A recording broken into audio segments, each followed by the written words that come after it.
Hey guys, how's it going? So, today I am going to play some Path of Exile. I streamed the game yesterday a little bit for about 4 hours, but unfortunately I don't know what's going on these days with Restream. I obviously use Restream to stream on Twitch and on YouTube simultaneously. And I didn't realize it, but there's something wrong with Restream and it corrupted my streams. So out of my 4 hours or so that I streamed yesterday, only about like an hour or so was uncorrupted, was actually usable. So I think unfortunately for right now, until I find an alternative to Restream or until they fix whatever is broken in Restream, I'm unfortunately just gonna have to stream exclusively on YouTube. I like streaming on 2 platforms at once, but yeah, unfortunately without a Restream I can't do that. Because I literally cannot stream on Twitch due to a problem that Twitch has. I'm not 100% sure if it's a Twitch problem or a problem with my ISP. I think it's a problem with Twitch because I've been at 2 different ISPs already, and on both ISPs the speed, the streaming speed that you get upstream to Twitch is just absolutely terrible at 2 different at 2 different ISPs that I've had in the past. So I think that it is just an issue with Twitch and perhaps their ingest servers to South Africa is just really shitty, because obviously I'm in South Africa and I just think it's really shitty servers that I have, because like I can't even get 4,000 bytes per second streaming on Twitch, like literally, even though I have a 500 megabyte upload and download speed, so it's a half gigabit speed, which is obviously fucking way too much for streaming. It's way above the requirement for streaming.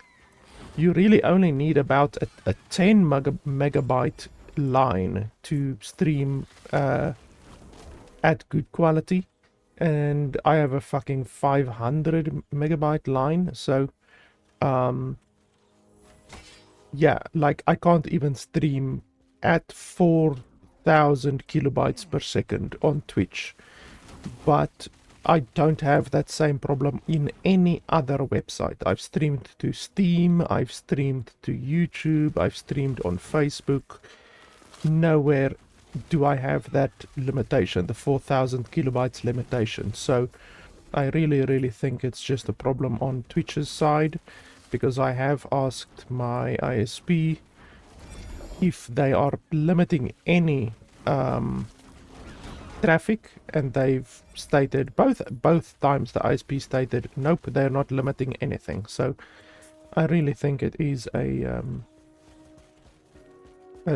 Twitch exclusive problem, because I can fucking torrent and I can do anything I want, you know, peer-to-peer traffic isn't limited or anything like that. Literally no traffic is limited. The only traffic that I've ever found on my ISP that is limited is the Twitch traffic. So that's why I say it has to be a Twitch problem, because my ISP does not block anything, not even torrents, not even peer-to-peer traffic, nothing. Like I can literally upload a torrent at uh, 500 megabyte per second or whatever, or 50 megabyte per second, and I'm not limited. So yeah, unfortunately, until Twitch sorts their shit out with the South African servers, I'm probably just gonna have to either find a restream alternative, because restream right now does not work the way it should work. It's bloody corrupting my streams.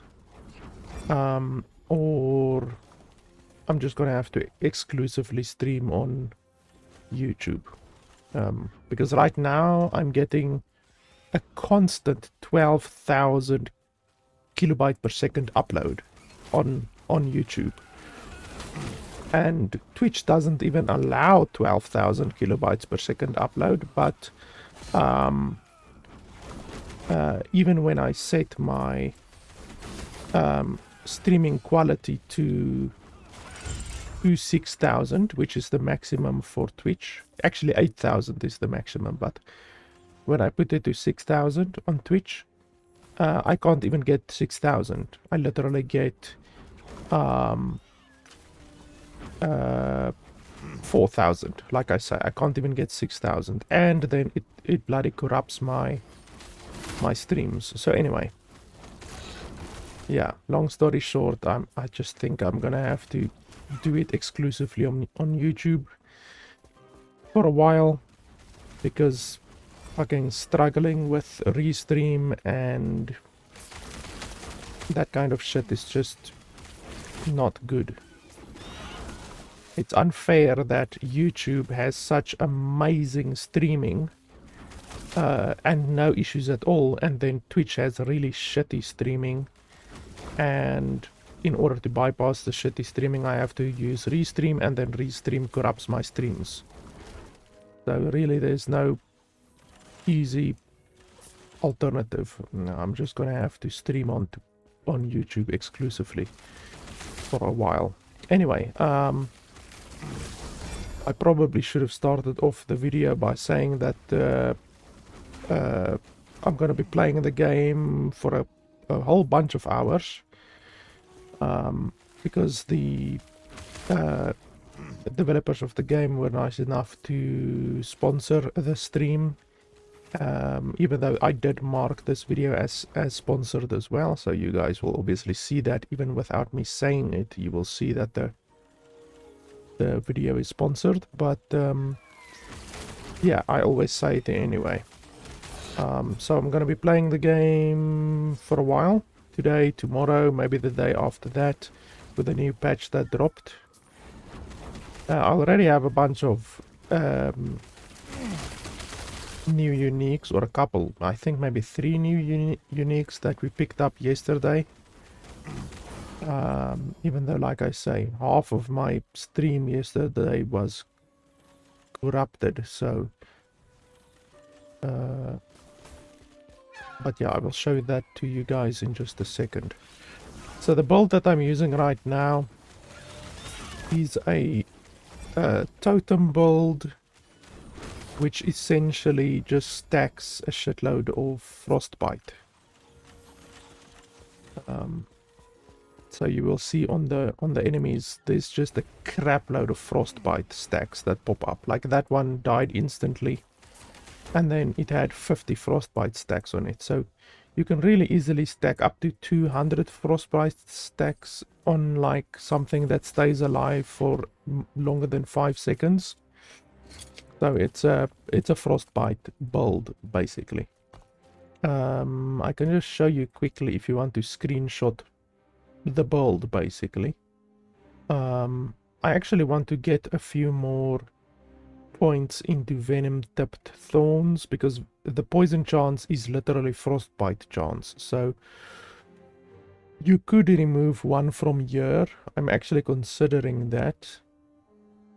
And then this one, I'm not 100% sure if either of these really add a lot of damage. You could remove these two and then put it in there, because frostbite chance is really all you want with this build, really. And then summon Spriggan, that's how that one looks.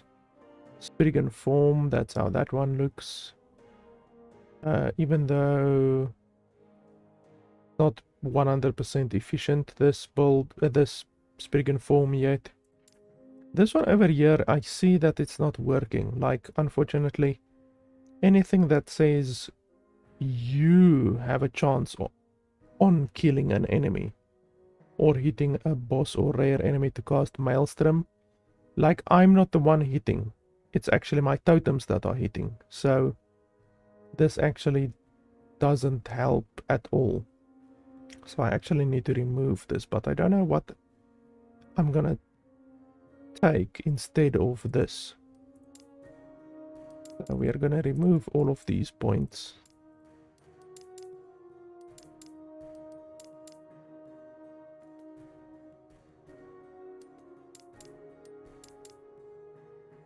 And then I might go this route over here. Because yeah, this would have been nice if we actually hit the enemy, if we hit the boss, but we don't actually hit the boss.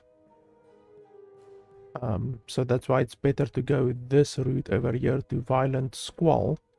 Because when we cast Thorn Shield, we have a chance to cast Maelstrom as well. And then this Etera's Blessing, I can't really even remember what this does exactly. Ah, yes, cast on Thorn Shield use. So whenever you directly cast Thorn Shield, you also cast Etera's Blessing on the same target. So you're casting Etera's Blessing and Maelstrom when you cast Thorn Shield. So that's a nice way to get Etera's Blessing as well. Even though it grants elemental resistance, but only for a short while. Like if we do this, how long does it last? Yeah, so it lasts 1, 2, 3, 4, 5, 6. It basically lasts 5 or 6 seconds. So not a whole lot, but I mean 5 or 6 seconds of having Etera's Blessing on you is not too bad. It actually says 4 seconds, but I think I have a duration increase around here somewhere. I'm not sure where. But yeah, this isn't really important, and even this isn't really important. The entire build revolves around Spriggan form, summon Thorn Totems, and summon Spriggan. And with that, you deal all of the damage that you possibly need to deal.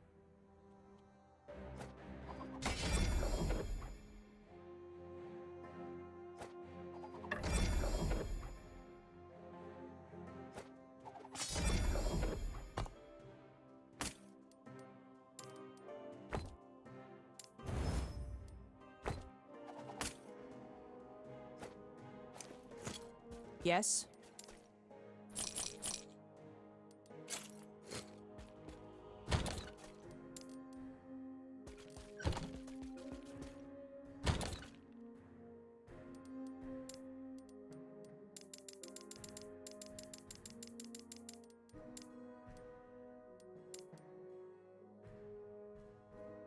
I have many other characters that I could play, but honestly, like,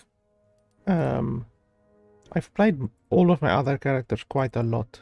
Like, as you saw there at the beginning, a lot of my characters are level 100 already. A couple are above level 95. And this one was level 81 when I started playing it yesterday. So, I want to get this one closer to level 100. I eventually want all of the different classes at level 100. That would obviously be ideal. To have one of each class at level 100. So that's why I'm rather playing with this character. It's not the strongest build. The boss damage is not very good. Like this build does not have very good boss damage, but the clearing speed is very good. And yeah, I'm still busy refining the build as well. So the build is not complete yet. This is a new unique, Aberoth's command. And then I think this is a new unique as well, because I've never seen this unique. I don't think. Yeah, I've never seen this unique before, so this should also be a new unique. And then there was a shield as well. Where is it? That one. That's also another new unique that I picked up yesterday. And this one is really interesting. I'm still thinking of ways how you can possibly bypass the you cannot gain ward while in combat modifier. Because if you could bypass that, then that thing would be hilariously powerful. But yeah, I haven't yet thought of a way to bypass that. Oh yeah, and my build currently, I'm stacking a lot of health regen, and then using Vessel of Strife to give me a lot of ward. So without the Vessel of Strife, I have like, I think around 600 ward or something like that. Yeah, it looks like around 600, maybe even 500 ward. So the Vessel of Strife like gives me 1,000 ward, and it obviously works by giving you half of your health regen as ward. So I currently have 260 health regen, so that is automatically 130 ward per second. So that is really nice, and my ward retention isn't even that much. I can, if I want even more ward, I can use these gloves, for instance. So if we, for instance, do this, currently this is not giving me that much stuff. It's giving me basically a little bit of minion damage and then cast speed. It's not really giving me much else. So if I did this, and then we look at my ward retention, you can see I now have 350 ward retention, and then without it 236. So these gloves alone give me 114 ward retention. And then unfortunately, once again, the plus 138% chance to apply frostbite on hit, that doesn't actually affect my totems. It doesn't affect my totems at all. So it would have been nice if we actually hit the enemy, but we don't actually hit the enemy. So really the only benefit that you gain from this is the plus 1% ward retention per 2% uncapped cold resistance. So this glove would be good if we actually hit the enemy, but we don't hit the enemy. Unfortunately, with a build like this, a minion build, you always have to keep in mind that you're not the one hitting the enemies. It's your minions hitting the enemies. I want to get a very good one of these. Like if I can get a very good one of these, maybe with 2 legendary potential, then it would be absolutely insane. We can gain a lot of damage if we get a good one of these. So I'm still looking for a good one of those. Like there's so much damage increase that we can still get on this build. It's crazy. We can easily double our damage if we just get a couple better things.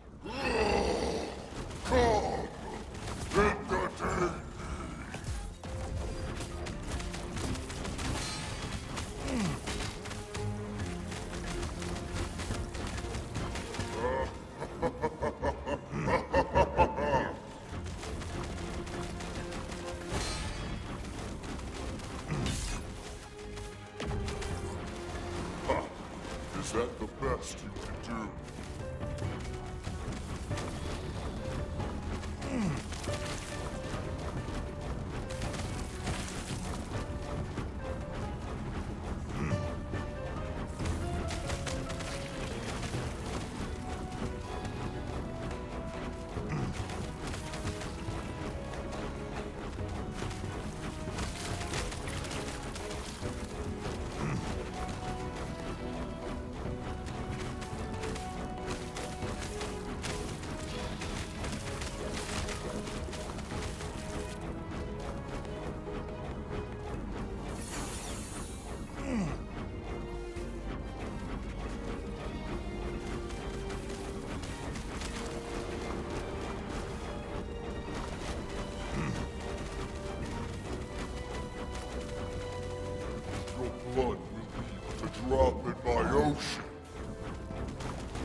bombs!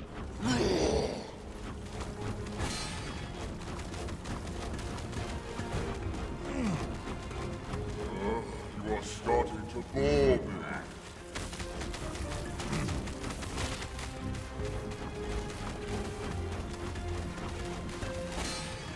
Our waves will shatter you.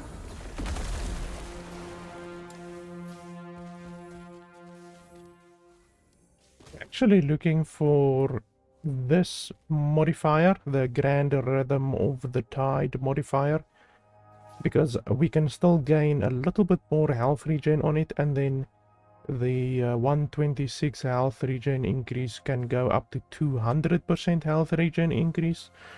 So that's why we are still doing this this battle, so that we can hopefully get the better, because this modifier, the blessing, is a very important blessing if you want to get the Vessel of Strife going with a lot of health regen, because that one single blessing can give you like so much ward per second.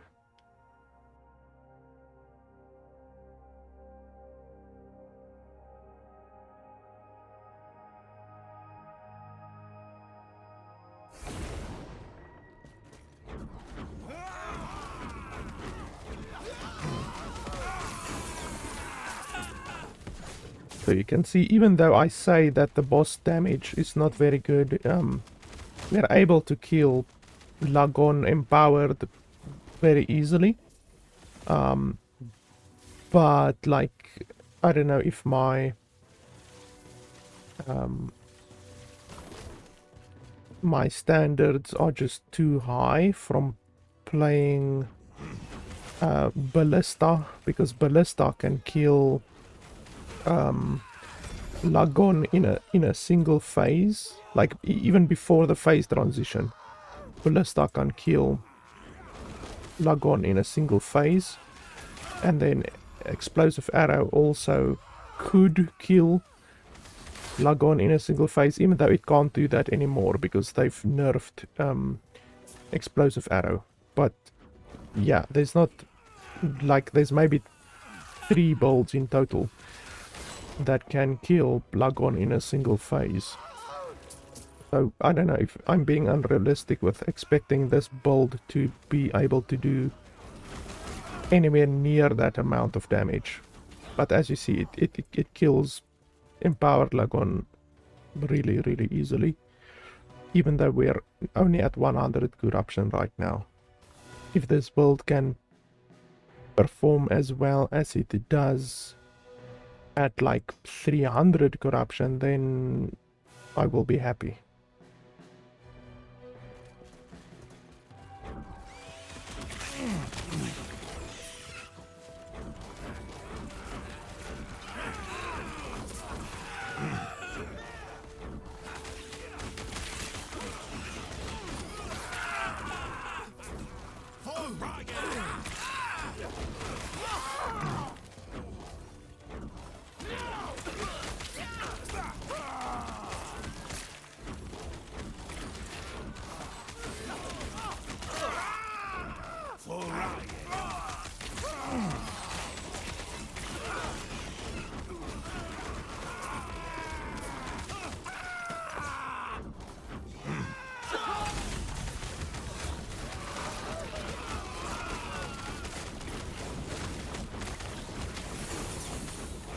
The defensiveness of this build is also really good. Just because you gain so much armor when you are in the Spriggan form. The Spriggan form gives you like so much armor. And then it also gives you a lot of health regen. And then you can obviously take that health regen and convert it into ward with the Vessel of Strife. And you also have constantly got maximum resistances, as you can see. You literally only need to worry about poison, necrotic and void resistance. You don't need to worry about anything else.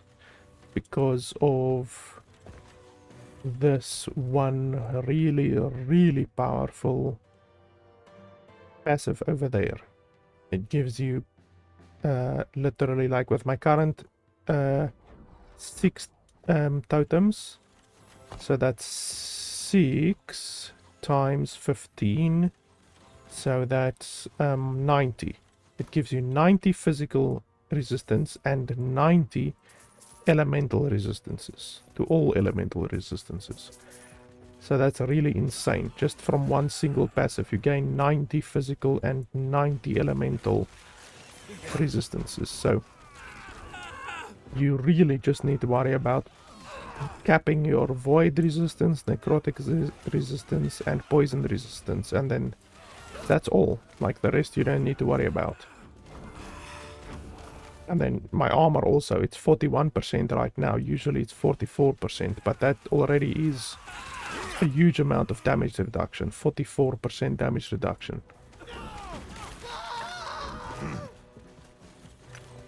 And I'm not even stacking armor that much.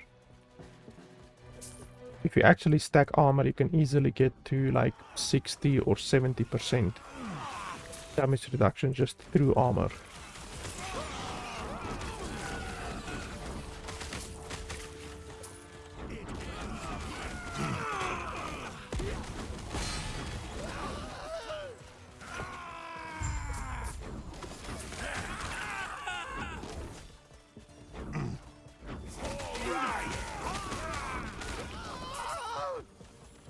I don't think there's a harbinger on this map.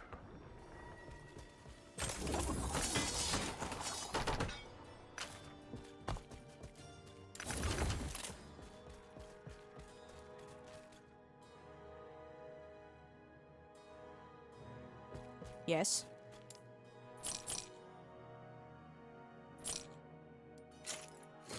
Take care. Gloves, gloves, gloves. There's a lot of good stuff here.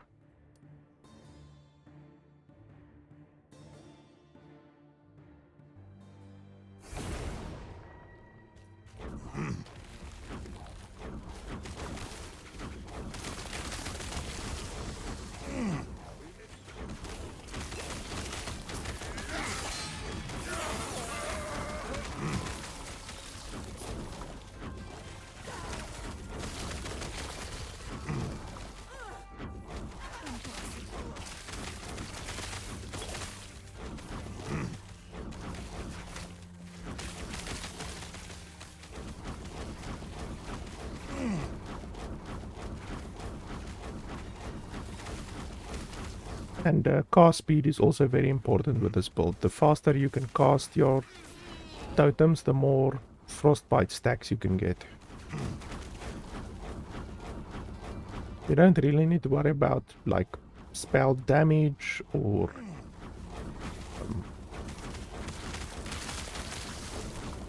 crit chance, crit damage, anything like that. It's literally just cast speed that you need to worry about.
Obviously you also only use one button, so if you really enjoy being lazy like I do and just pressing one button constantly, then this is a fantastic build. You never need to press any other buttons, just the summon totem button. You just hold that fucker in and everything dies.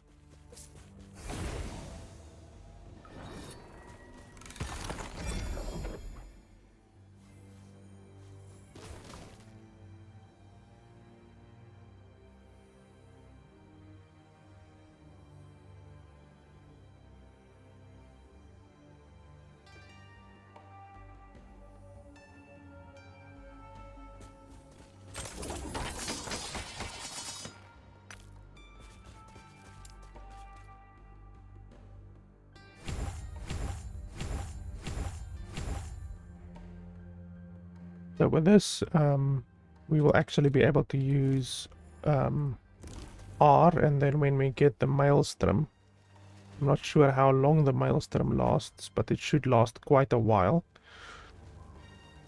Looks like it lasts at least 15 seconds, to be honest.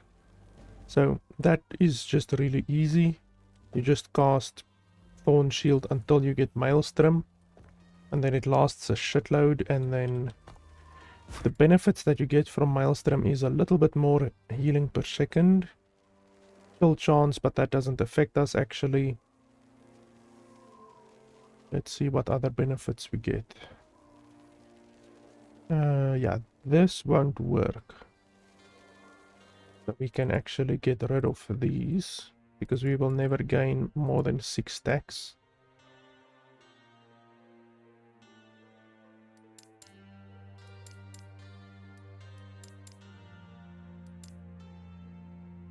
So what we can get is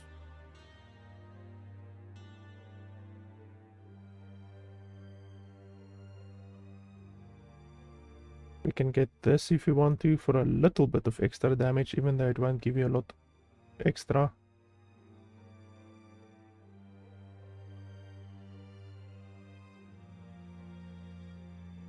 Yeah, that won't be good.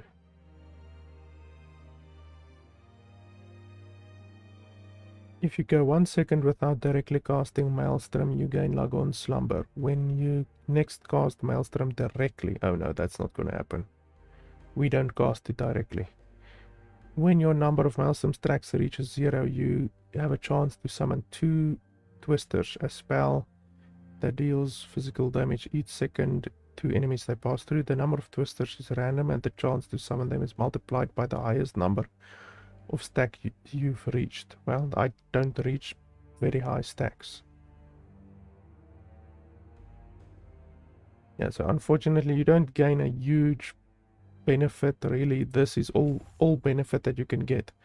Little bit of healing per second. Not much else, to be honest.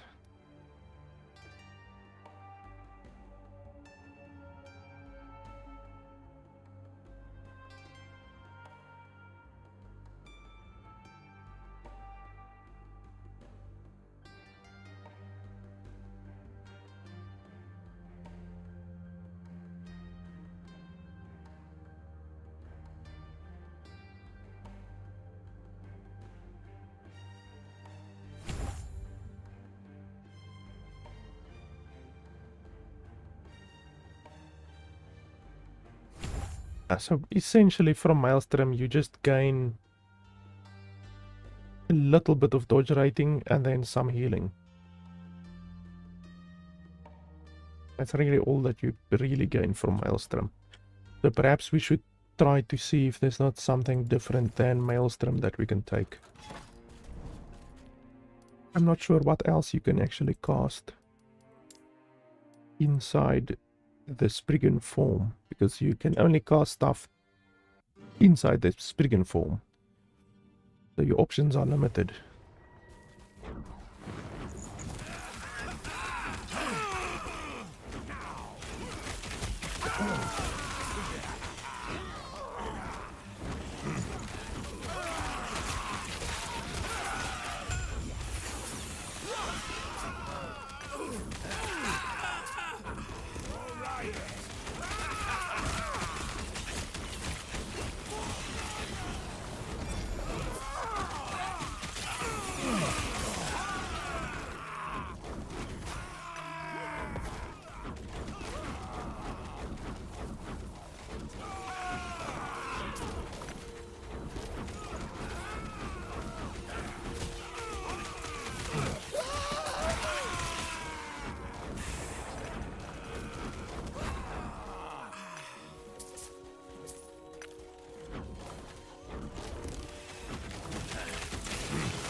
Oh, jeez.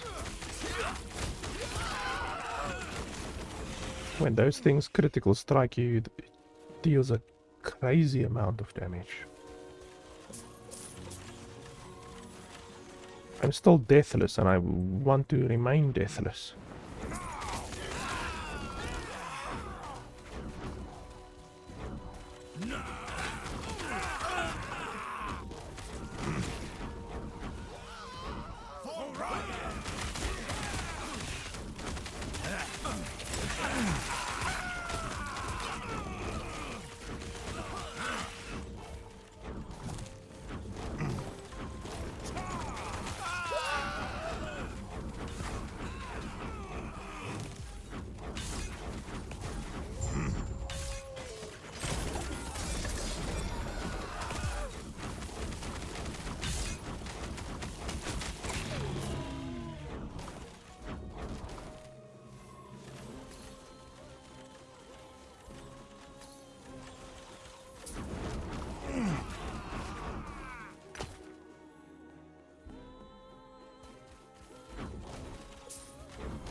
Doesn't seem that this one has a Harbinger. I was searching for a Harbinger, but yeah, not all of the maps have it. Hey, a new item.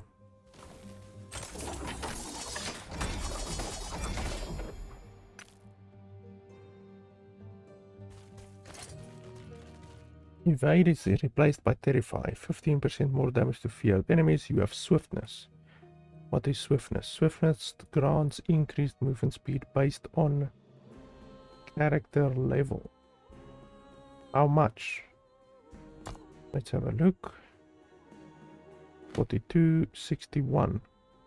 So it gives you 19 increased movement speed. That's not bad. And then it makes you immune to slow. 78 chance to slow attackers. Increased cast speed, increased attack speed. Not very good, really. Like all that it really gives you that is good is the 20% movement speed, a little bit of attack speed, a little bit of cast speed, and that's about it. Nothing else really on it is good.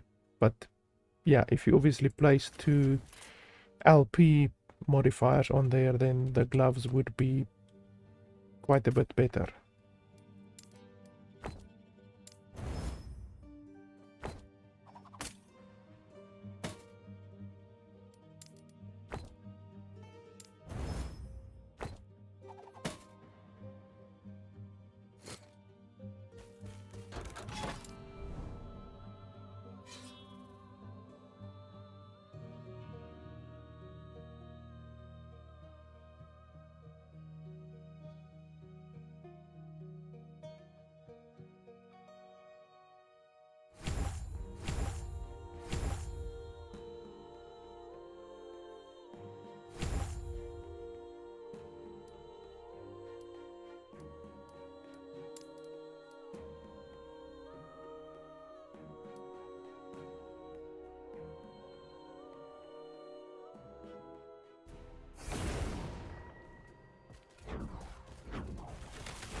I know this is absolutely a riveting gameplay. That's why I don't like arenas. It's just like you just stand still, kill everyone. Like, it's so boring. It's like 5 minutes of standing still.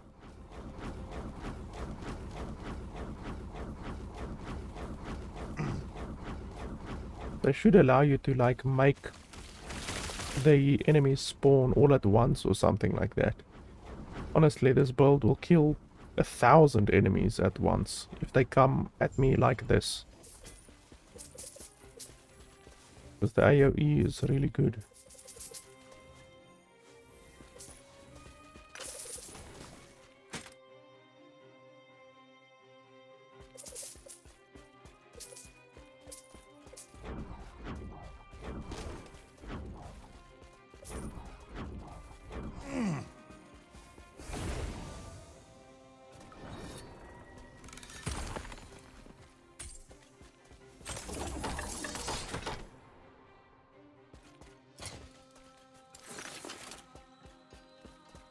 Yes.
This is probably gonna be an ambush map.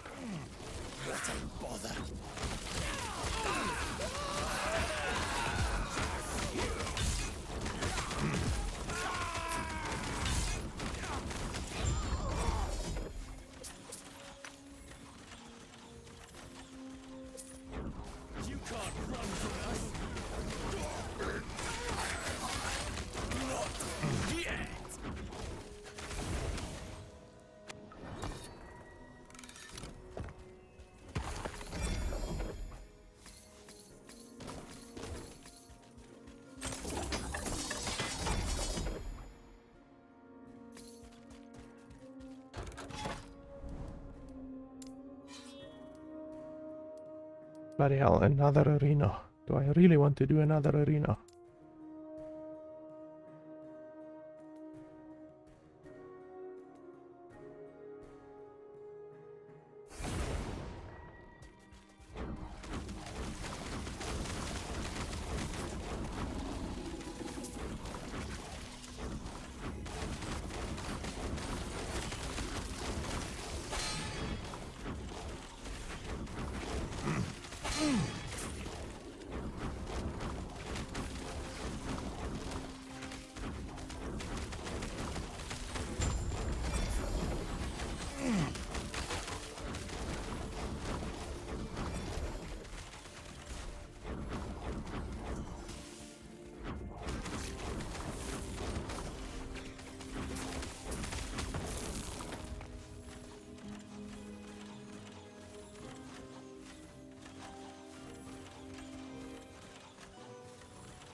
I do get critted a lot, so I should probably get some critical strike avoidance.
Ouch, ouch. Yeah, that dragon breath does a shitload of damage. It's really dangerous.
Something like this will be good. 72% critical strike avoidance. That is a shitload of critical strike avoidance.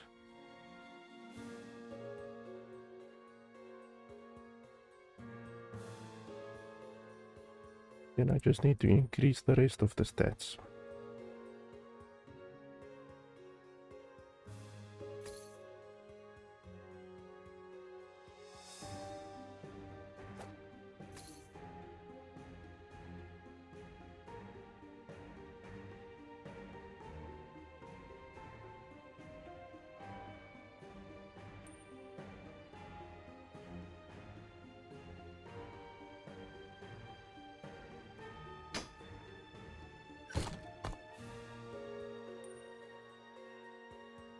So what I want is probably minion damage and then also health. So let's try to get this one to health.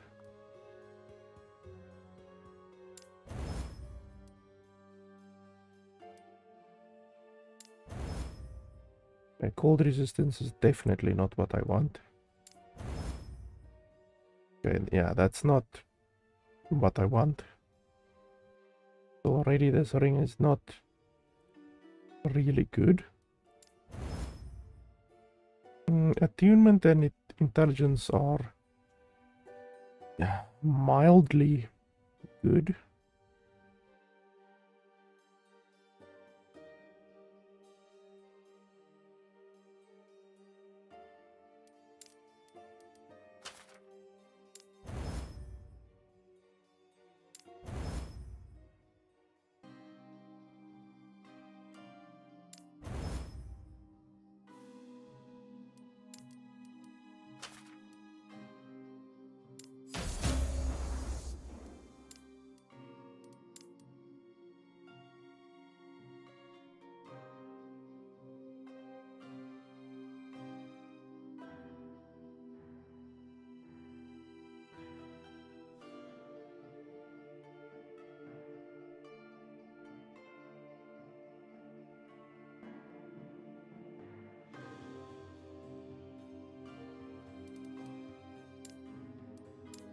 Let's see if we can get lucky.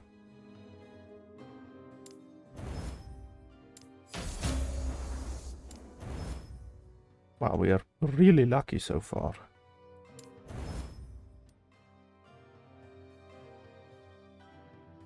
I really want to try for that last little bit. Yeah, this ring is actually pretty good. I think we can definitely replace this one because 72% critical strike avoidance. That will be quite good. We do lose endurance threshold and health, but overall we gain quite a bit of other stuff. That's a pretty good ring. And then when we reach level 90, we can make the tier 4 intelligence into tier 5 intelligence and then maybe clone the ring. This is a ring that I would definitely want to clone. We can also maybe clone the ring then.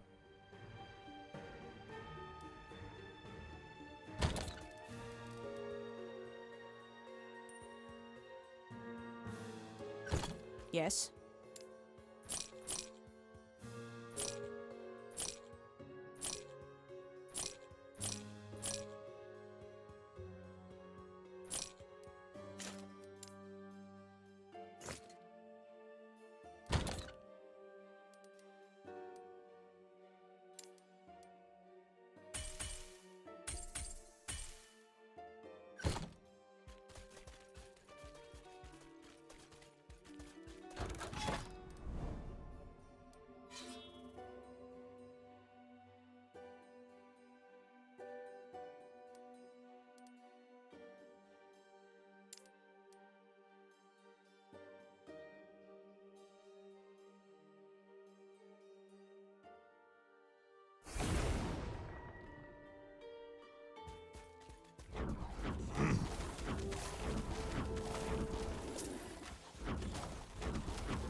Ooh, this will be a nice one. What do we want to put in there?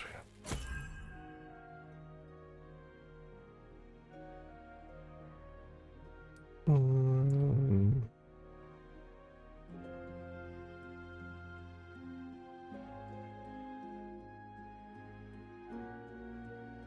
I'm not sure how difficult Eye of the Storms is to get. Like, is it really difficult or not? Even though this one did not roll very well, it's not a very well rolled Eye of the Storms. So I probably wouldn't want to upgrade that one. Let's see if there's anything else we want to upgrade.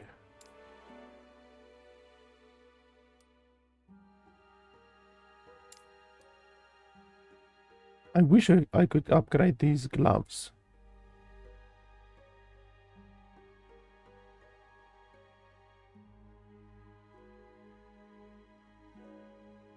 I can do this one.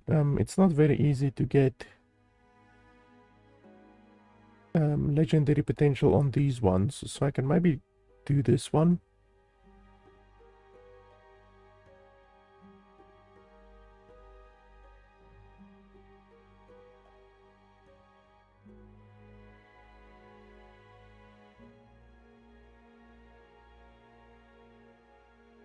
So yeah, those gloves might be good.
Can do this one. This is a very good item overall. Like, a lot of classes can gain quite a big benefit from that item.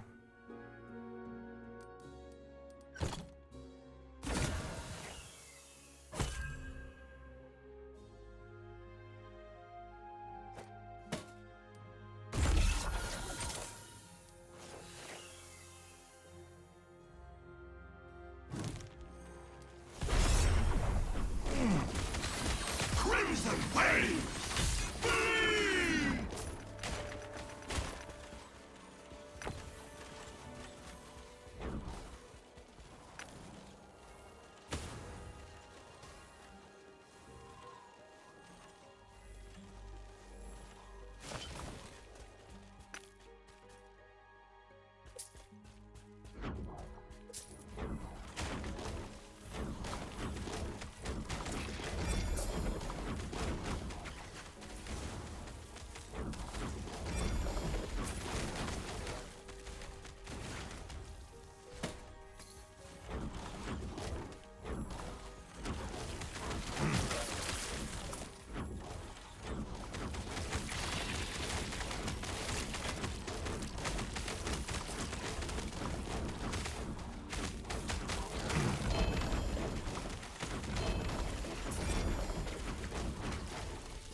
Take care.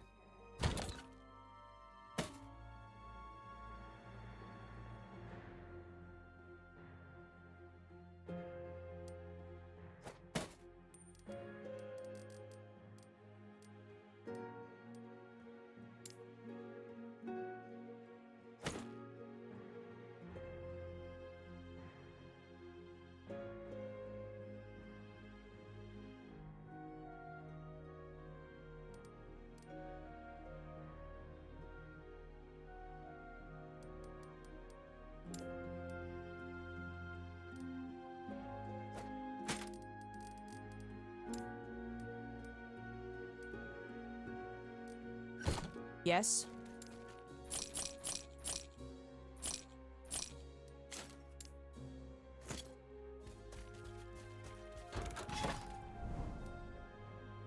I think after doing this next log on, we can then go to Julra, because I want to imbue my level 2 Vessel of Strife.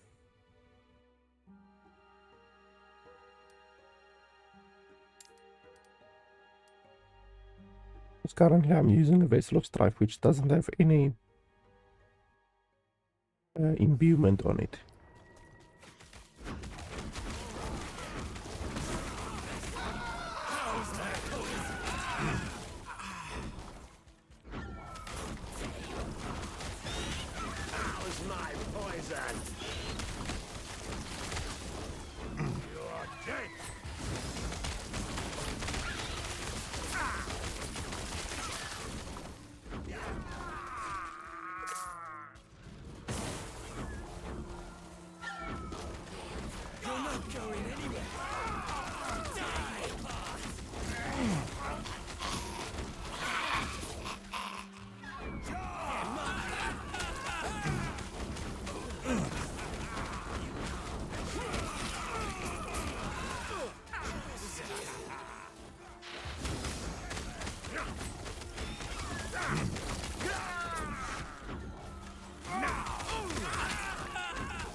it anyway.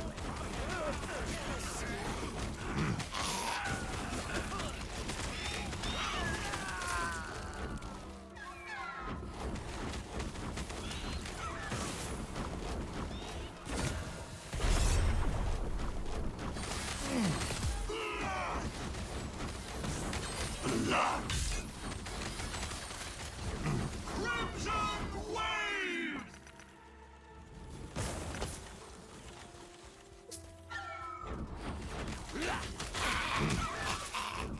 What a bother!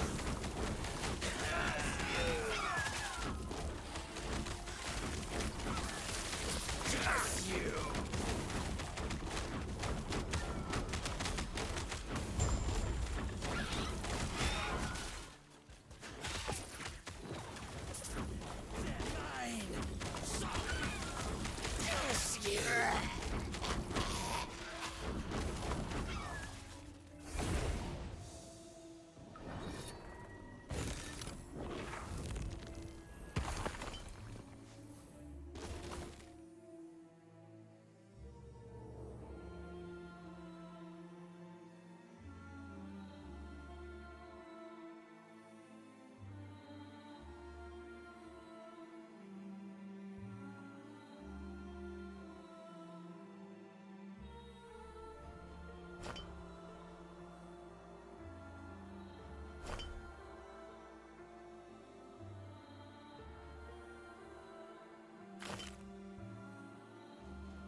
That's not what I wanted. I want to try to see if I can get the Julra gloves.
Yes.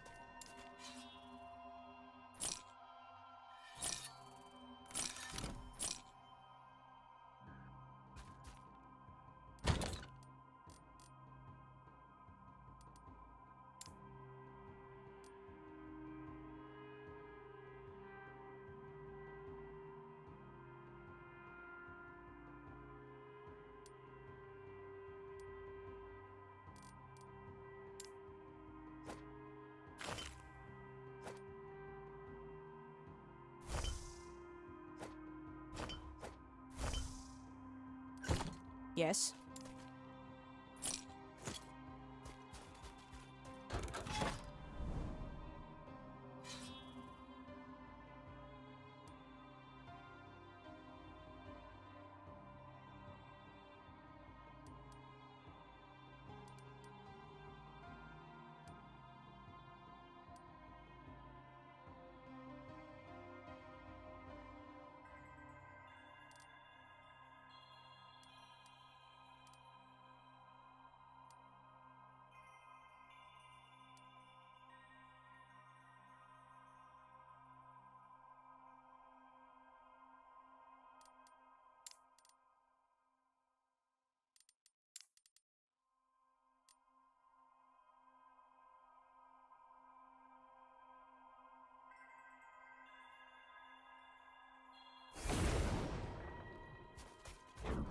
Fighting me is foolish.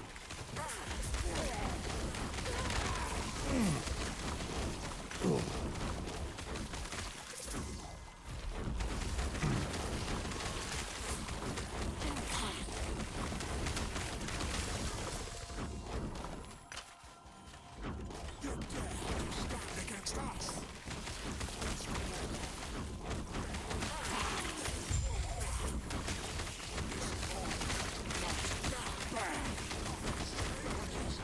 What?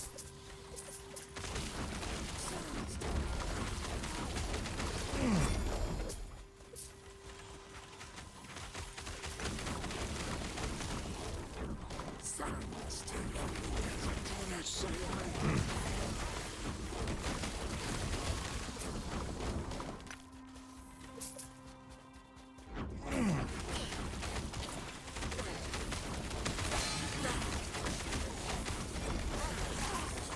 not.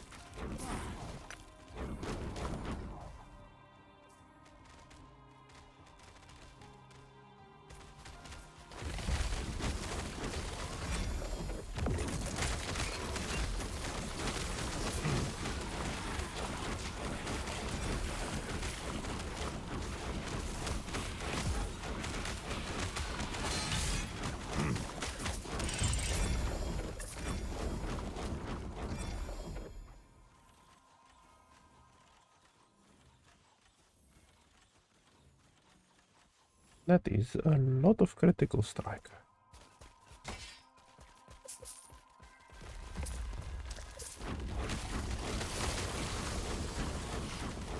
Save me.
Wow, this one is really good.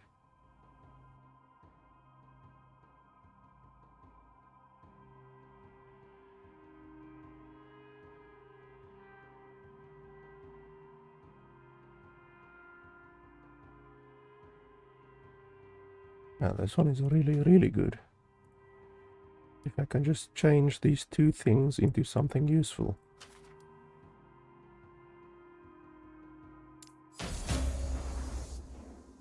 Okay, well that's very good actually.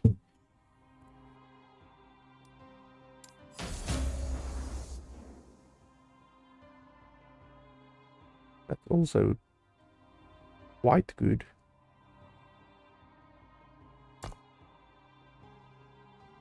Where do I get all of my necrotic damage from? Oh, my necrotic resistance.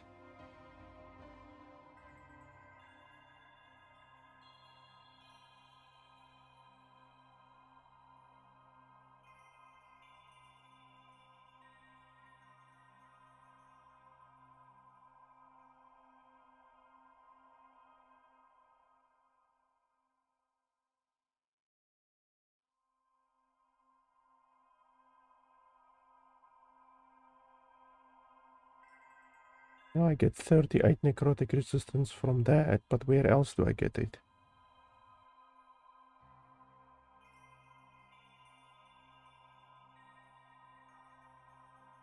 Not sure really.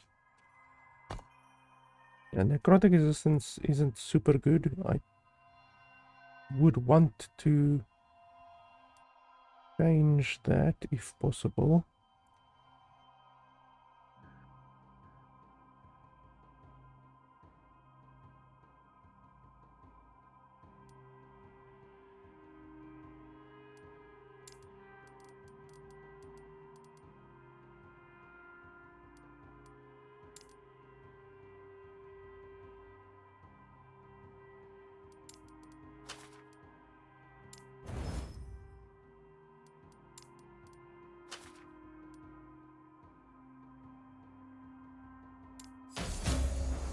Oh, fantastic.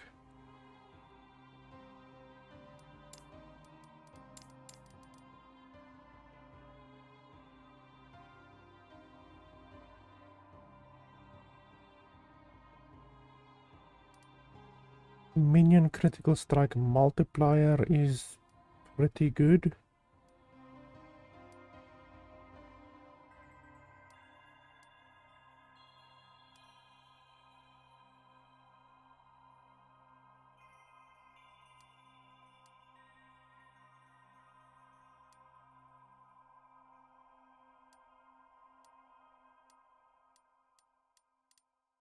Totem damage is pretty good. I think totem damage is the one that I need to go for.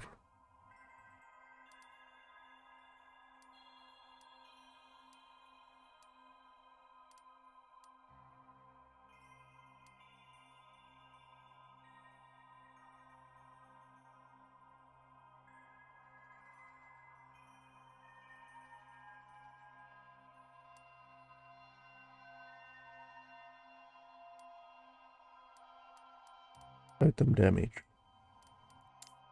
That will be an absolute monster.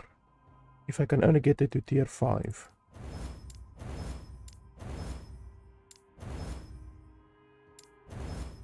Holy crap, okay, that's very good. Now, do I want to push my luck and transform this into something else, hopefully? What can it become? So armor will be good. Cold resistance bad. Fire resistance bad. Elemental resistance bad. Lightning resistance bad.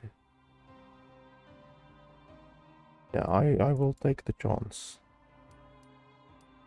Let's go for gold. Because necrotic resistance is kind of useful, but not very useful. Elemental resistance, that's not what I wanted, but anyway. This is a really good chest, holy balls.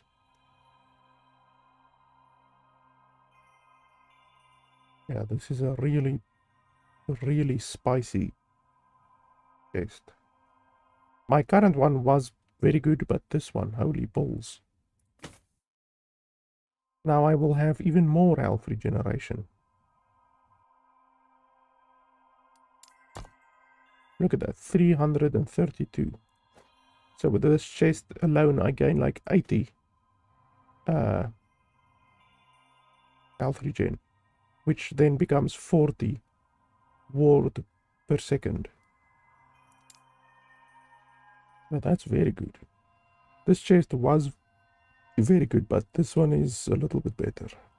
The increased melee damage and increased minion melee damage is not useful, but anyway.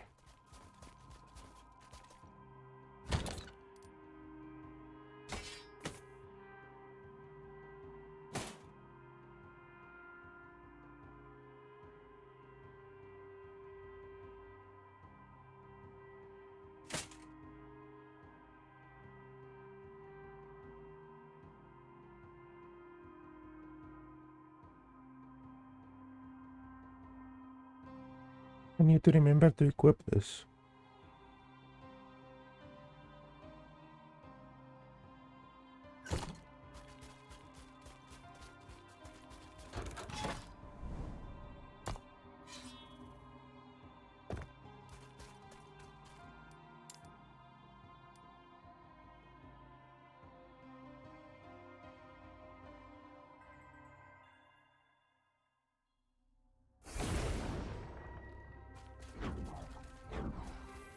Ah, there's a harbinger somewhere.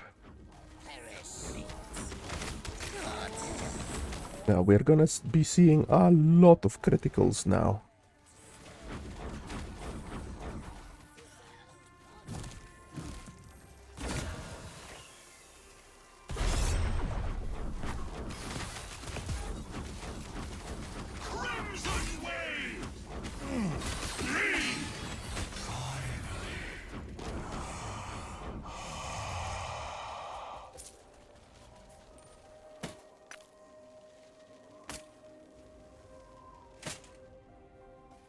So what did we get? That's pretty good. 8 dexterity. It could have been better, but that's pretty good. Increased elemental damage over time. Not very good, but anyway.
Oh, not again.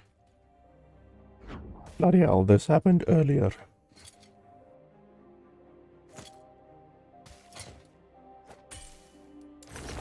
Yeah, earlier today when I was playing, this happened like 3 times.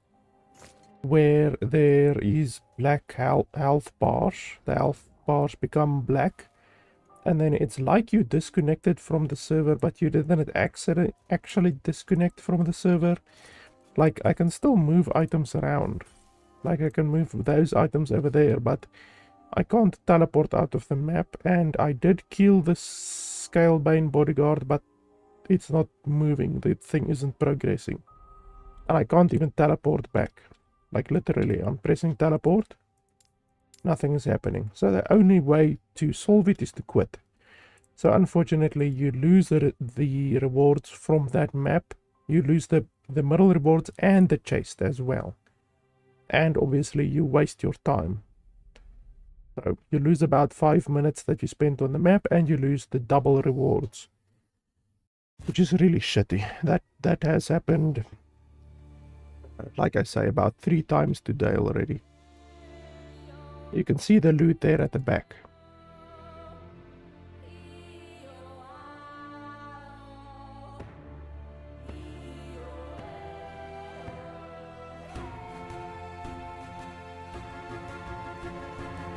So the game clearly has some server issues still.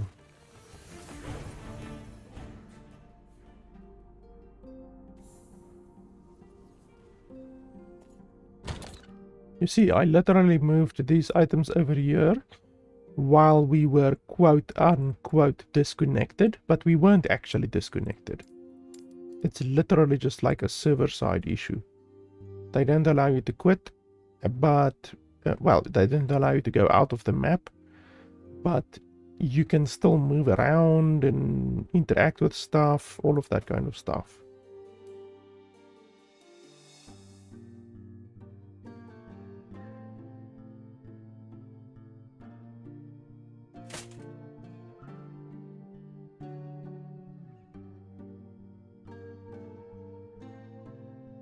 This one is not terrible, but the minion dodge rating is not good. If it wasn't for the minion dodge rating on it, then it would actually be a very good helmet. Wow, this one is spicy, even though it's a staff. I don't know why you would ever want these stats on a staff. But anyway, we can keep it just in case there's a build that we eventually encounter which can use it.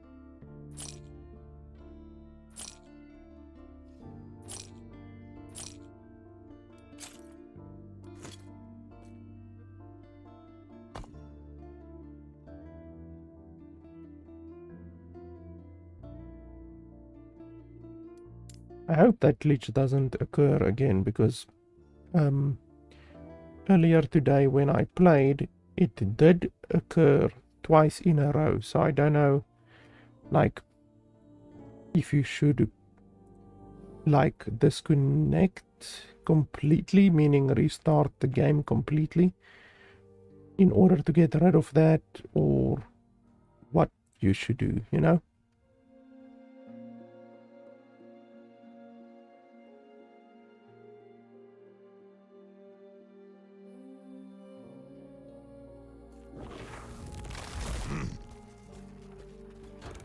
Let's hope that it doesn't occur again.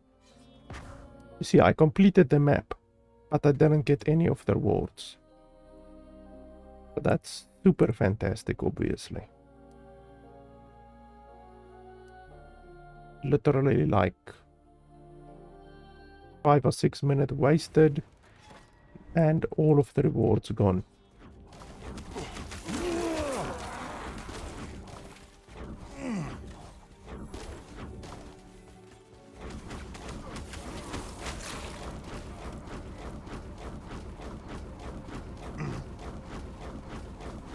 Once again, the most exciting gameplay ever.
Oh, we spawned right next to one of these.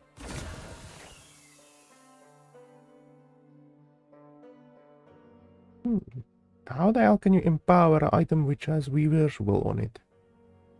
How does that work?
I actually want to test something quickly. Let's go to town. Try again, and then to see if he will spawn on top of that other guy yet again. Because that would be pretty hilarious. Okay, no, not this time, but let's see if the map even has a harbinger. Because if the map doesn't even have a harbinger, then that would mean that the harbingers aren't consistently spawning on the same map, you know. Then it would mean that it's not map related, it's simply random, basically.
Okay, so there's another Harbinger.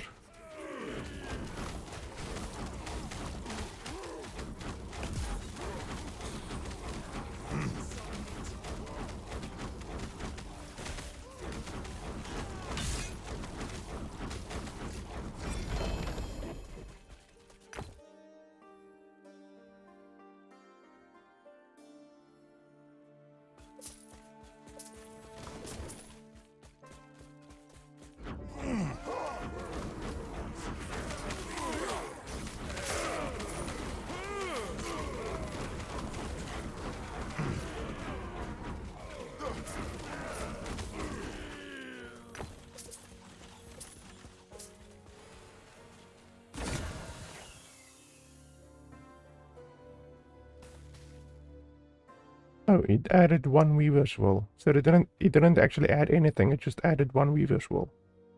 That's pretty weak in my opinion, but anyway. Thunder! Roar! Next time you will perish! Oh, next time you will perish. Okay, let's try that again.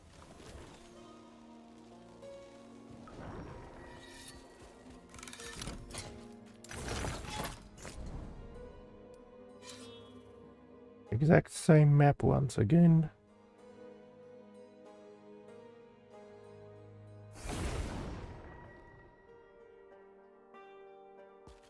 So he's not nearby.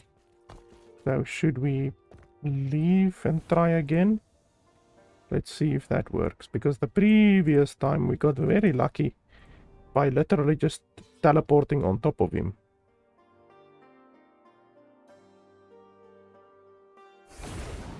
If you can somehow find a map where you can get that to happen consistently, then it'll be really bloody good.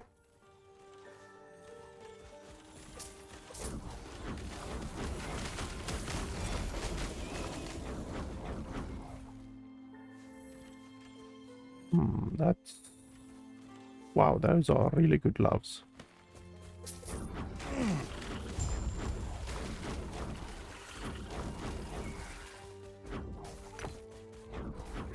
And the bug happened again. You see there? Something is attacking me and I can't see what it is.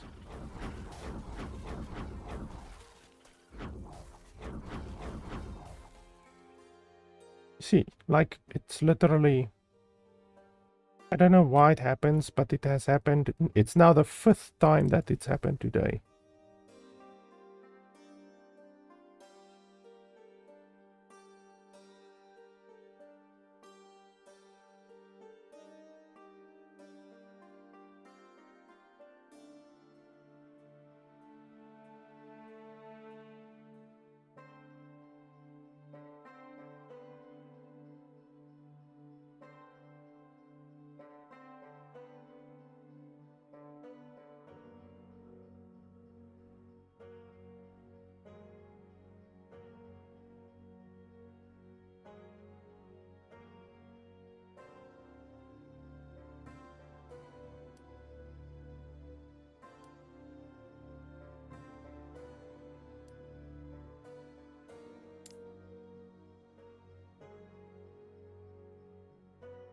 Really hope they can get this bloody thing sorted, even though obviously they won't be able to get it sorted today. You know, chances of that happening, of them fixing it today, is basically non-existent. So unfortunately we just have to grin and take it.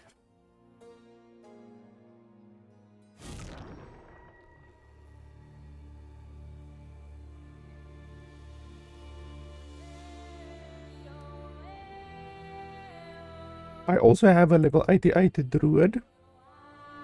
I think I was a bear on that one. It's actually the 3rd character ever that I made. So this character is probably around 2 years old.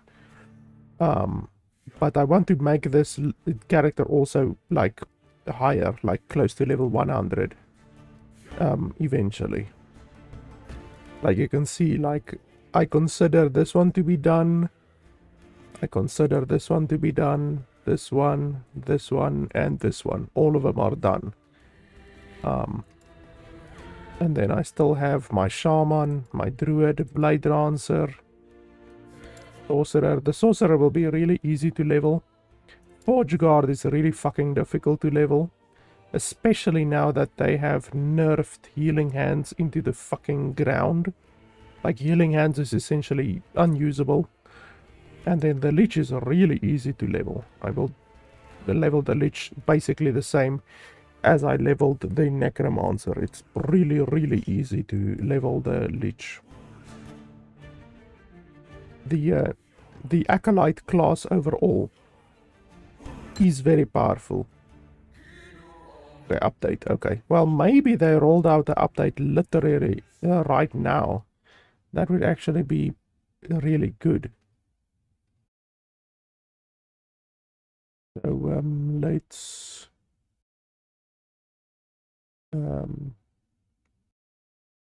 just bear with me while I update the game. Let's see if we can get some music going here. Is my music?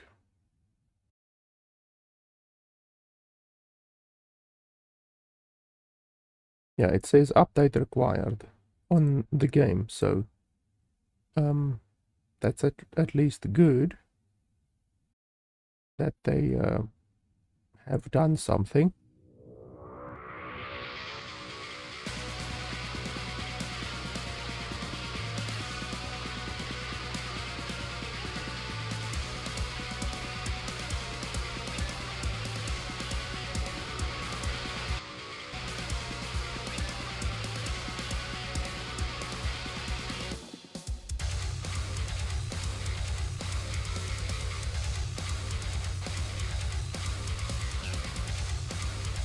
I'm starting up the game again.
So logging in is taking a little bit of a while, obviously, because the game just restarted with a new update, so a lot of people are gonna have to log in now.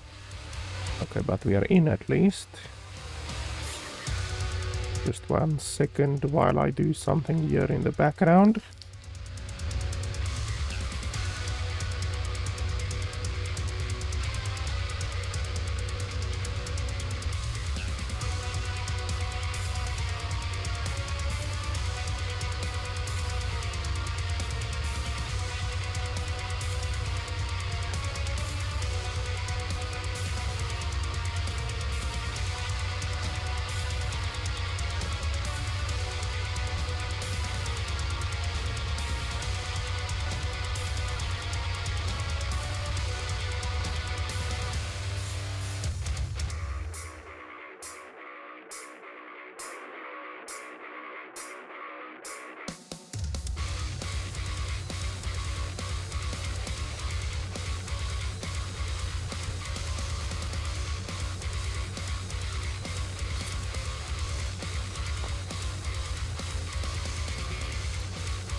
don't like this map because the map is really, really dark, and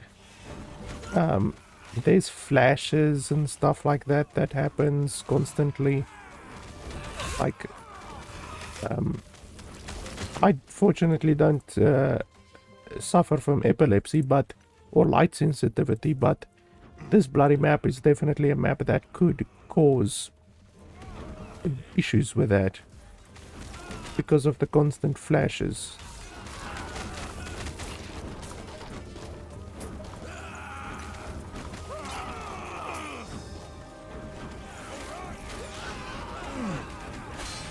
So yeah, we've tried to jump in and out now maybe 5 or 6 times, and we haven't landed on the same spot where we landed initially, so clearly the map randomization is pretty good, because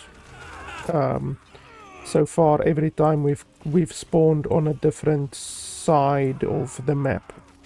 But yeah, if you really wanted to, I guess you could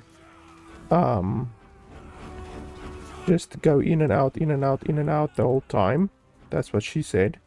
And then just try to get that same spawn which we got previously, where we spawned right on top of the boss, you know, the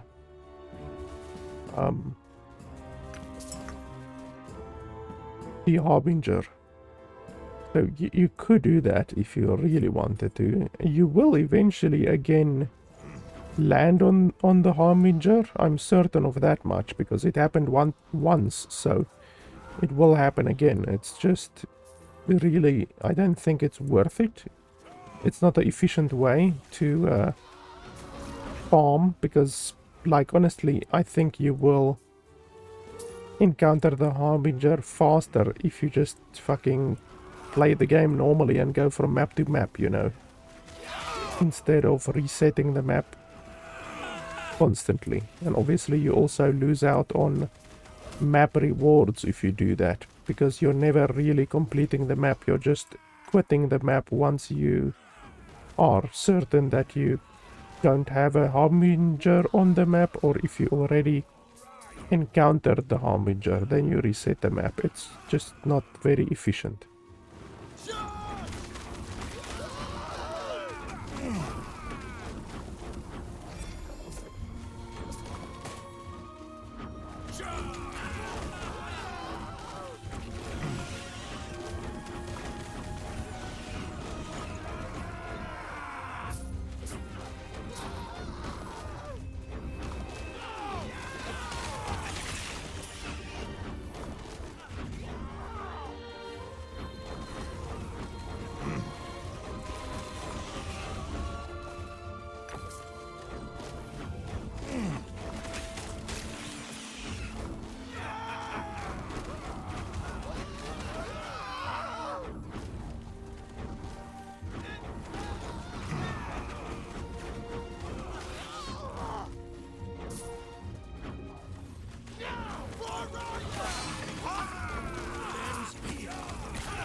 Just want to make sure that there's not a Harbinger on this map.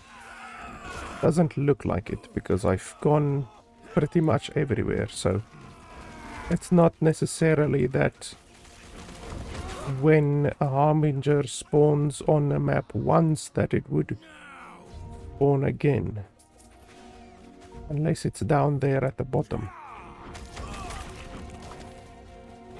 Because not all maps have Harbingers. It's like a chest. Not all maps have the chest.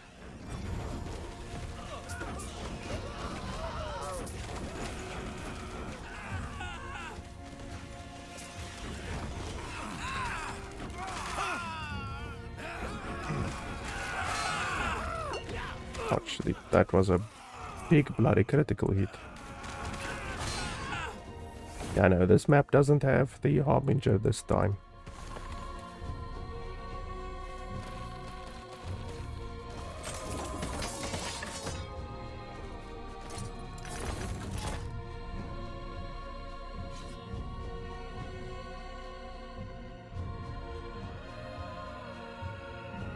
This one is not bad.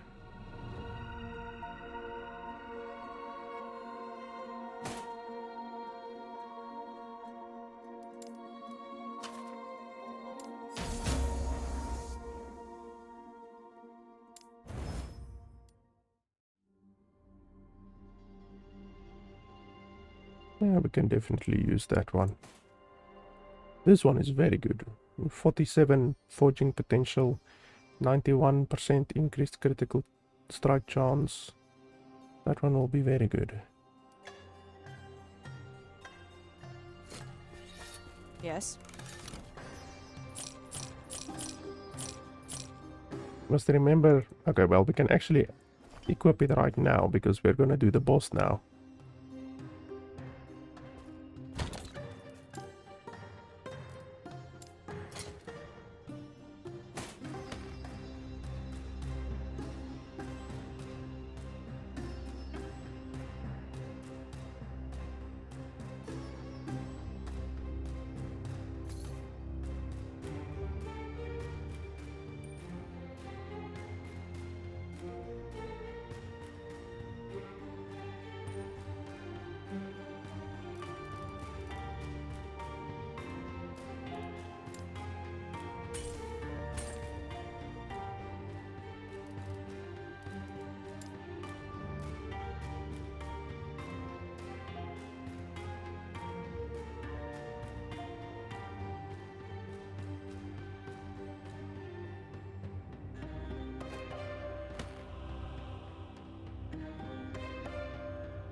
Yes.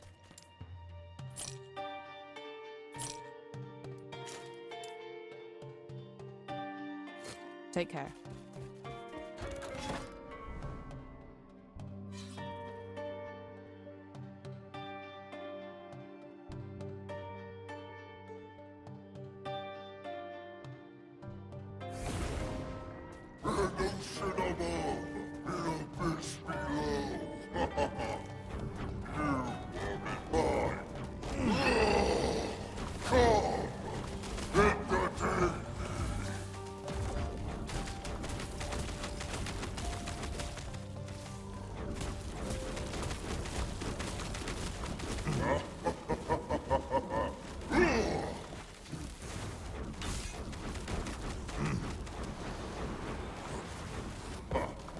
Is that the best? Yeah, you can definitely see from just my chest, because that's really the only thing that I changed from the previous time that we fought Lagon. It's really the only thing that I changed.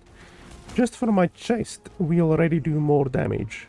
You can clearly see that we phase changed Lagon much quicker this time than what we did previously. Like a good maybe 10 seconds or so quicker than previously. So the amount of crit that we now have on our totems is definitely very good.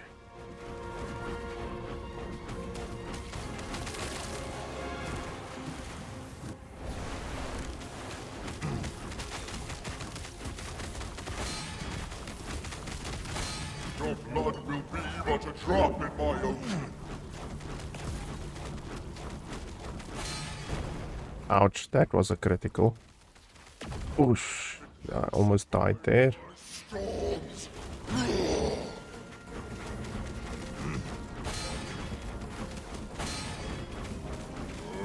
Bloody critical hits.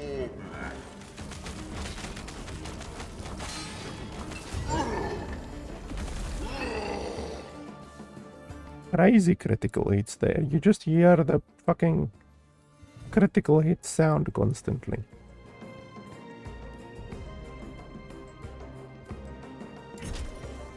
Unfortunately, we are struggling to upgrade this one. But we will get it eventually.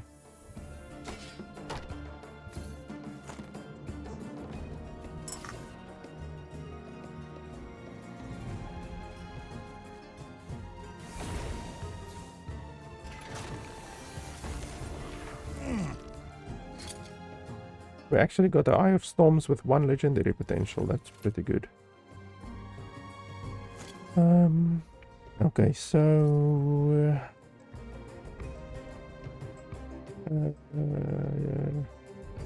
I said we want to do Dura just to get a 2 LP on this one. But I also just quickly want to clear out my inventory. So let's do one more map and then we can clear out the inventory. You can see we have 7 guys of Orbis right now, which is nice.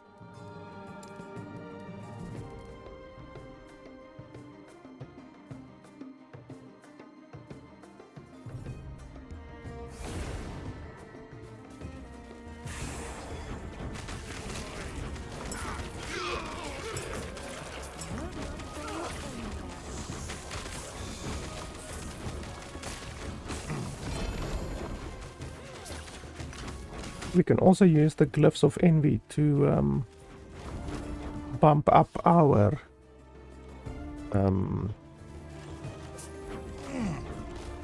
stability.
Ah, there's a Harbinger. was almost starting to think that this map doesn't have a harbinger.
That one is okay, but not very good.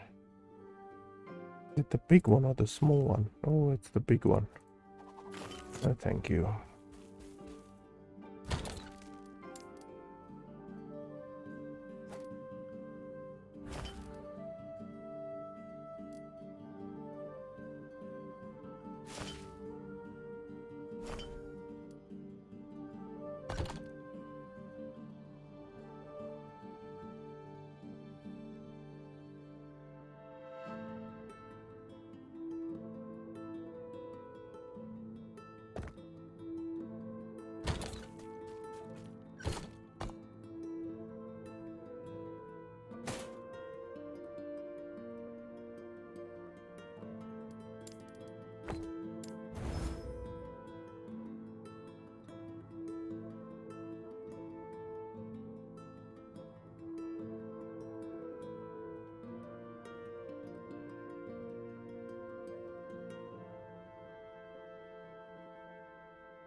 Yes.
Yes.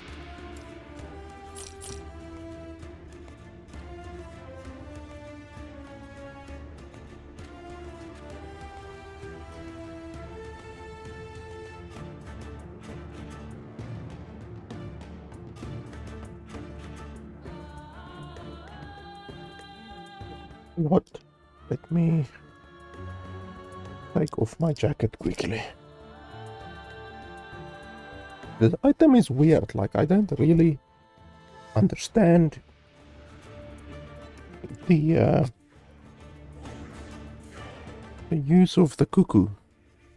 No, it's a unique item until possibly an enemy dies, and then like it has the possibility of turning into just a regular purple item. Like, that's weird. I don't understand the point of that, really. Like, it sounds like a stupid item, in my opinion. And I think all of the cuckoos are different, if I'm not mistaken.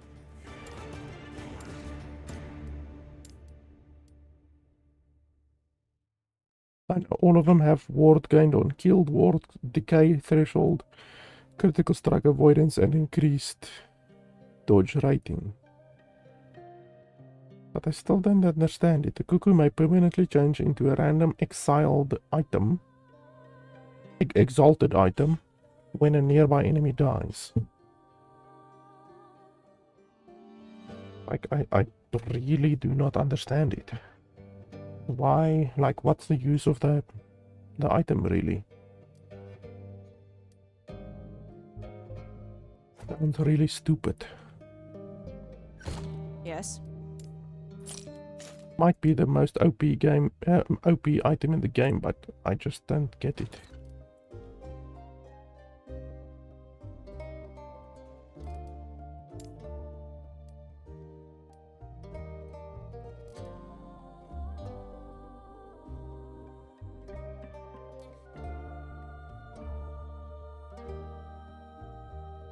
I'm looking for either health and armor or health regen.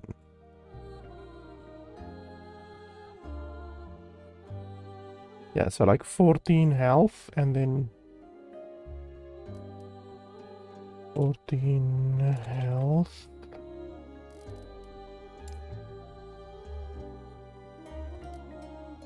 $13 health in and some armor.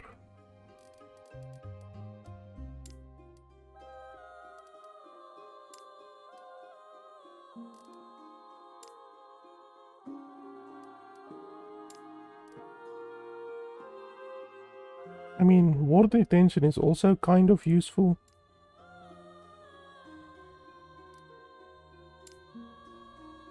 Okay, that's acceptable.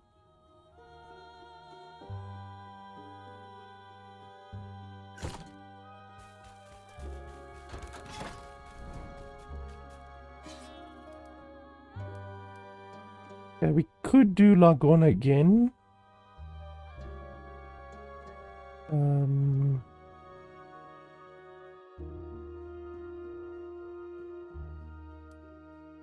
We could, or do we want to reset? I think we might just want to reset.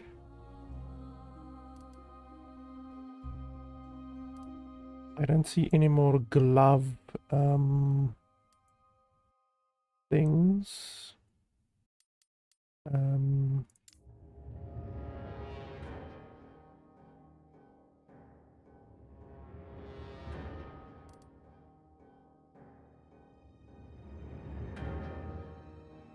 Yeah, I guess we can just reset really.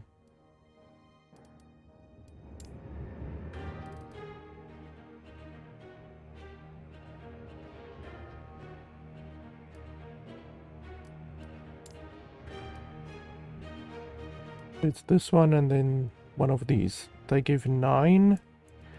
These ones over here give 4. There's not anything better than that.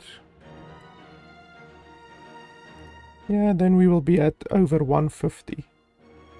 I don't think we're gonna get much better than 150. Okay, let's do that quickly. This one and that one. And then we can go do Julra.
You and your minions have higher freeze rate chance.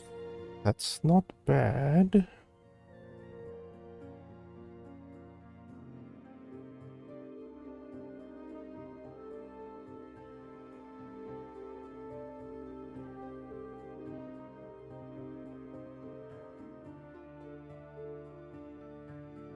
This will also give us not only a good amount of defensiveness, but also quite a good amount of health regen as well.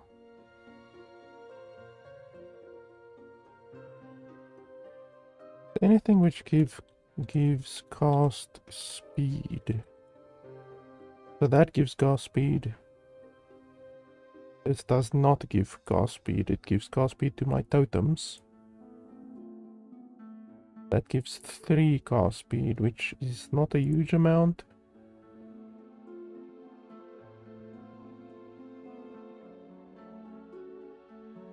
Yeah, no, there's nothing really.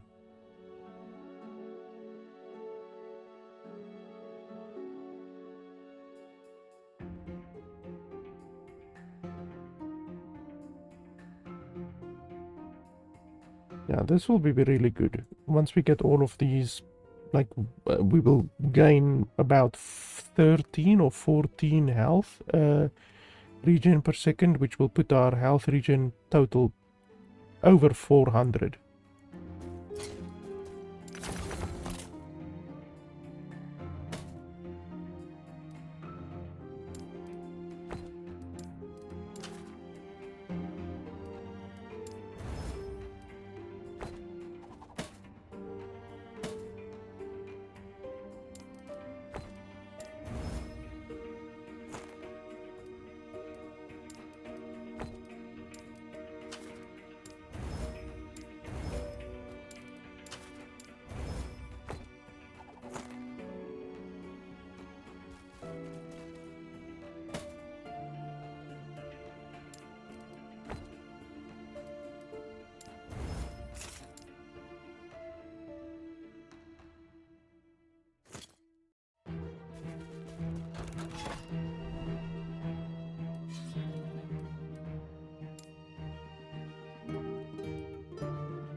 Eternity of pain, unchanging.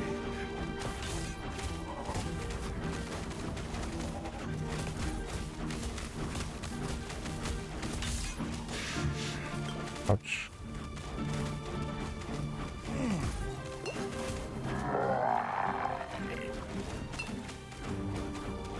My chains return, but what's of yours?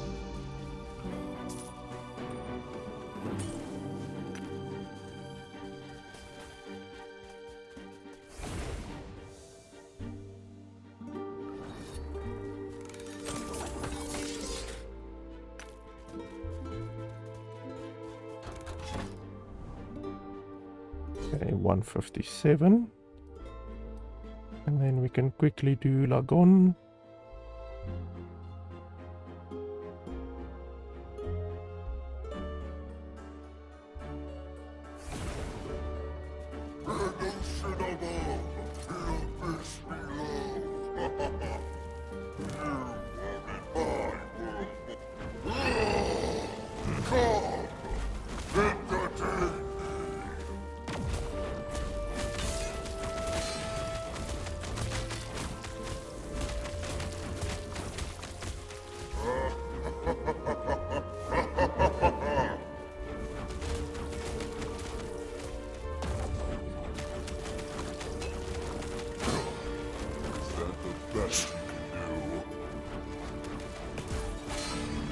Bloody hell. That was a critical. Drop in my ocean.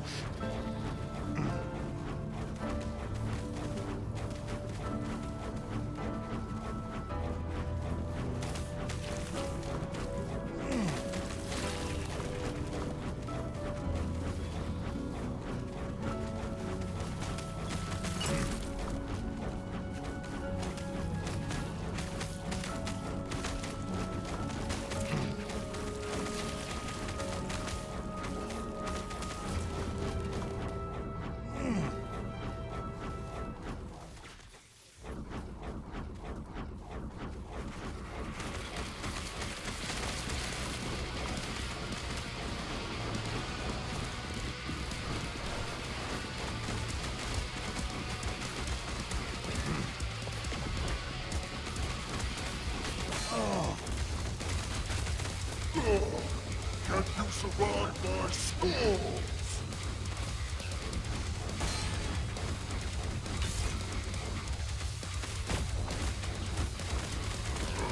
You're starting to bore me.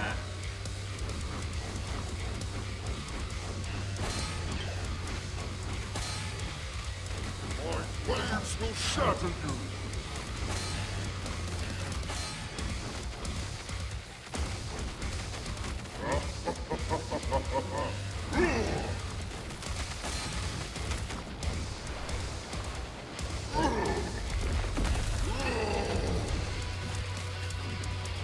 Not even the gods can stand before the void.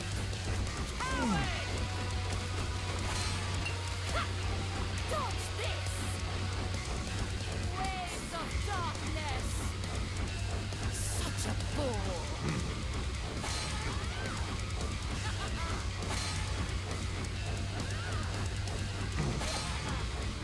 Dodge this!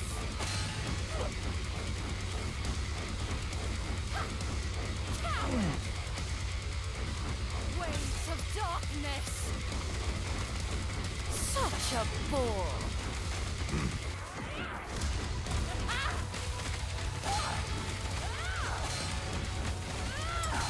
Dodge this! Fuck off. Bloody hell. Coward! Waves of darkness! Such a bore!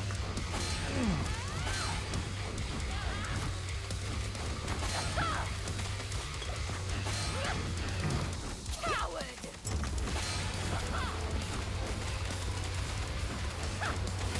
Coward! Waves of darkness!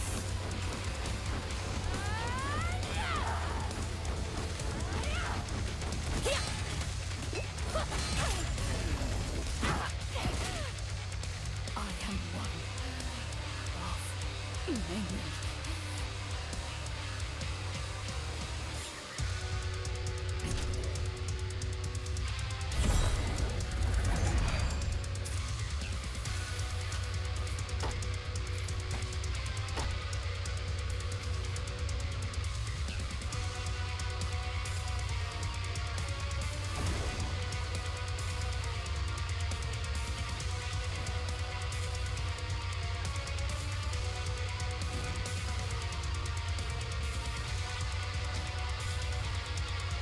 Okay, let's hear what the Dark Knight has to say. Put off the music quickly.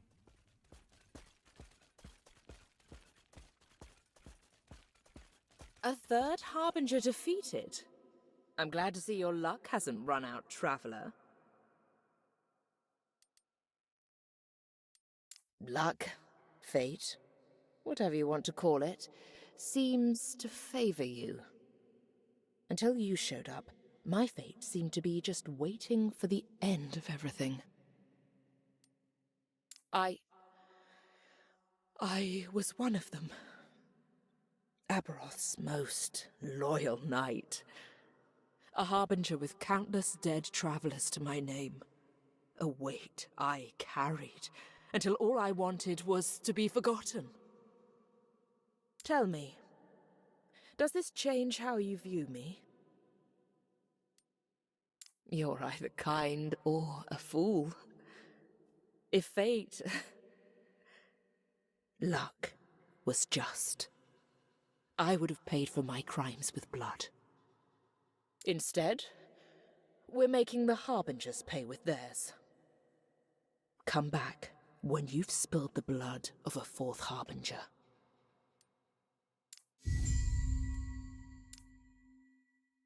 Okay, so that happens at 150 corruption then.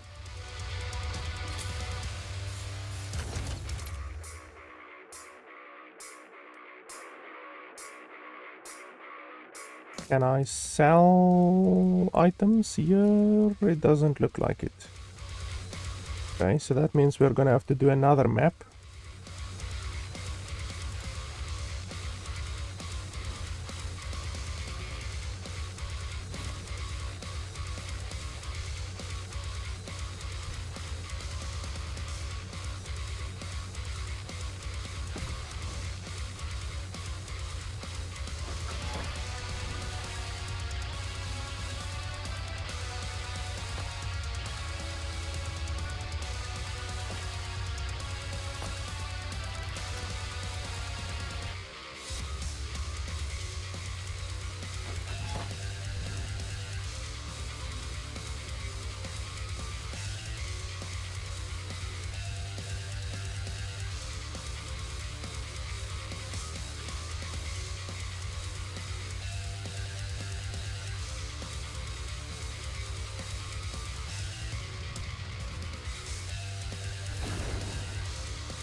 quickly want to check something here. How much do we get now? Because we should be getting a reduced amount. 170, that's not much less actually.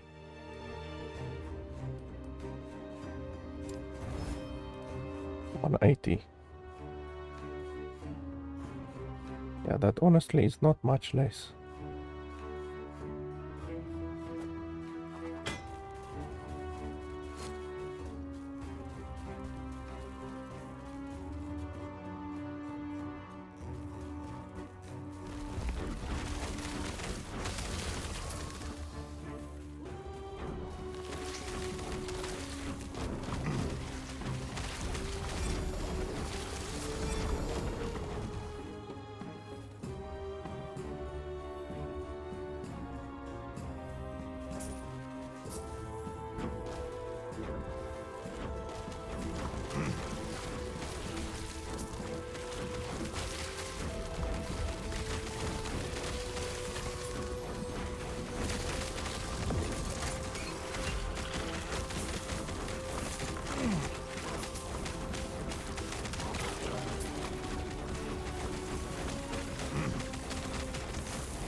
I haven't yet found a chest or a harbinger in this area.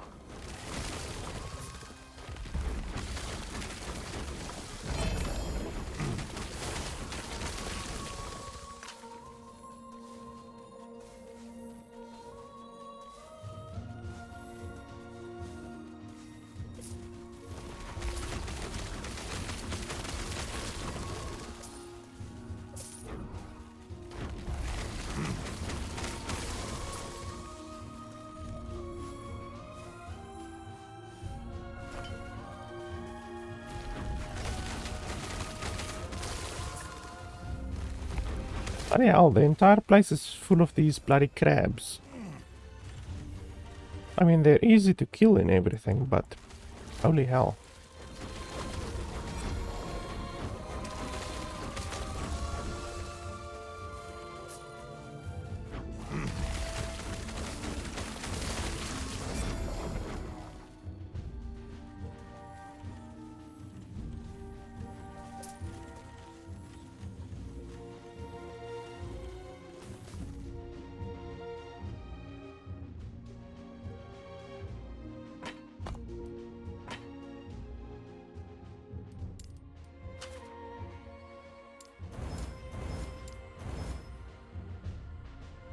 That's not bad. 25, so that's 38.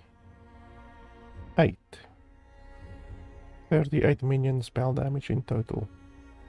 It actually rolled very low on the tier 5, 13 to 17, and it rolled 13. That's actually a little bit low, but honestly, it's not terrible. I guess we can use it.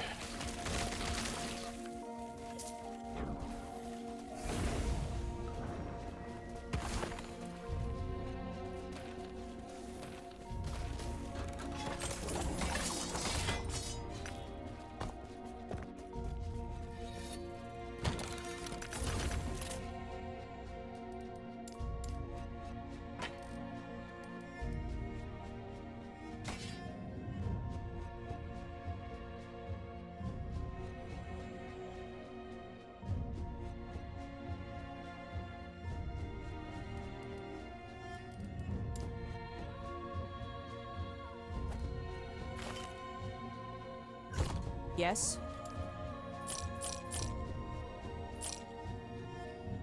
I already have 2 of these, I think, so I don't think I need another one.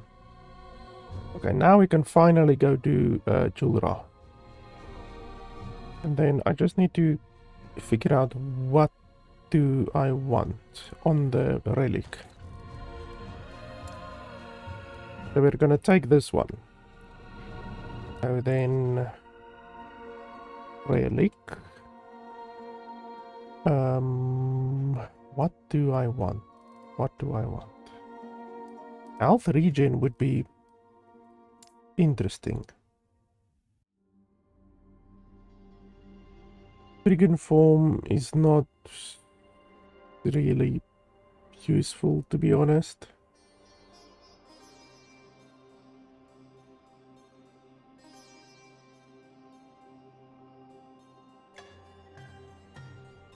Let's see here quickly.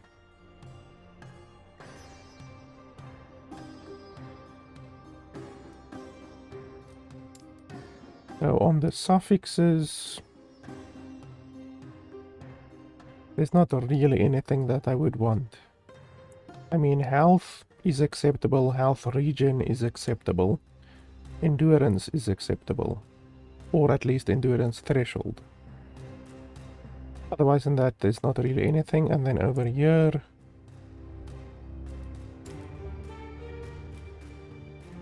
attunement is acceptable, cast speed is very good.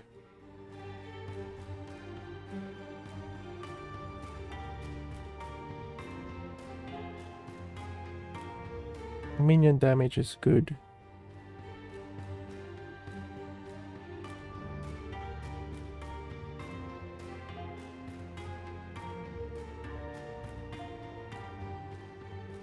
Wow, there's really not a lot of stuff that you can get on these.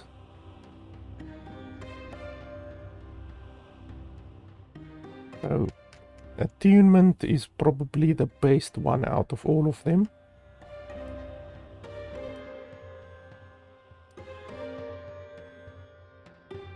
Attunement and cast speed. That's honestly the only thing that I'm seeing that is acceptable, and minion damage as well.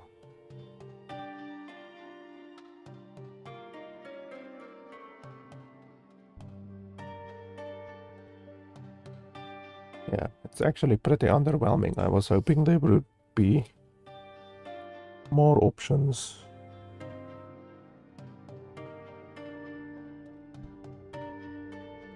Come on, Frenzy Totem. I don't use Frenzy Totem.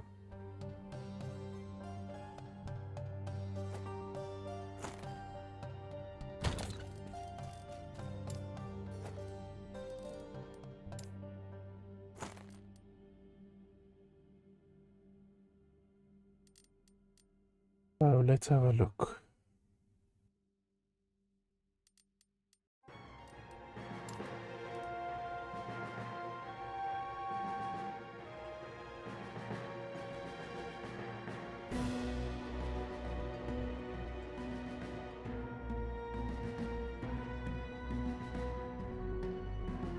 This one is not terrible.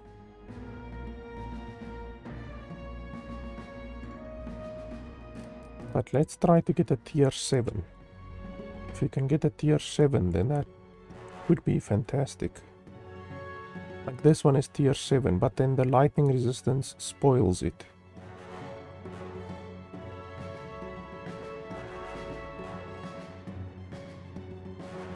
This one is pretty good.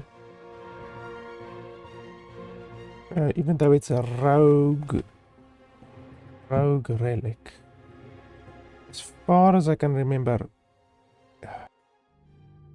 rogue relic, how does it work? If you imbue a rogue relic, as far as I can remember, as long as there's not a rogue thing on it, then it's okay, I think.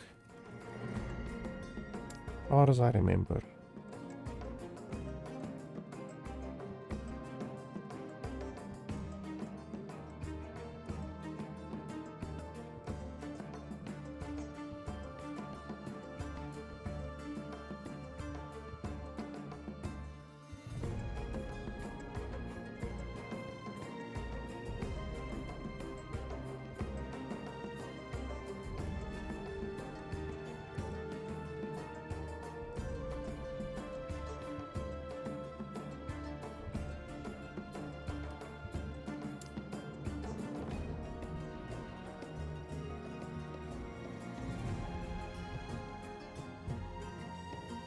Holy crap, 31 endurance.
That one is pretty good.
Okay, so let's try with these ones. So the best, that will be very good, 120 minion damage. But 140 health regen would be absolutely hilarious. So all resistances while channeling is actually pretty good, but what can we turn it into else? Like, health will be good. The only thing that's better than this is health, endurance threshold. That's really all that I would consider to be better than this. So I think we should keep it on all resistances while channeling, just to be safe. And then this we definitely want to reroll.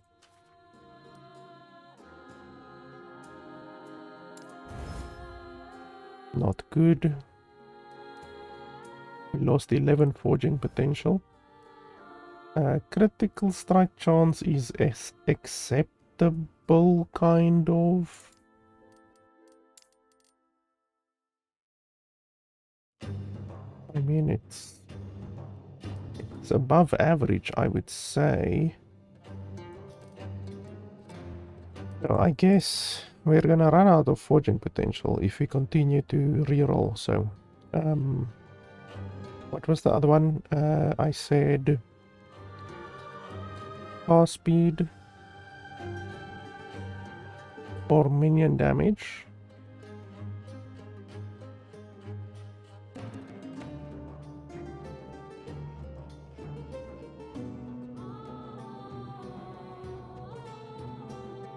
Or attunement. But you can't even get attunement on this one.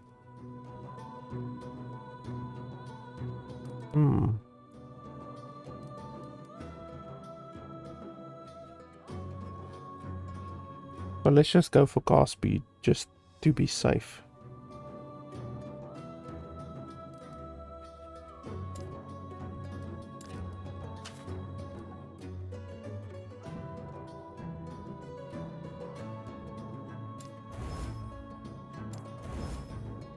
Come on, play nice, please. Oh shit. Come on, fucking 9 forging potential gone. Oh. Now that's not a good one. I mean, it's not fucking terrible, but it's not good.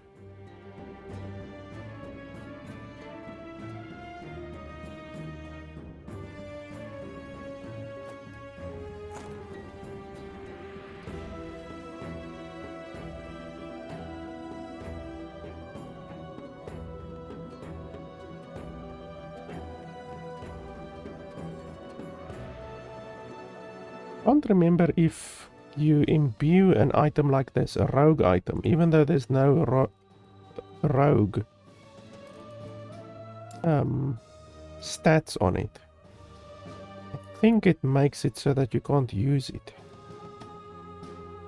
I did it once with a relic around here somewhere. Where? Or was it a chest?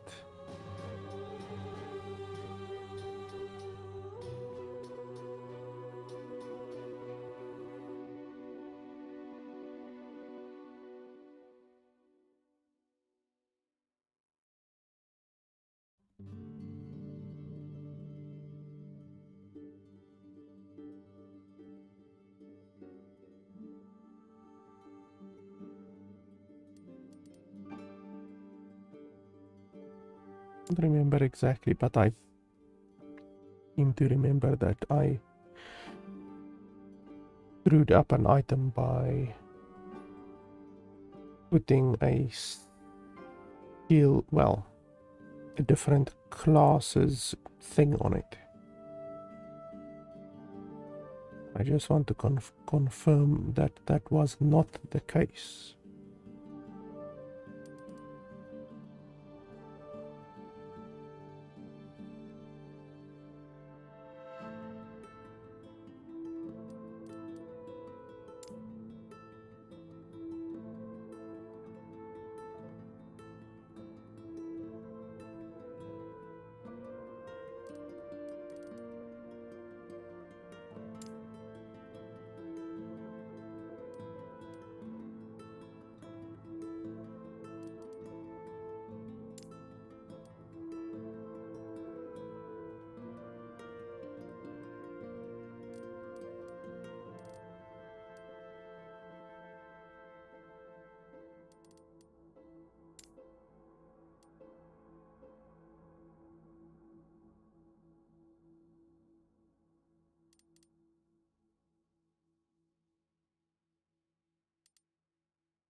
Yeah, you see this one, this happens if you put a class specific skill on an item, like the upheaval, the +3 to upheaval.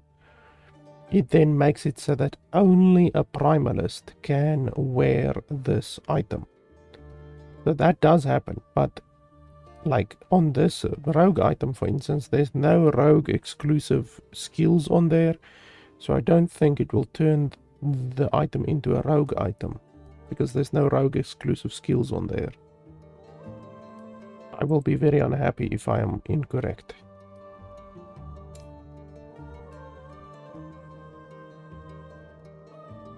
But I think that is correct.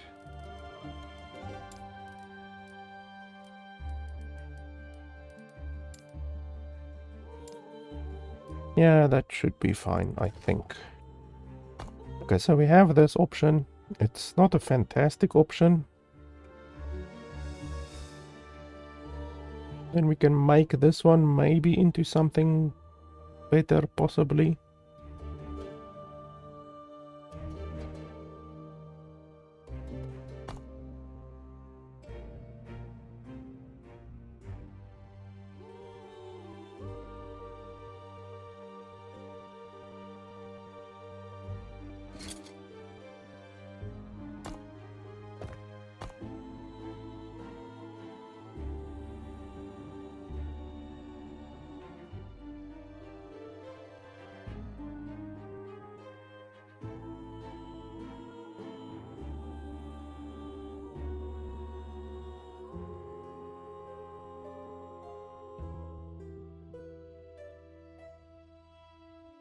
Let's try with this one.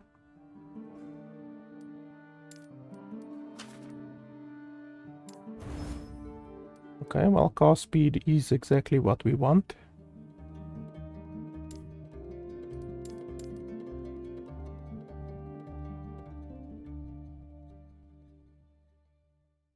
And then we can put on minion damage.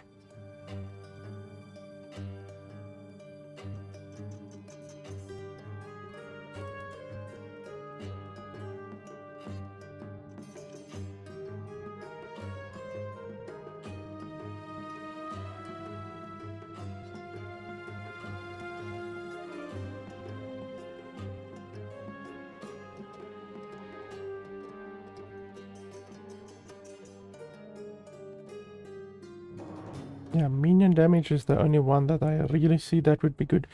Maybe intelligence? Let me just check something here.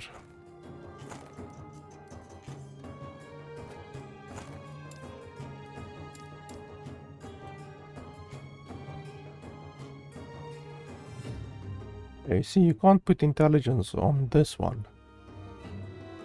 So that would make it locked, I think, if you put an intelligence on it. So really, minion damage would be the only thing you can really put on here.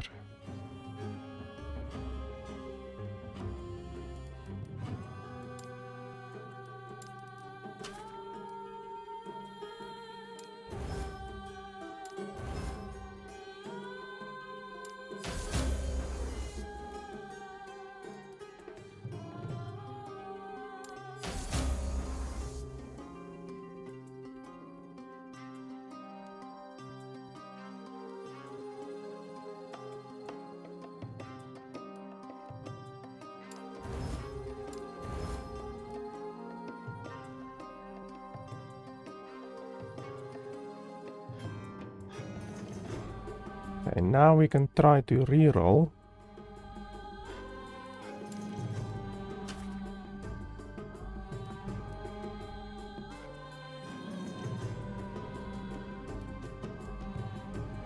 The only thing better than that is health, endurance threshold.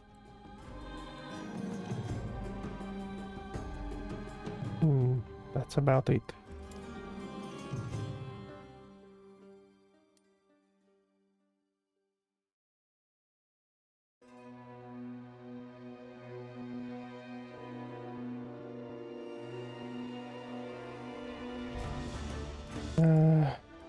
Let's bump it up once and then try to reroll twice.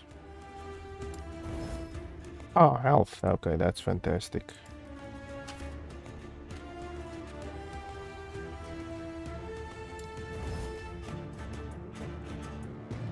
Yeah, so I would say this one is a little bit better than this one, even though you lose 40 health regeneration technically. But yeah, I think this one is better. Okay, so we've got two that we can potentially use to infuse onto this one.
There we go. I'm not sure which level of jewelry I have completed on this character. I think I at least did like tier 1 at least so far. But I can't remember.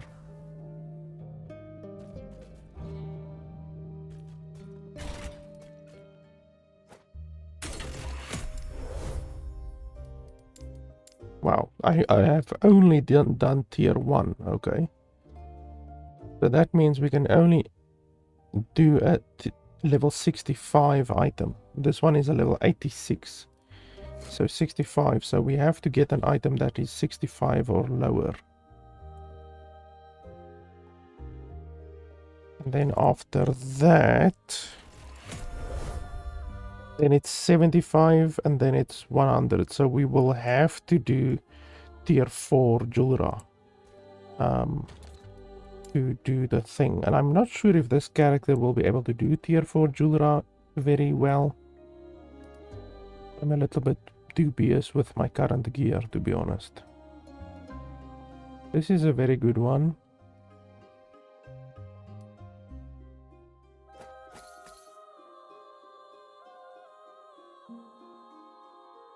I'm not sure what I would want.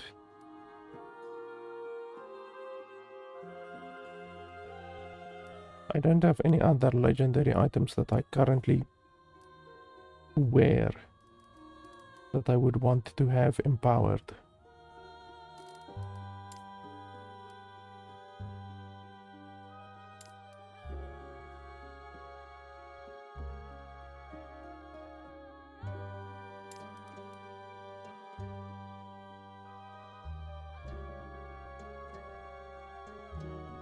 Was it 65, the limit? I think it's 65.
I'm really not sure which one I would want.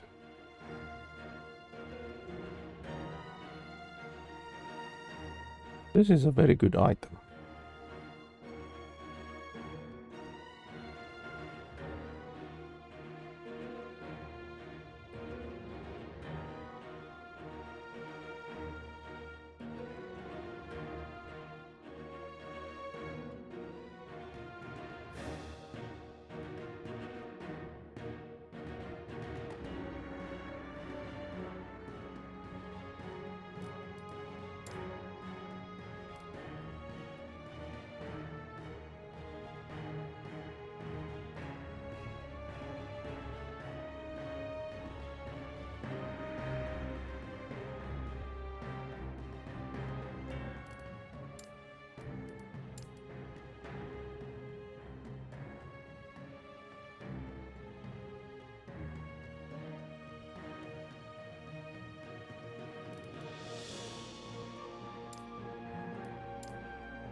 Can do any of these, maybe?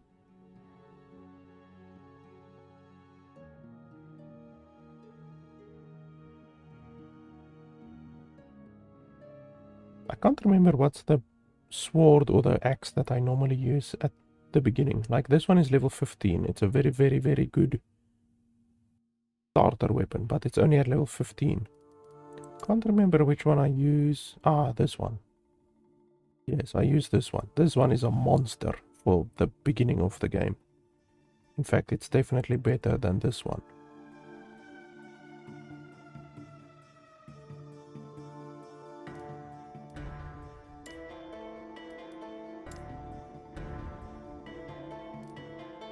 I picked up a tier 3. Ah, it's this one. —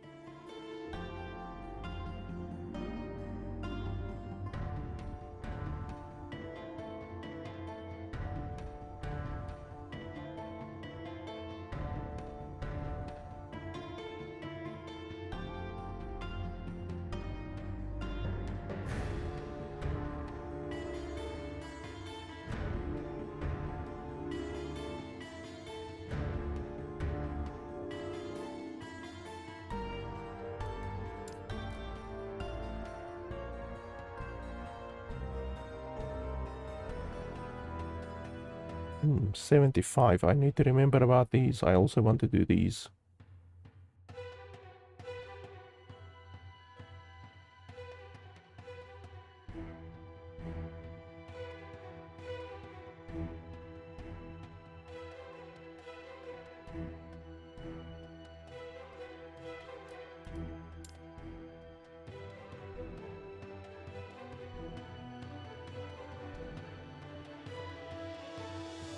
This is a very good starter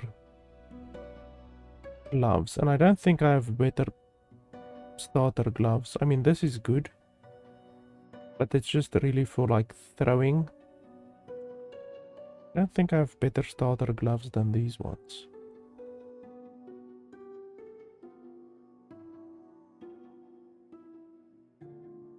We could definitely use them. And then what gloves am I going to take with them? What are good starter? That's on gloves.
Oh no, it's not very good, but what am I gonna replace it with? Big critical strike chance, maybe?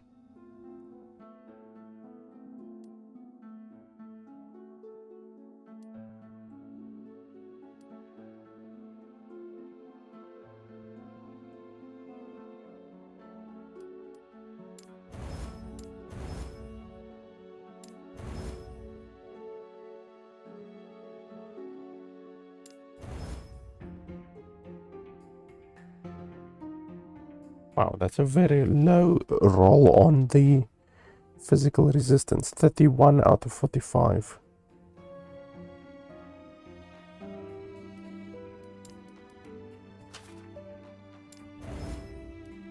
Oh, yeah, no, that's bad.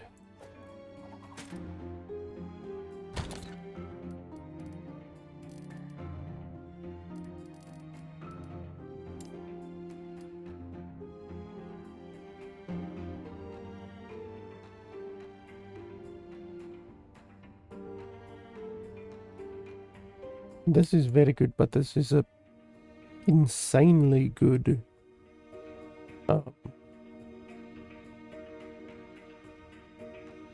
I'ma call it actual glove to have. This would almost be a waste to put on here. It's so bloody good.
Okay, 9 forging potential lost. That's not too bad.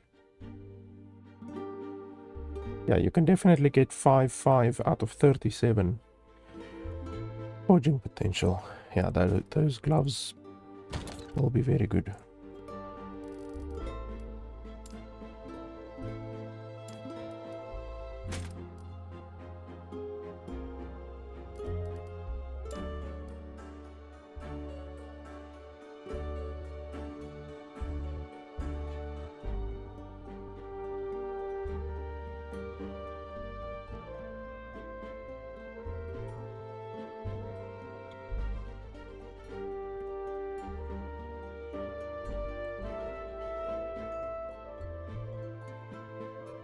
Oh, these ones are insane.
Not particularly good, but what can you do? Let's go for that one.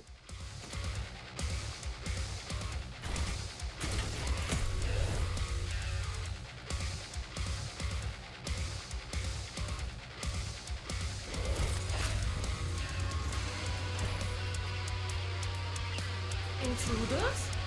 A waste of time.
see they changed the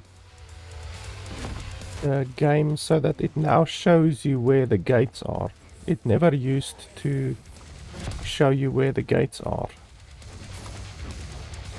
You used to have to walk around and search for the gates.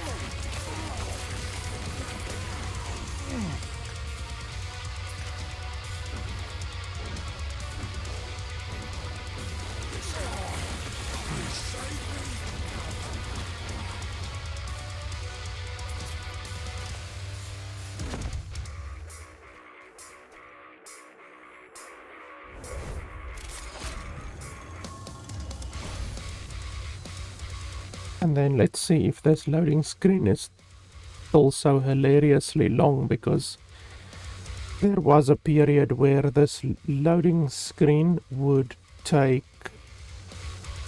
literally like 2 minutes. I'm not even joking.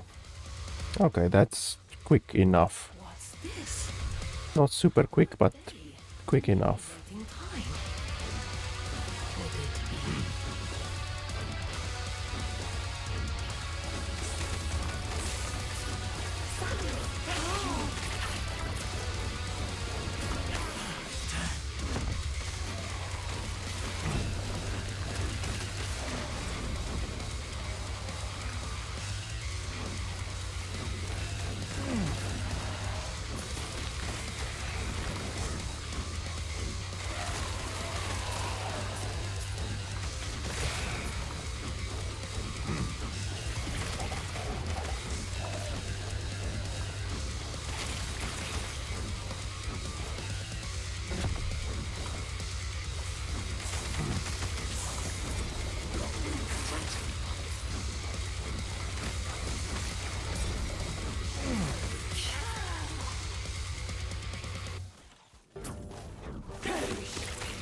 It all makes sense now. The Epoch has finally come to me.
Cluster.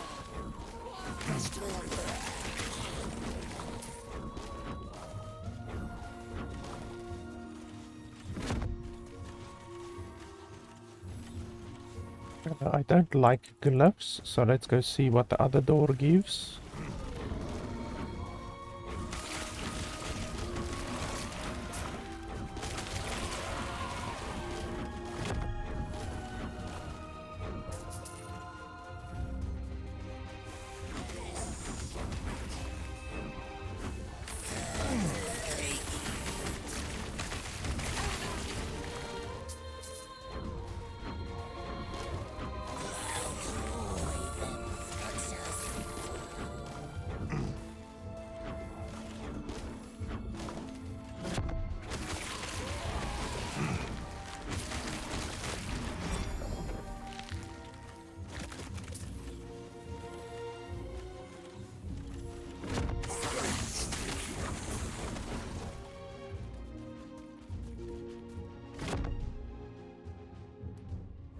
Exalted weapons is good.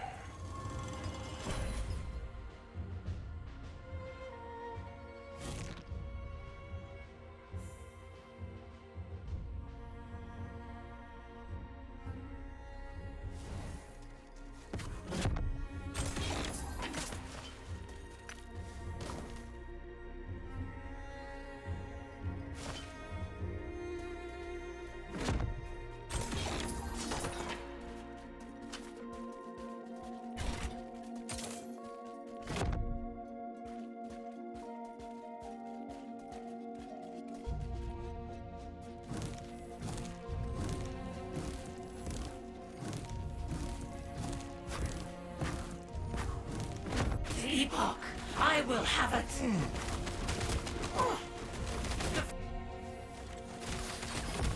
Escape is impossible.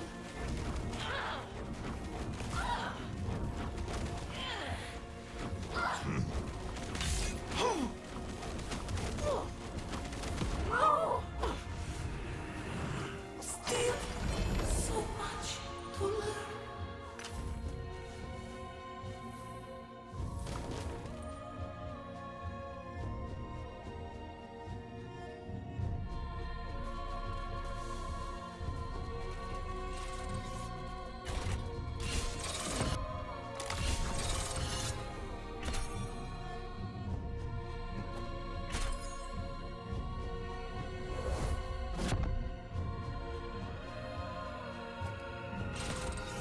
Okay, that's not too terrible. I wanted the critical strike. I didn't want the mana, but I mean, not too bad. 50-50 basically.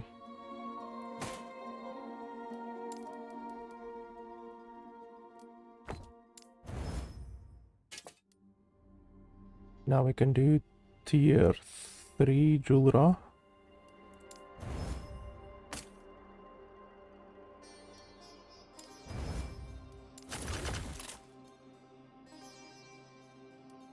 And we also need to decide what item we are gonna put in tier 3 Julra.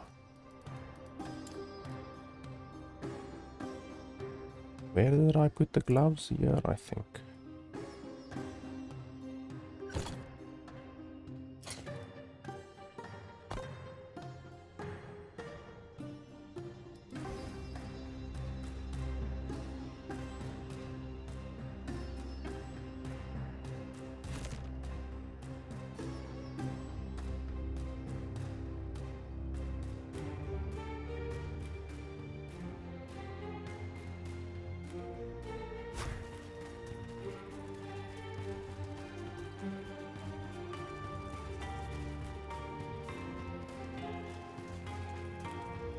Did we disconnect or what's going on? Or is it the same glitch from earlier? Yep. Same glitch from earlier.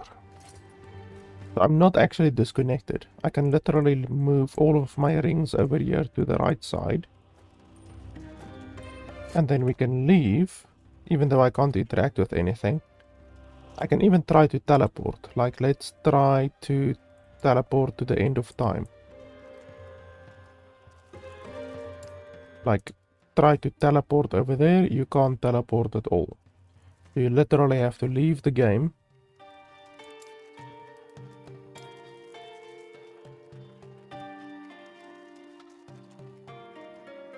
Fortunately, this glitch only hit us now, and it didn't hit us after we killed the Julra, because if I couldn't loot any of the loot from Julra, or if we couldn't interact with the time capsule, then I would have been very upset.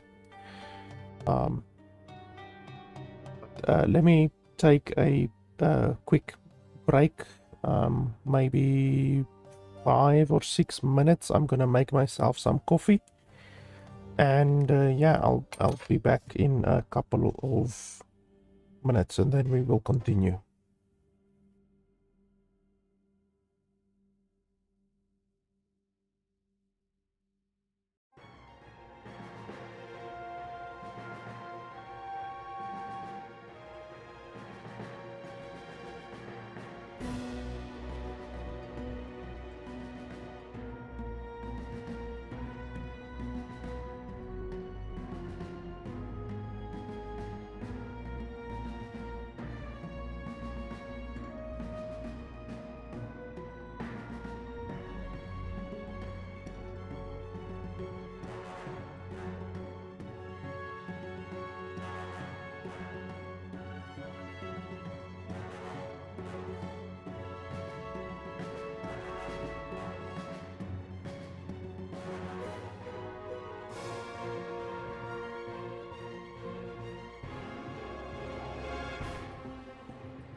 And here we go. I got a new dose of coffee. And we're ready to hit the road. Hopefully the glitch won't occur again, but unfortunately, like I said, this is now the 5th or the 6th time that it has happened today. And that means I've lost loot 5 or 6 times. It has happened 3 times when I'm literally at the end of the map, and then I completed the map, and then when the glitch happens, you can't even teleport out of the map. Like literally, it's impossible to teleport out of the map. So that sucks. So we can, yeah, jump over there.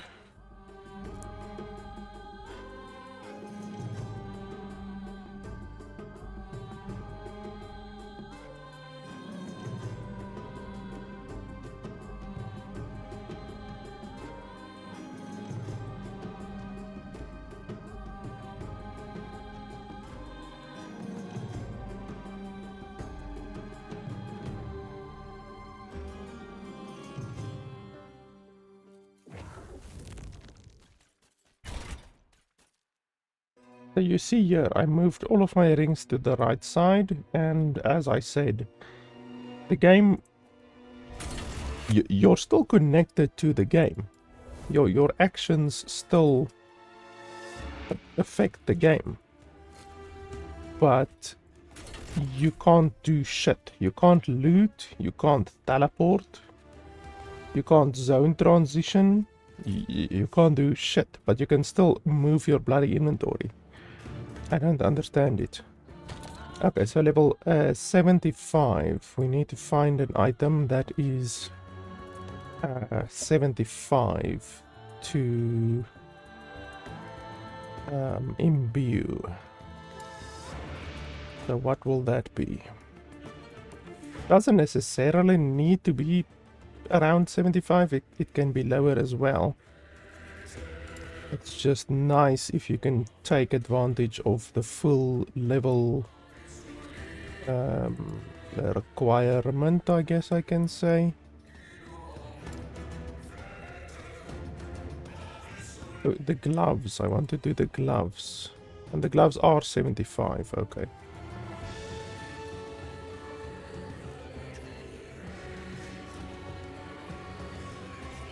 Because the gloves will actually be really good.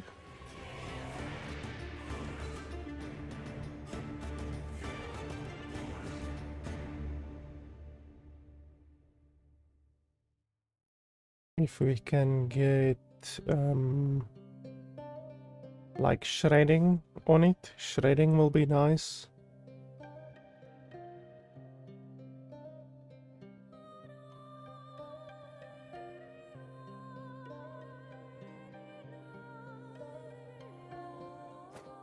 Let's try for shredding, even though it's a 25% chance. So, red armor.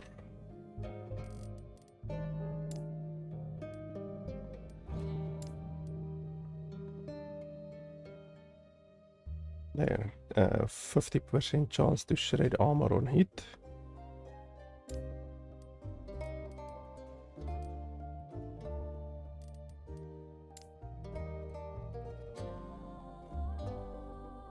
Yeah, this one is good. 150% chance to shred armor. The increased life leech is useless. Intelligence is useless. Throwing damage is useless. But I'm not sure what we actually can put on there, which would be good. I mean, minion damage would be good, I guess.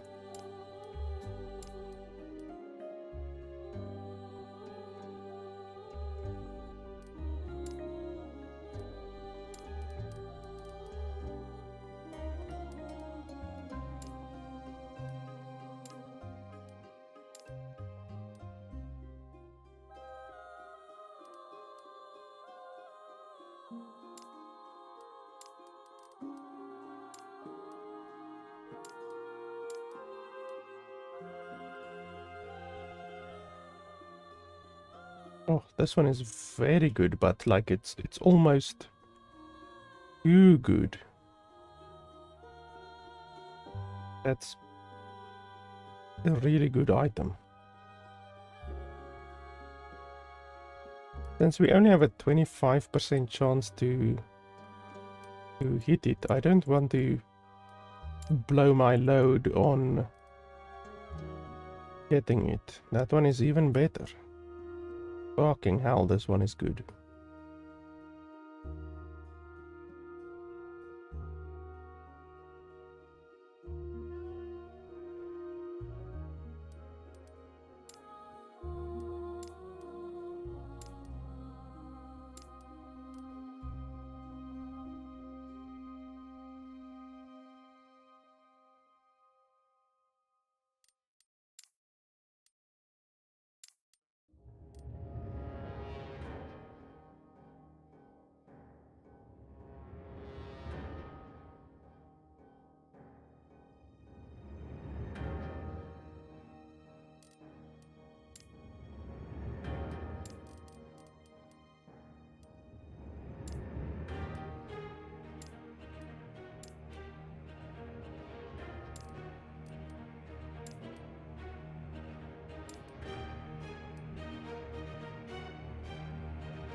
This one is pretty good.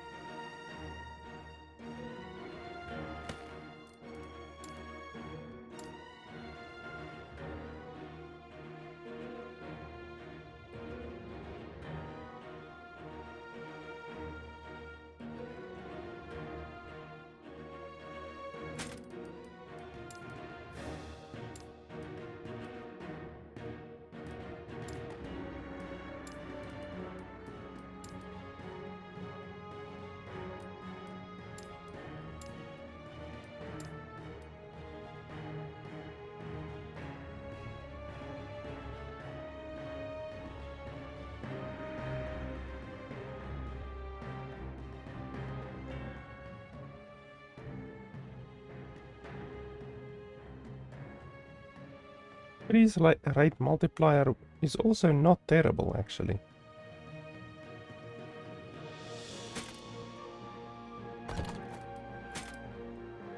Ah, tier 5 throwing damage, that's useless.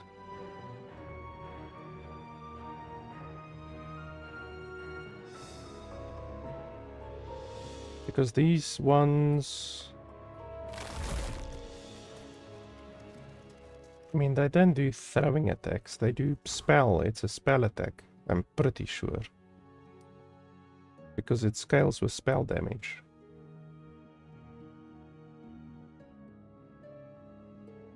So I will be pretty unhappy if it hits the throwing damage.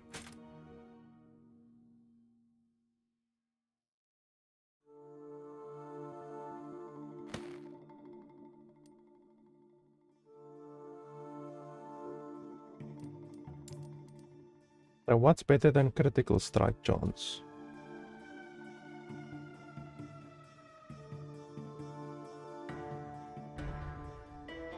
Nothing. And what's better than cast speed? I don't think there's anything either. Okay, and then what's better than void resistance?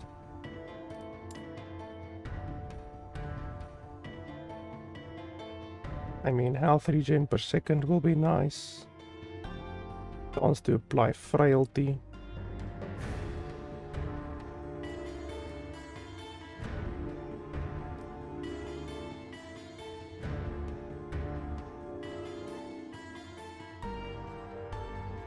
Yeah, no, I'll stick with void resistance, I think.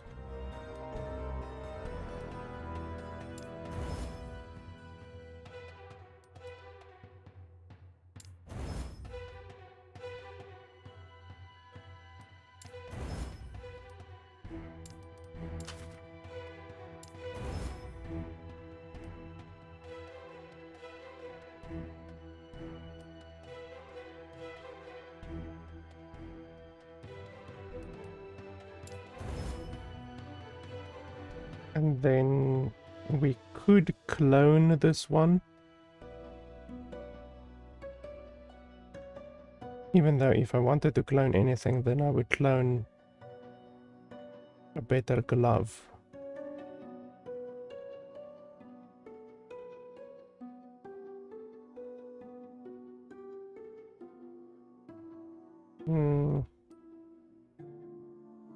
I wonder if I should clone a better glove. Yeah, this one is fine. Let's try this one. If it doesn't work out, then we will try something else. You get lucky and we hit the 25% chance, then we don't need to worry about anything else.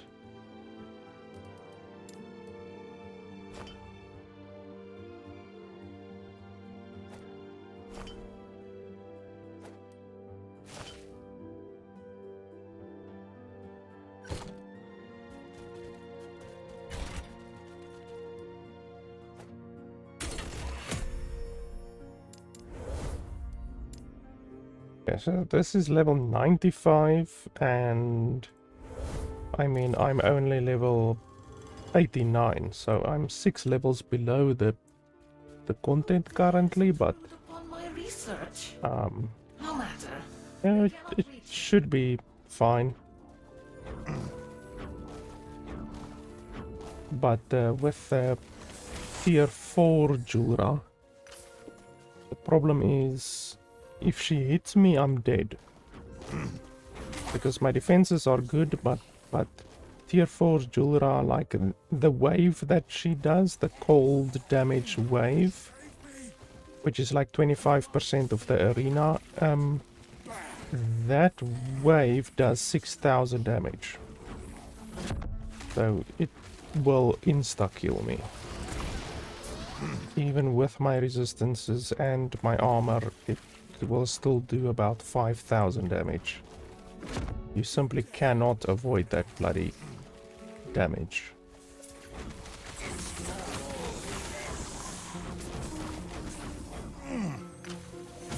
You need to be a little bit more tankier than what I am currently in order to survive that damage. Otherwise she hits you and you're dead. So I will need to maybe jump over to one of my other characters that can more easily do tier 4 Julra.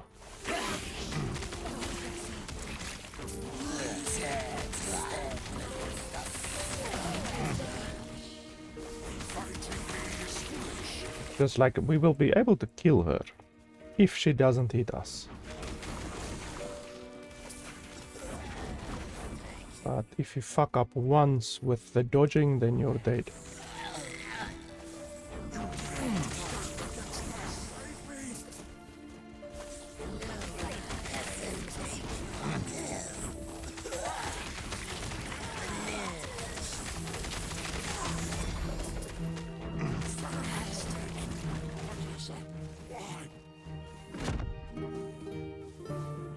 Exalted helmets is nice.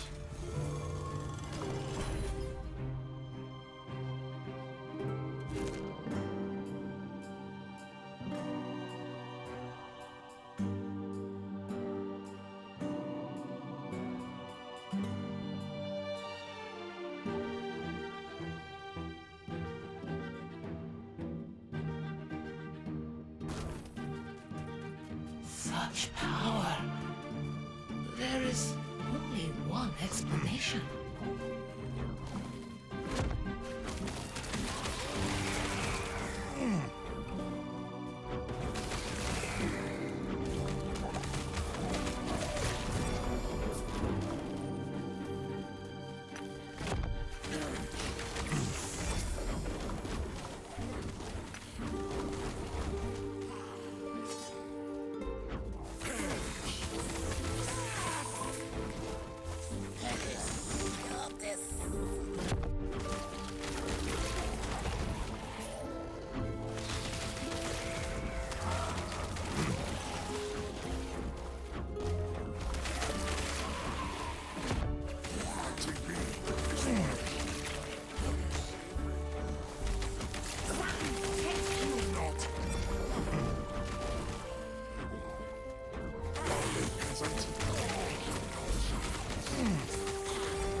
the Epoch then? A fool like you has no use for it. Wow, that's literally maximum almost. 382.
The future cannot be denied.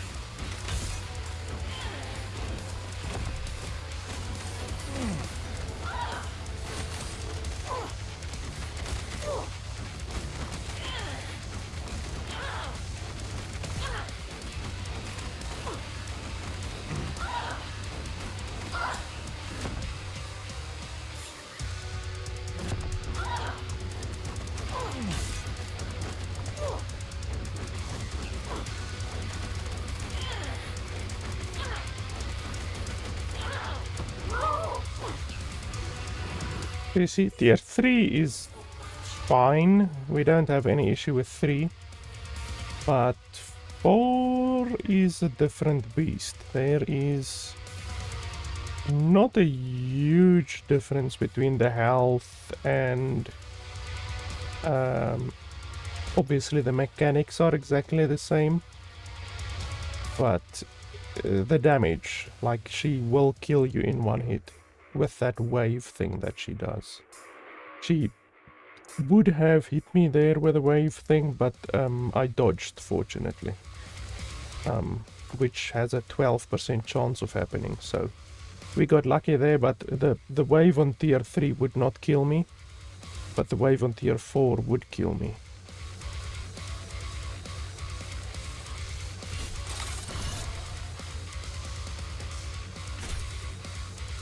Okay, come on, shredding. If we get shredding, then I'm happy.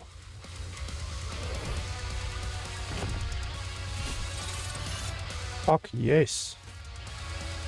Okay, well, that's a 25% chance of happening, and it just happened. So that's very nice, and that would then be our new gloves from now on. That actually, like, you think this wouldn't make a big difference, but you're gonna see it. It makes a big difference. The 128% chance to shred is way more damage than the 86% increased minion damage. And we have a little bit less car speed now, and obviously less dodge chance, so our dodge chance reduced by 2. But otherwise than that, everything is more. So that's nice. I'm happy that was... Obviously, eventually when we can kill tier 4 Julra consistently, then we can try to get a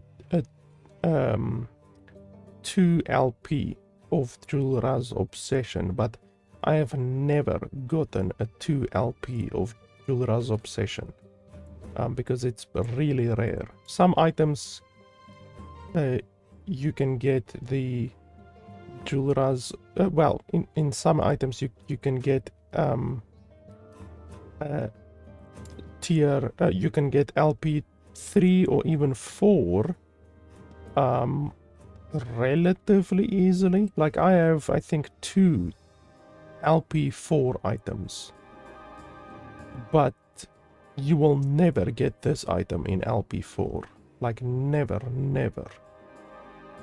So it is definitely different.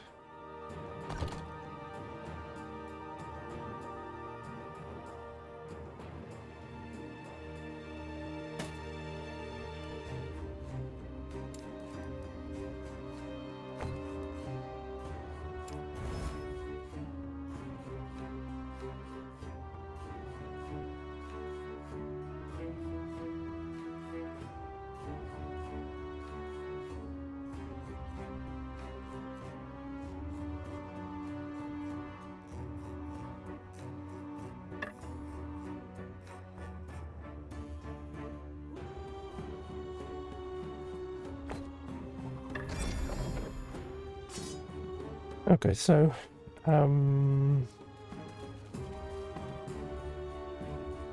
really am afraid to try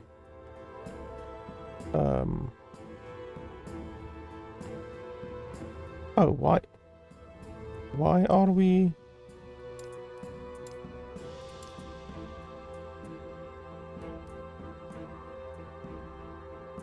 Aren't we on this one? Yes, we are on this one. Correct? I think so. Yes, we have to be on the other one. I will have to check my score, but yeah, we are on this one. I'm pretty bloody sure.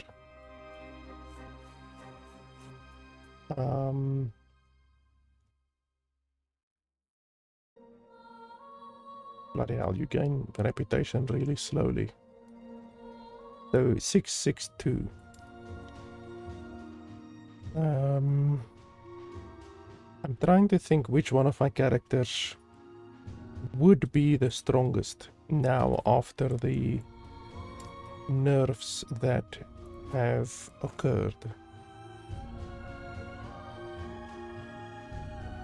I think we said we're gonna take this one, correct? I think so.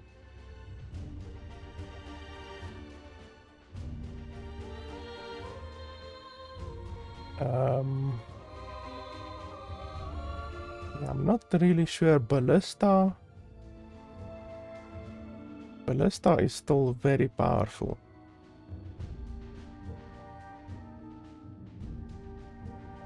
I don't think they nerfed Ballista too much. And let's see quickly. As far as I can remember, the last time that I played Ballista, it was still very, very powerful. I know they nerfed explosive arrow, lightning arrow, into the fucking ground. So that build is now basically dead in the water. But Ballista, this one, I think Ballista is still very viable.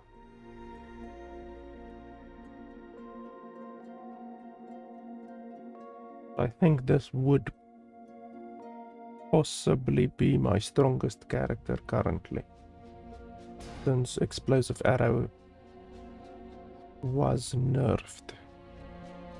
They did nerf the range of ballista, but not the damage, the last time that I checked.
Yeah, all of my gear should still be pretty good. Did they reset? No, they did not reset anything here, because on some of the characters they did actually reset. And they didn't reset anything here. But I do remember that they changed something. What did they change? More damage per dexterity. Increased area per dexterity. I remember they changed something.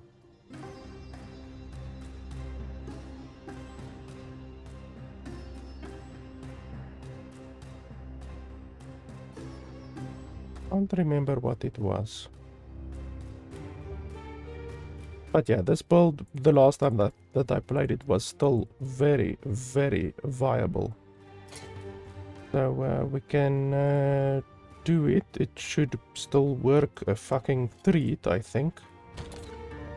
Another thing, like, I can get much better gear on this bloody character. Like, this character actually does not have particularly good gear, actually. Let me check the swords. Because like this one, for instance, it doesn't even have an LP on it.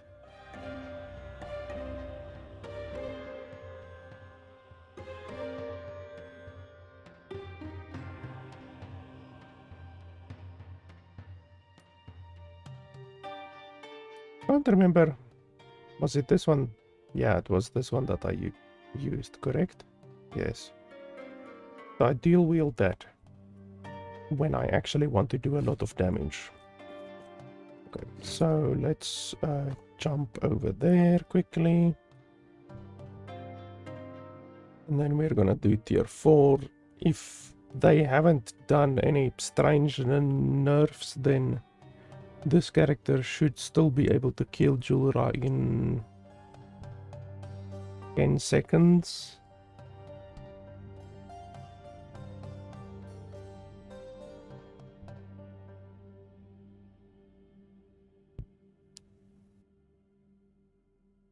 Because I'm just not confident on the other character's abilities.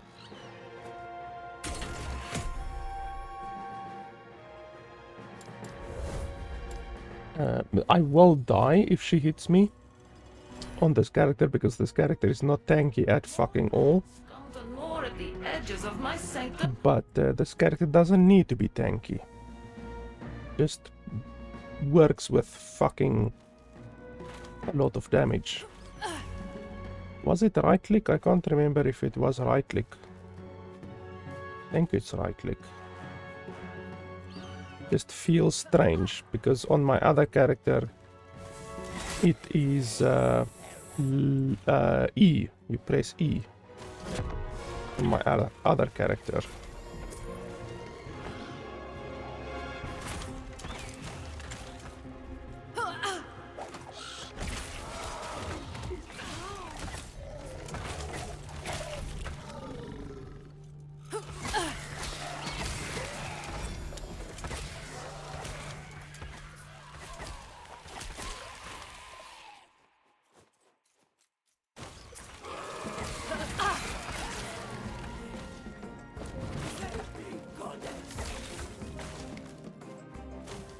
Bloody hell, did they reduce the amount of turrets that you can have, or what's going on?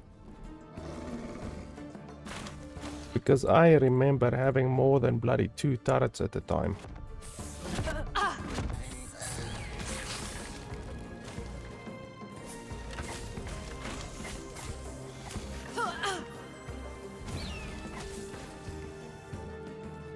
Like seriously, did they change something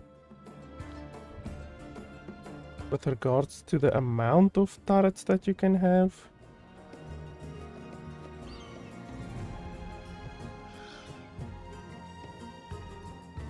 Unless I am misremembering. I mean, I haven't played this build in maybe 4 months at least, so I might be misremembering it. But I seem to fucking remember that you could place more than just 2 bloody turrets.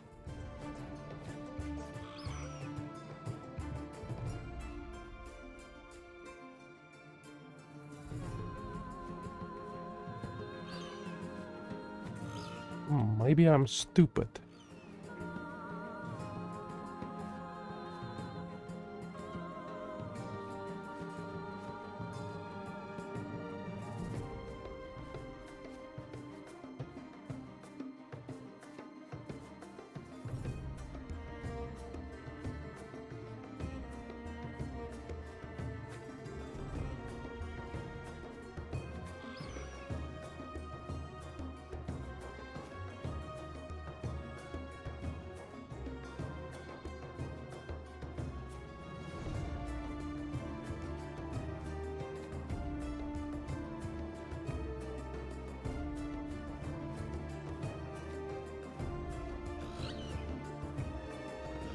Yeah, I must be bloody stupid because I seem to remember that you could place more.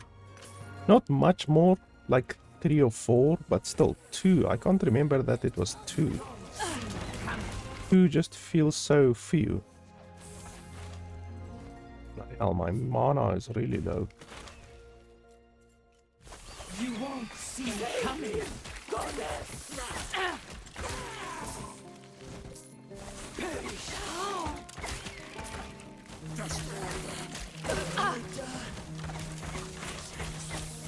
You can see this character can still walk through this shit. So yeah, they reduced the area of the explosions, but the damage, it doesn't look like they touched the damage of the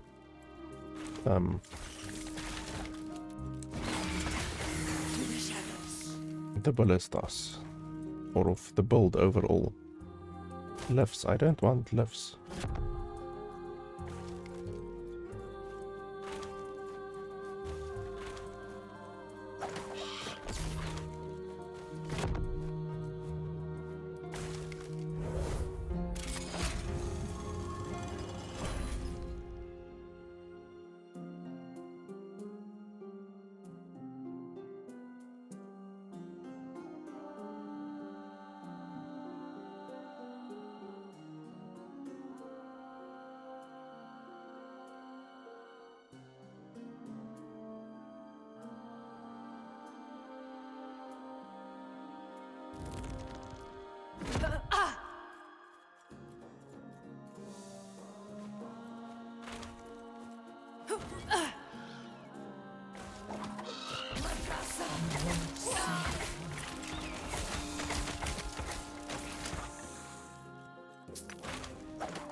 I like that you can still move through the walls with this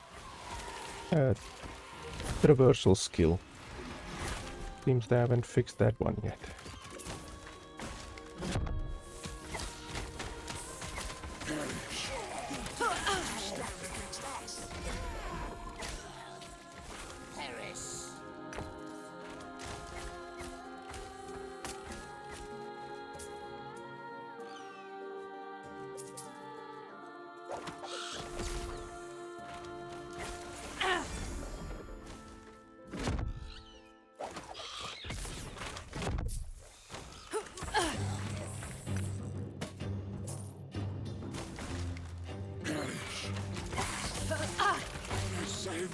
Save me!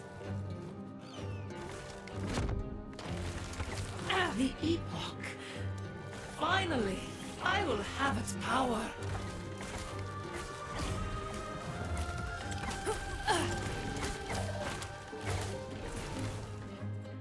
You need to look out for those bloody things because they can crit the shit out of you. Like literally they can do 2000 damage with a single crit.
It won't let me through now.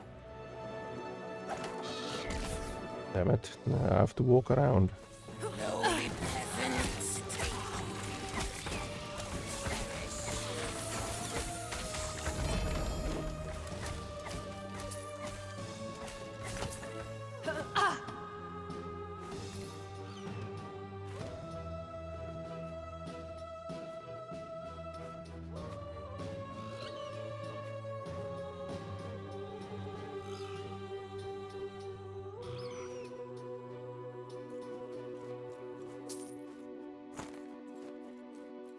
You dare to stand against not.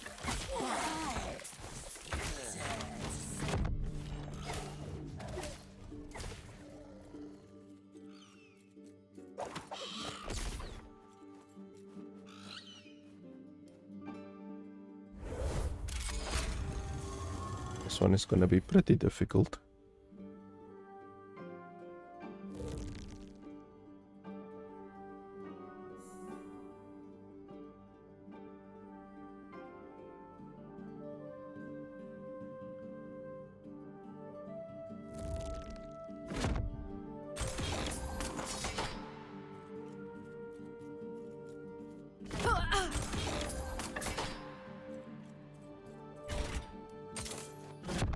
As far as I remember, you net and then you can also throw a falcon strike in there.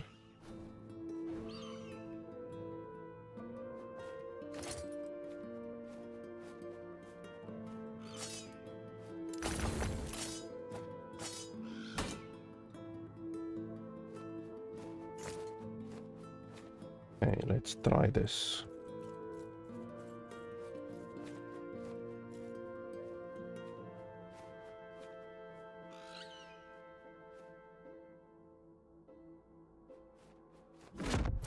The Epoch. I will have it.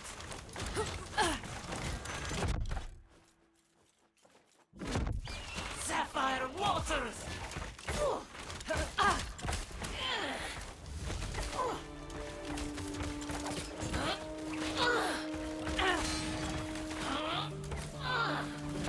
Escape is impossible.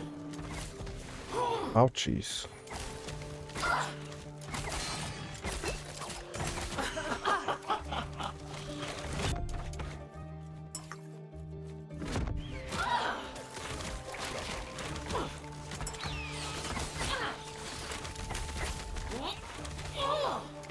Oof.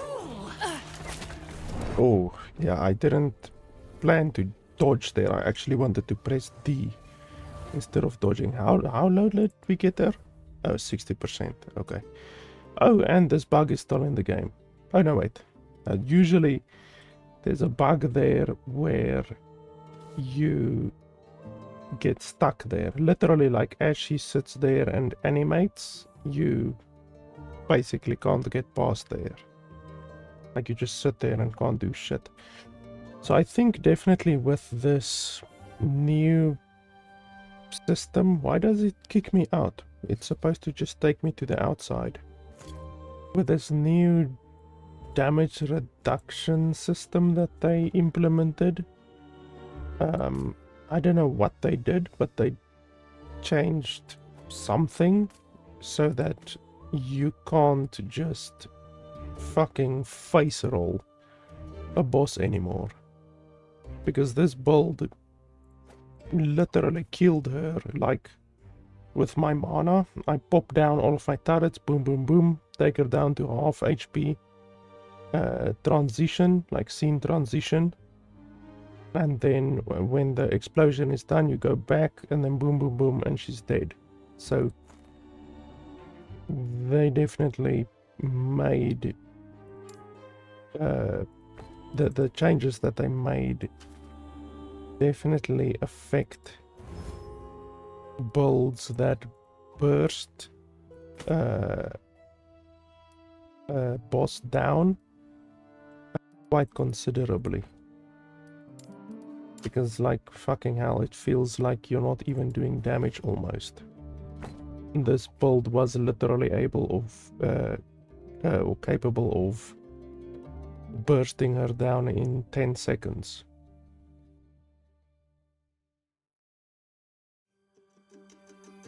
Which is not bad. 50 forging potential. But the base, the helmet base is pretty bad. Yeah, no, that's not good. So yeah, if you can't fucking burst her down, I wonder then if my other build will do better. I mean, like I said, I can increase my gear. Like my sword, I can get a better sword. This sword is not really good because the chance to shred armor doesn't even affect my ballistas as far as I remember. I don't have any LP on my boots. I can definitely get better boots. So there's various things that I can definitely improve on this character's gear.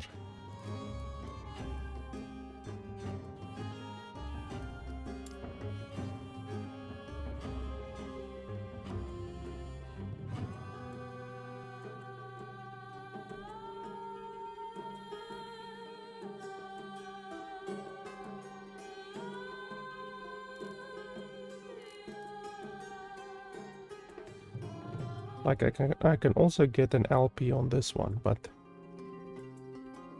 it needs to be a pretty specific thing. I will put it over here, and then the boots as well. Will put over here just to imbue it when I get the chance to imbue it. And then I think we can go back to the other character. Clearly, the changes that they did to the bosses, to the damage reduction. I know that they said in the patch notes that, I don't know, it's like adjustive or adaptive. It's like adaptive boss damage reduction, which is fucking weird. So they're basically punishing characters or builds that do a lot of damage quickly by reducing their damage or giving the boss more ward, essentially. Because that's essentially what's happening. The boss is getting a lot of ward. Okay, but let's try with this guy. Even though at level 89 my gear isn't very good. I can definitely improve a lot on my gear. I'm really not too confident if we will be able to kill tier 4 Julra. Even though it's not a massive problem, I mean, I don't need to get 2 LP on my Vessel of Strife. It would just be nice to get the 2 LP on my Vessel of Strife. But it's not like super necessary or anything like that. It would just be nice.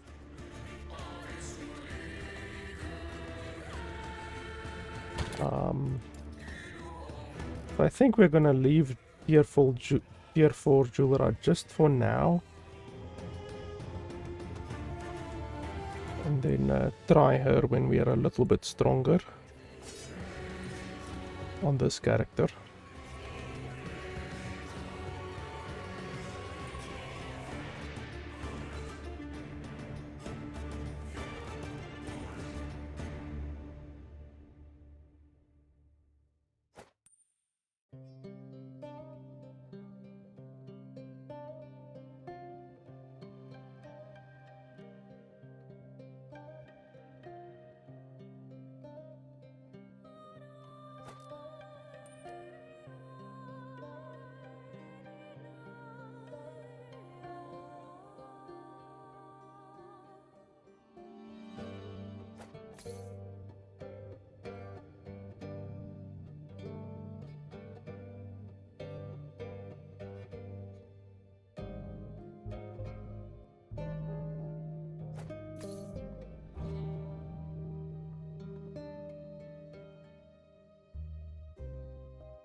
So we can try Lagon again and then see, like now with our shredding that we do, we are going to do a lot of more damage, that much is certain.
Fucking hell.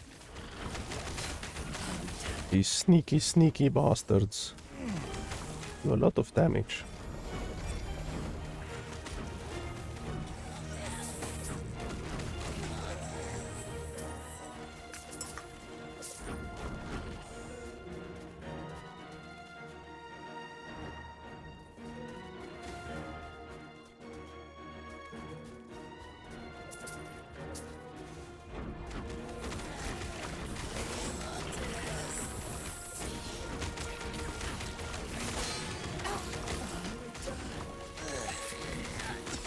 I really need to get like 40 more critical strike avoidance to make myself critical strike immune, because these motherfuckers can still critical strike me quite a bit.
Holy schmoly, that's a lot of damage reflected. Too bad it's a really bad build. Damage reflected, the reflected is so useless.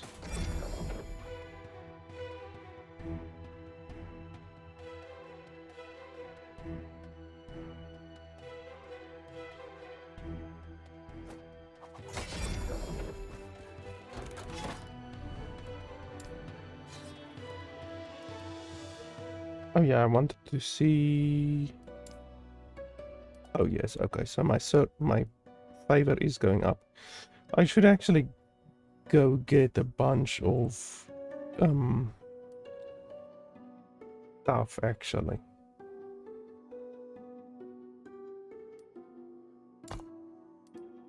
Let's go over there and get a couple, because I haven't done any on this character. And I have such a amazing amount of favor that I can spend actually.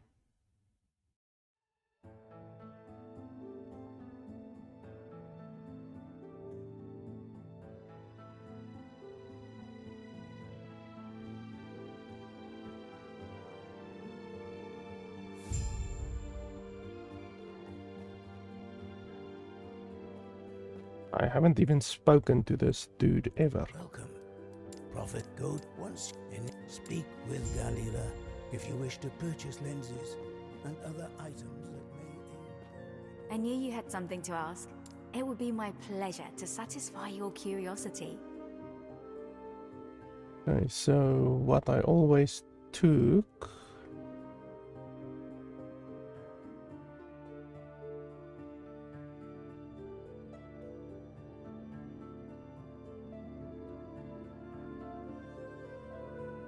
was unique items.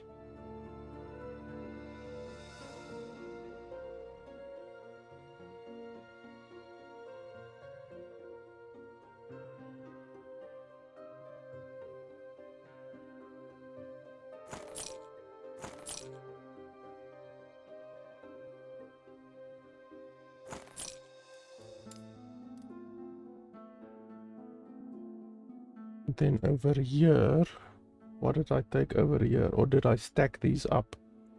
I don't remember exactly what my setup was. Because your lenses aren't carried through your different characters. Oh yes, you can stack these up. Okay, I remember now. So this one I used a lot. I knew you had something to ask. It would be my pleasure to satisfy your curiosity.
But the main one that I always focused on was this one.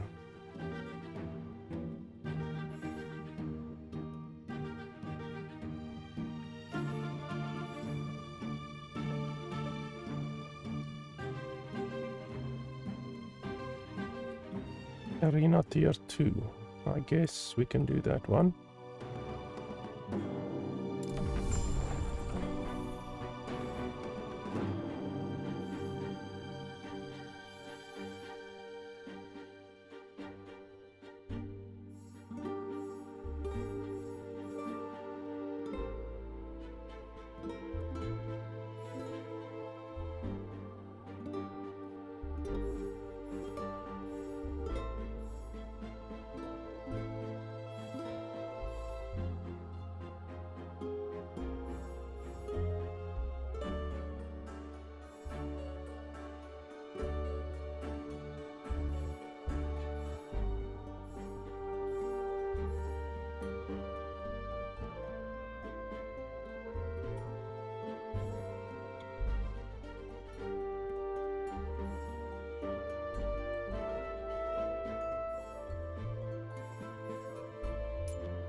We're gonna have to take a crap load of stuff to fill this one up.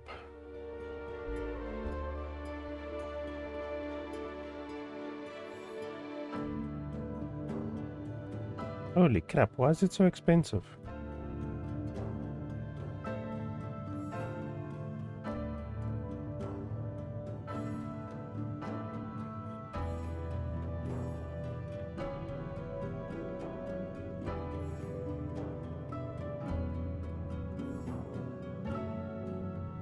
$17,000. Didn't used to be so expensive that they increased the bloody prices.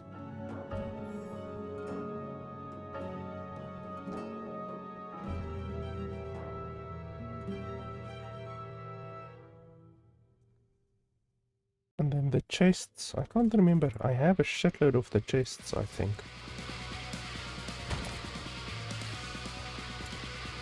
I have a shitload of shields. And then boots and these ones.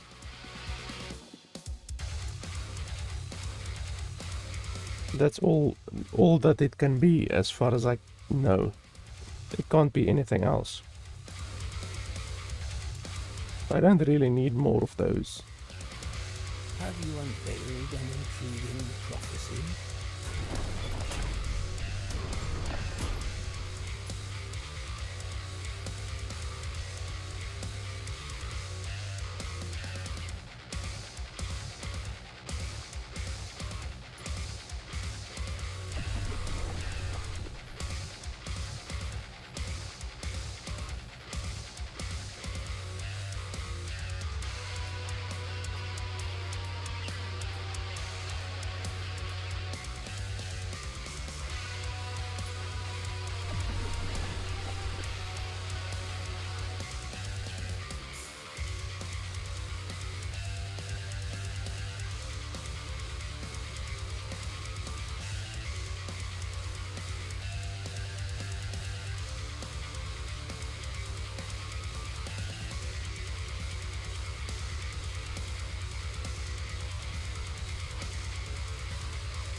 Okay, we feel. How much do we have now? Prophecy. We can still take a couple if we really wanted to. Have you unveiled What's the next rank reward? prophecy? Items that would drop as rare have a 25% chance to become exalted. That's pretty good because that essentially means you get 25% more exalted items, just like that.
I think that's that for now.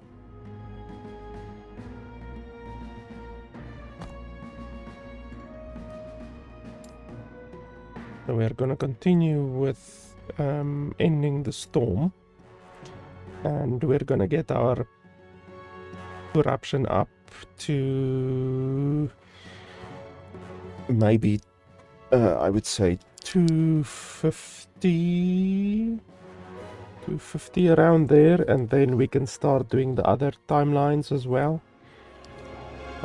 Obviously the higher a single timeline is, the faster you will gain corruption in the other timelines.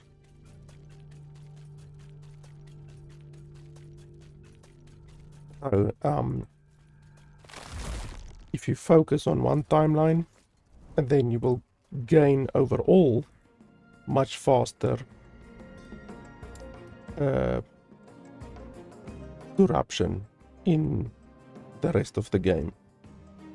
So instead of getting one timeline 220 and then the next one 230 and the next one 250, it will take much longer if you do that than just getting one timeline to whatever 200, and then you can get all of your other timelines to 200 much quicker. The nice little, I guess, quality of life feature that the developers added. Even though I don't think a lot of people use it or know about it.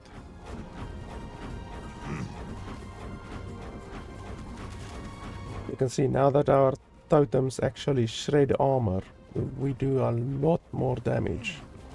Like you're gonna see when we fight Lagon again, it's going to make a significant difference in the speed that we can kill a boss. Because previously we only stacked our frostbite stacks to like 150. Now we can also stack armor shred to like 150 as well on top of that.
Holy balls.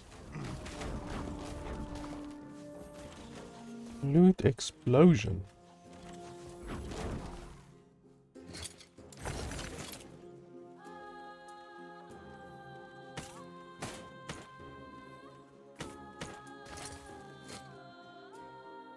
Hey, new item. We are not gonna have fucking enough space for all of this.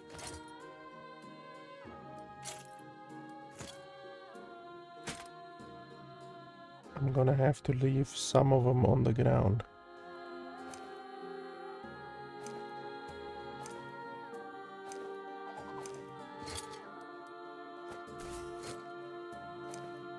Fucking stacked with items. Let's see.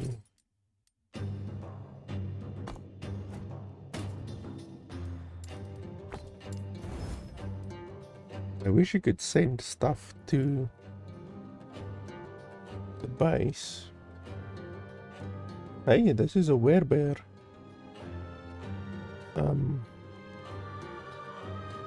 Item. I actually do have a werebear character.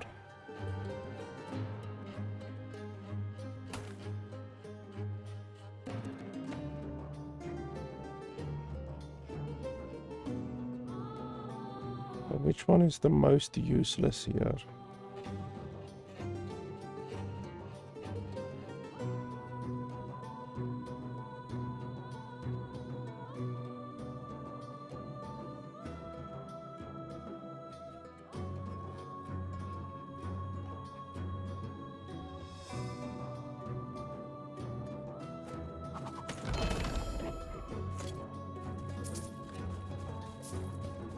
And let's hope we don't get another fucking loot explosion.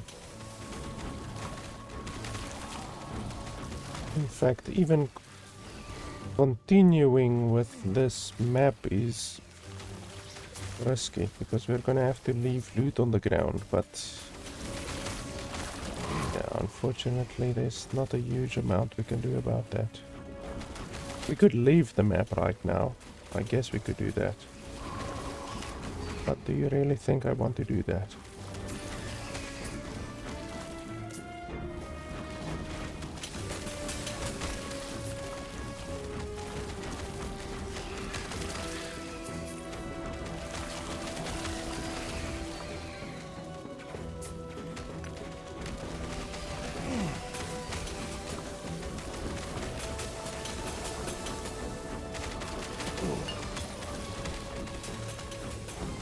Poison everywhere.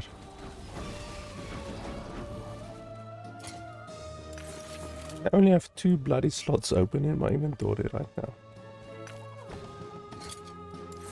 Okay, make that 1 slot open.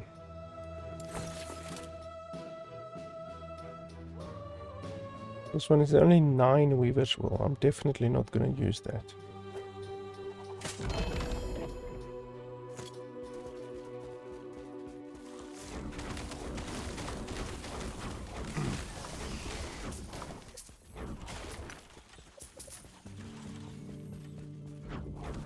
Comes another fucking loot explosion.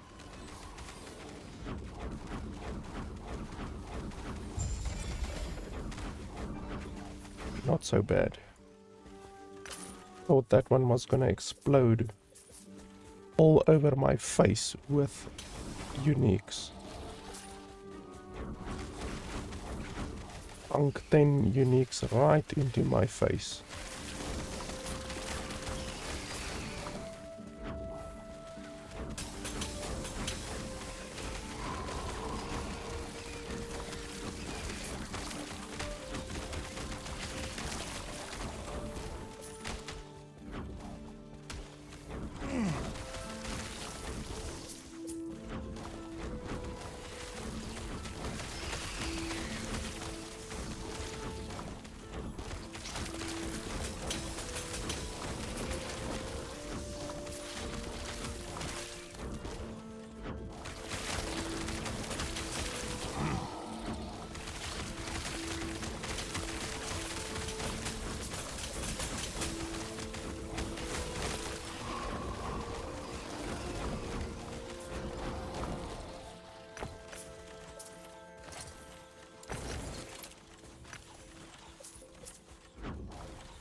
Okay, let's see.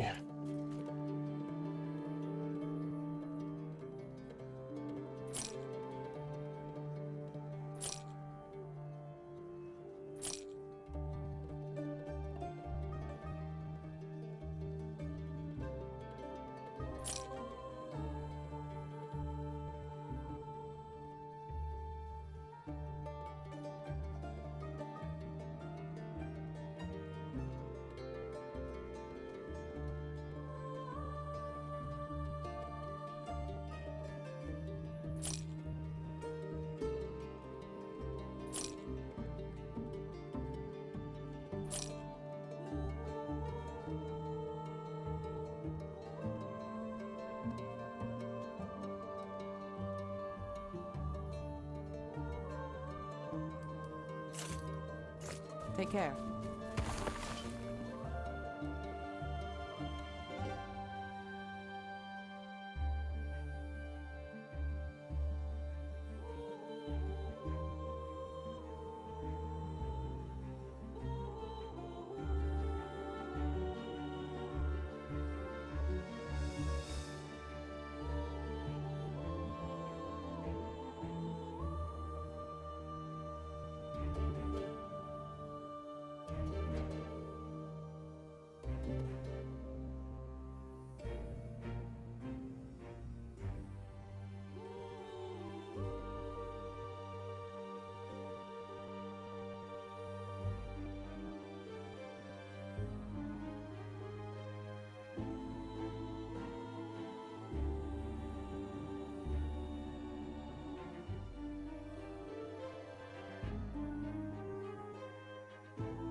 Yes?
Well, this one is actually a little bit better, but the 43% of mana spent gain as ward is not very good. This one is 67, 40, 36. It's definitely better than this one.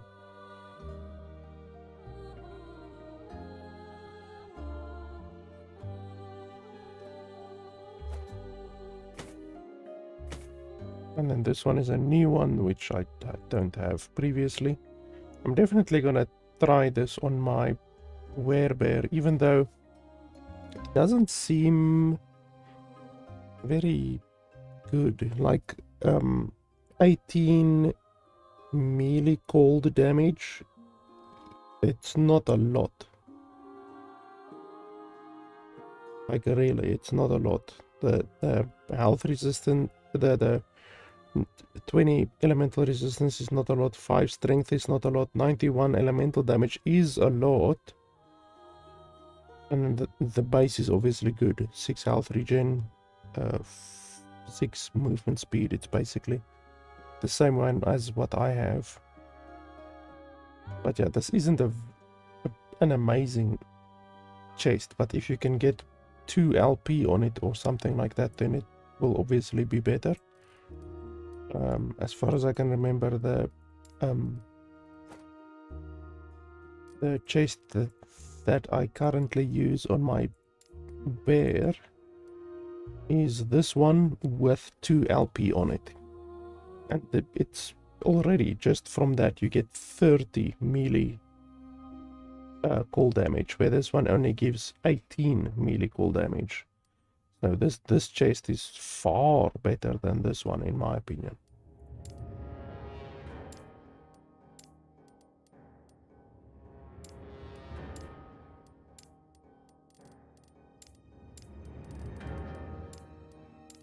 Yeah, I'm just gonna put this here. Yes.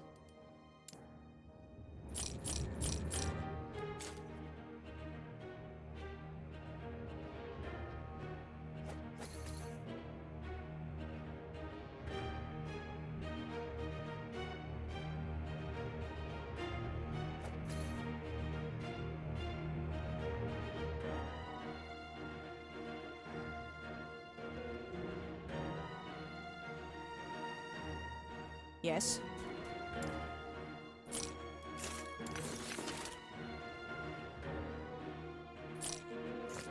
Take care.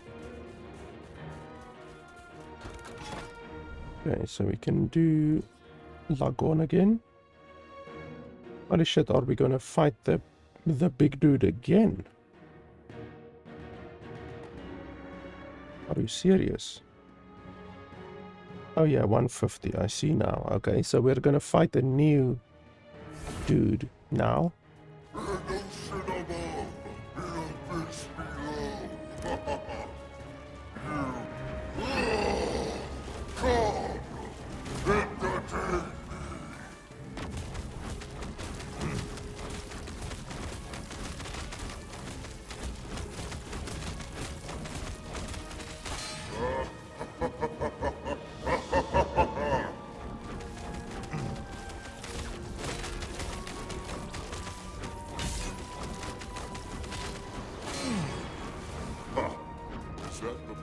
Yeah, we do a lot more damage now with the trading.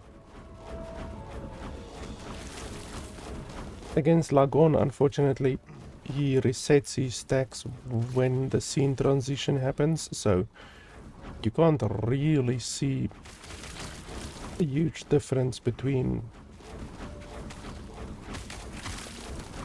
our previous build and this build, or at least with the previous gloves and these gloves. But when we fight like Julra again or something like that, then we will definitely be able to see the damage difference, because Lagon is basically the only boss in the entire game which resets at 50%.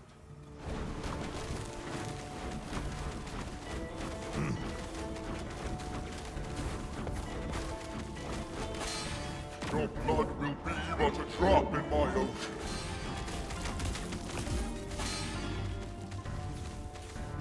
The crap, that was a long stun.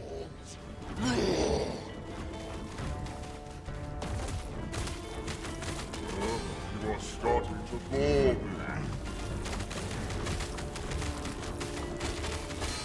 Bloody hell, at 2000 hit. My waves will shatter you. Oh shit, that was close. Come on, lag. Liath was right not to trust you. Dodge this! Dodge this! Waves of darkness! Such a bore!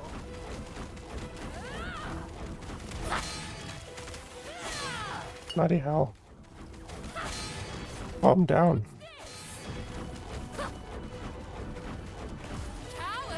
Ouchies, 2000.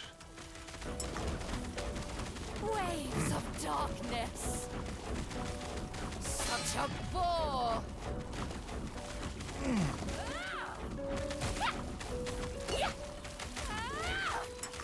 Dodge this!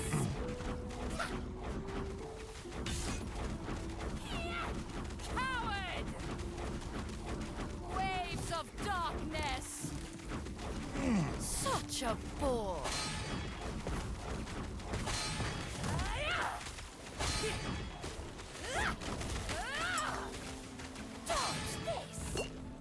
Fucking hell, that was close. Why am I out of...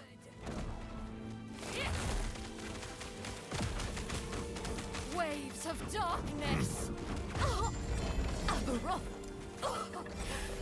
Lied to us. This one... Will it give us more? I'm not 100% sure. 327. 327. 327.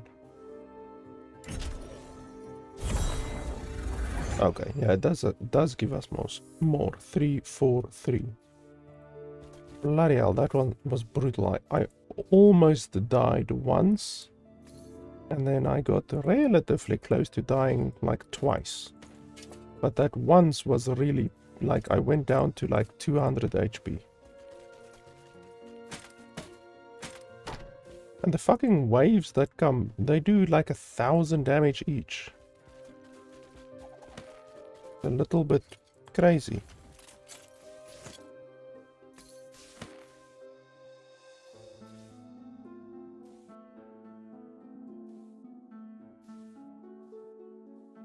That one is very good. Minion chance to poison on hit. I need a lot of those.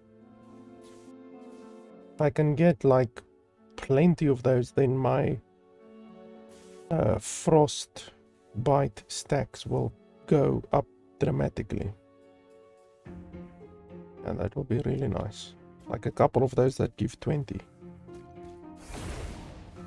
That will dramatically increase the damage. Yeah, that bloody battle was brutal. My bloody inventory is full and I can't even go into a map now because then I'm just gonna like get 50 bloody unique items dropping on the ground. So let's first go sell our stuff.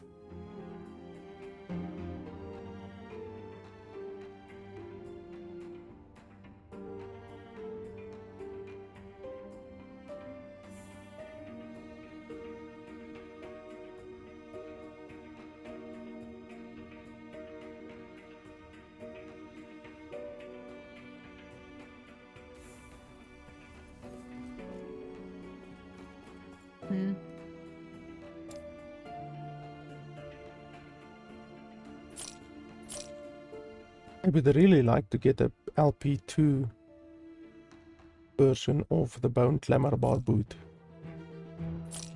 because it's a really good item.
Just 1 second, I just want to do something here.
one is pretty good.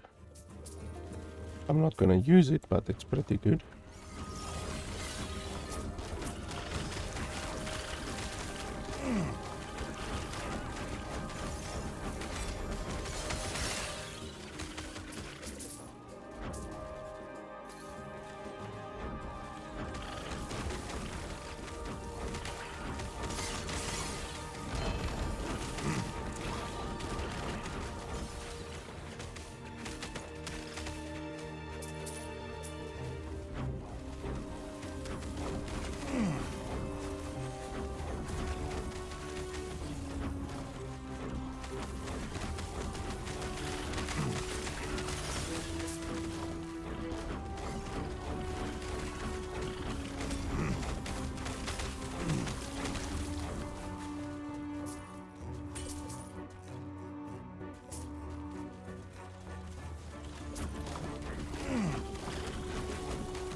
Yes?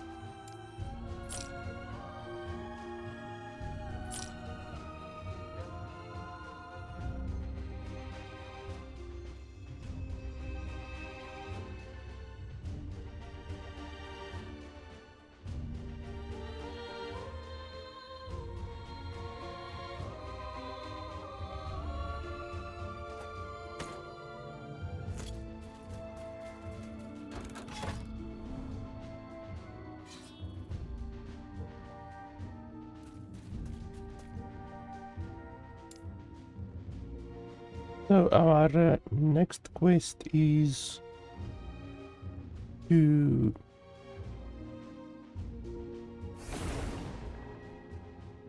go to a different 150 corruption timeline. So we won't be able to encounter harbingers in this timeline anymore.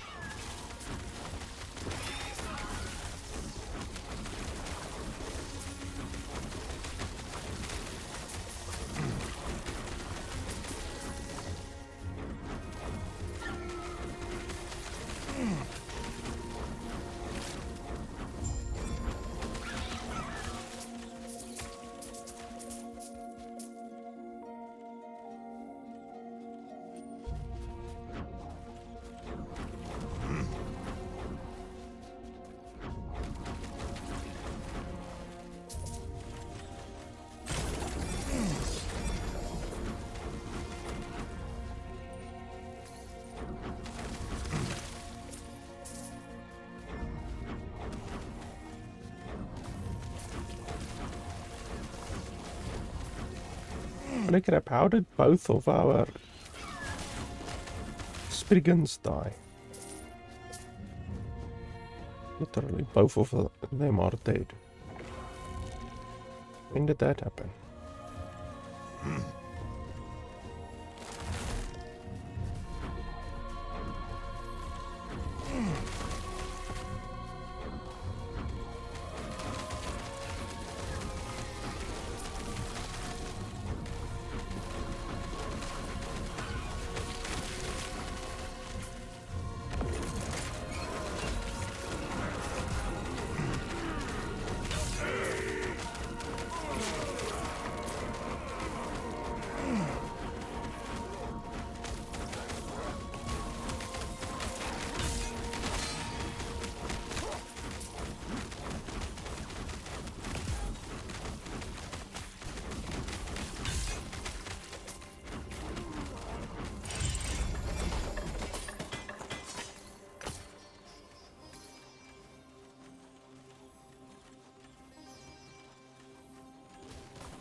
Wow, there's a lot, like idols, idols, idols. The one that we just did is an idol.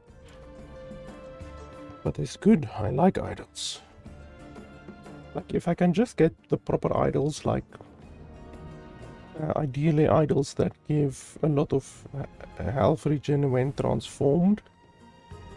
Like, this one, 93% increased health regen while transformed. That's very good. This one as well, health regen when transformed. And then also the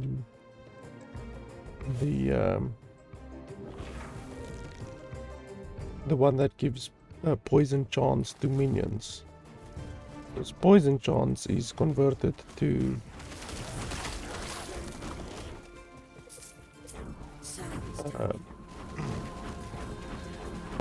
frostbite chance.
Feels like we haven't encountered a harbinger in like fucking an hour.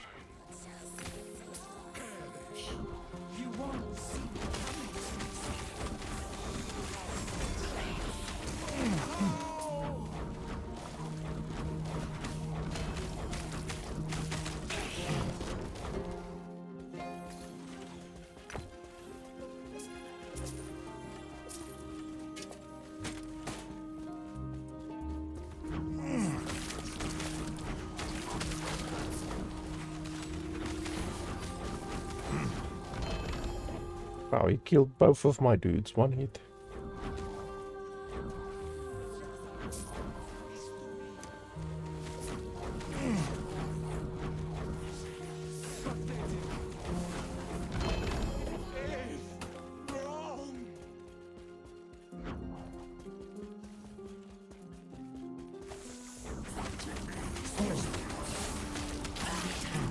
To the shadows.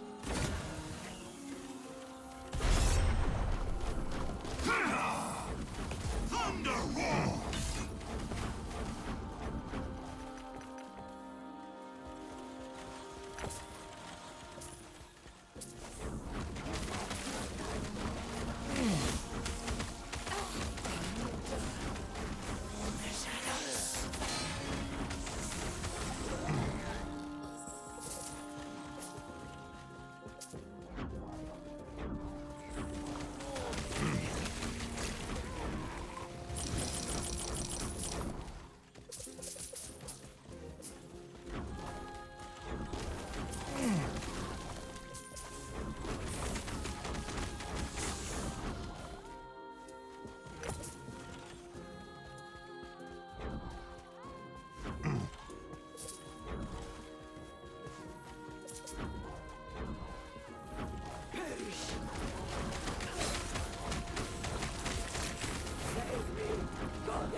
Sounds too check.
Yes.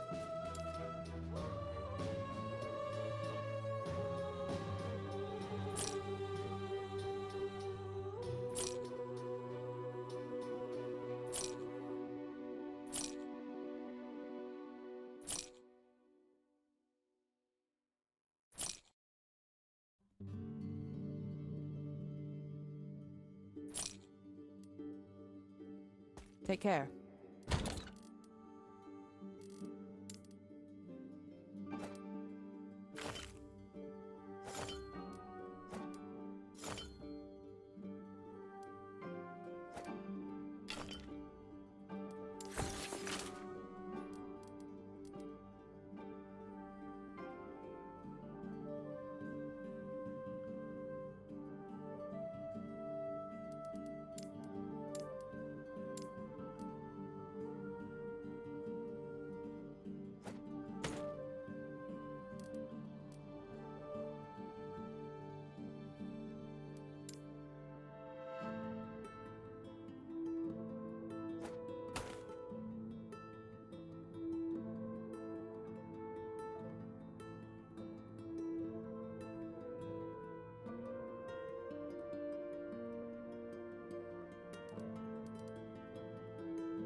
Yes.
Yes.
This is gonna be an ambush anytime now.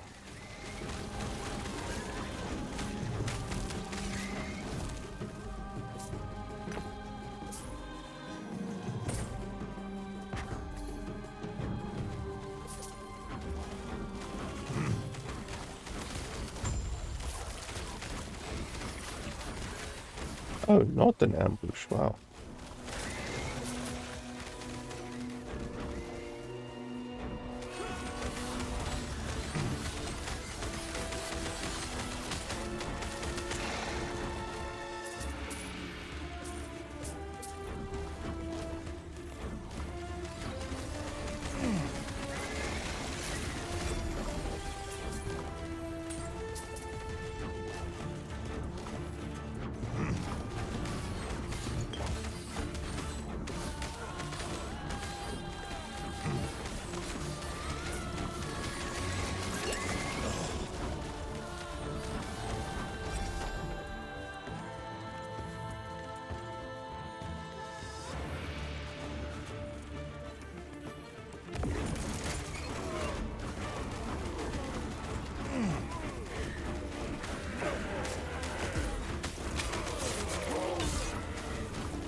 Yes.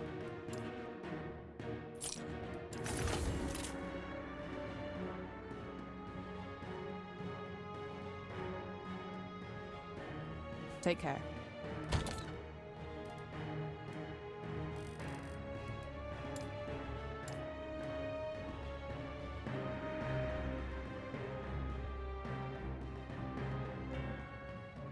That one is pretty good.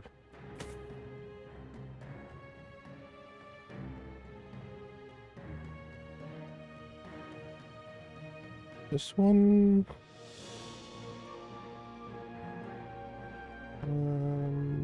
yeah, I guess so.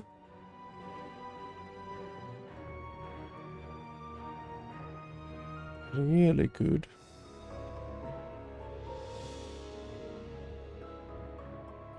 No.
Tier 4 critical strike.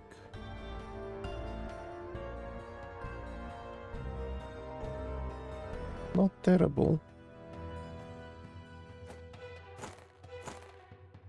Yes, it's acceptable, kind of.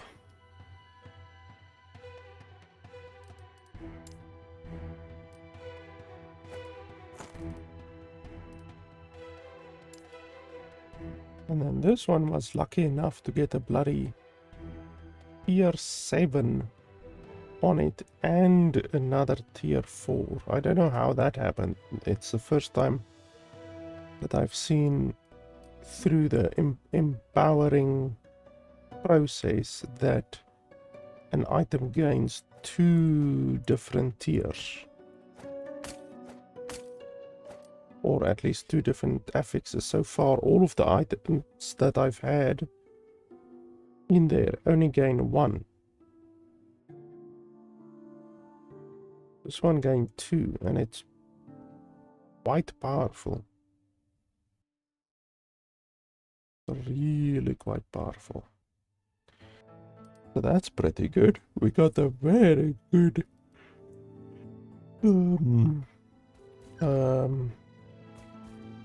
item there.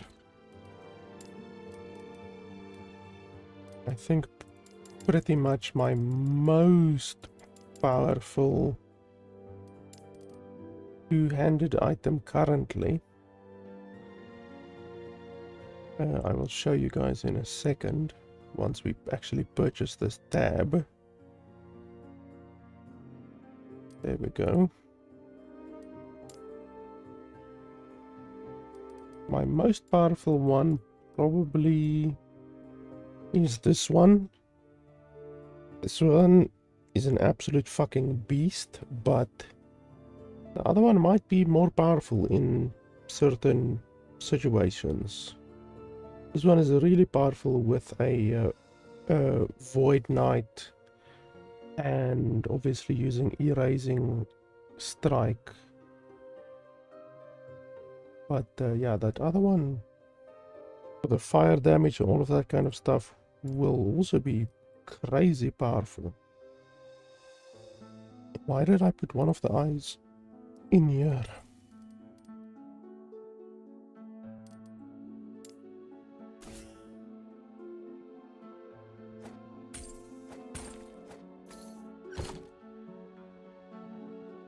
I'm gonna take a quick break, maybe, I don't know, 5 minutes, 6 minutes, something like that, and then I will be right back.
Where the hell did both of my dudes die?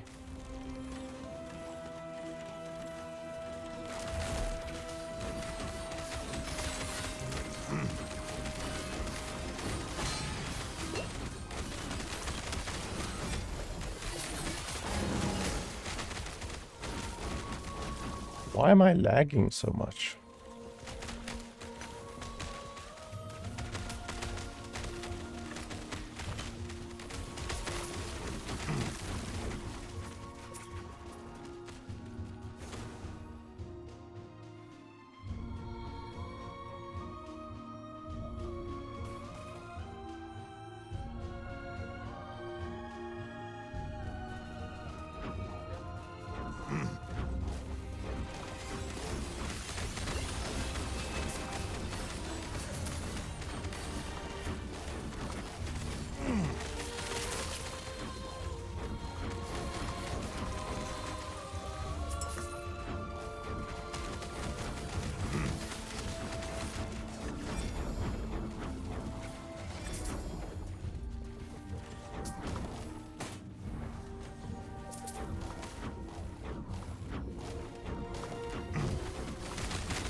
Holy crap, why is there so many gloves dropping?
Let me just move my eating position.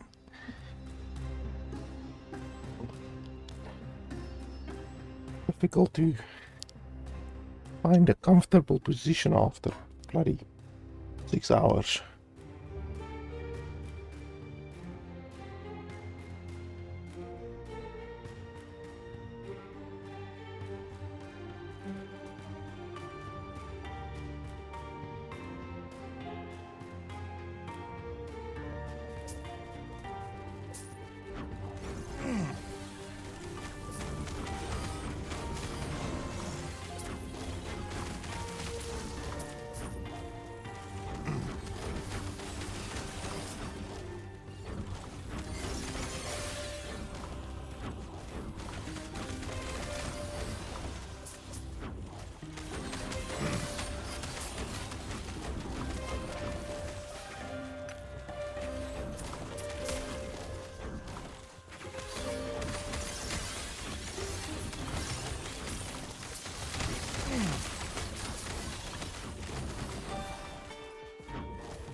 Tier 2 Titan art is actually pretty nice.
Yes.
We got another one of these gloves.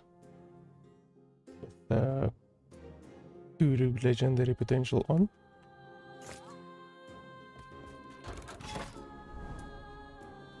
Do we need to go get more prophecies? I think we should first attempt another Ulra. Now, the problem is if we... Yeah, no, that's... You can't stack too many Julras, because then when you go do Julra, your inventory is going to be full. And I'm not talking about killing Julra at the end, because obviously you have the chest.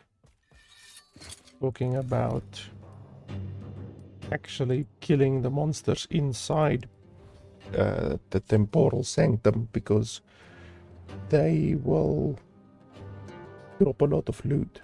Because some of the prophecies are like, kill 2 rare monsters in temporal sanctum, and then as soon as you kill those 2 rare monsters, then fucking 30 unique items will drop. So you need to be careful that you don't overwhelm your inventory.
I think that's that.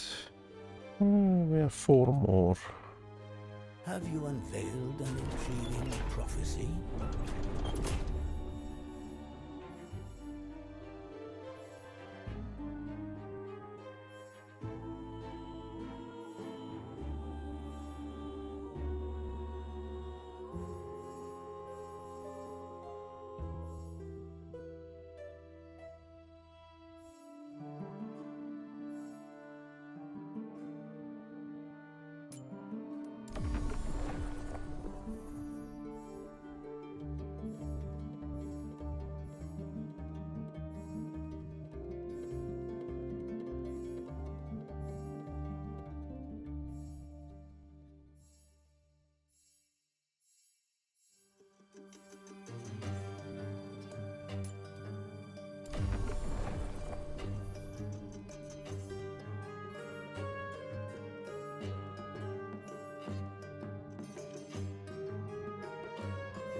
I knew you had something to ask. It would be my pleasure to satisfy your curiosity.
So if we go do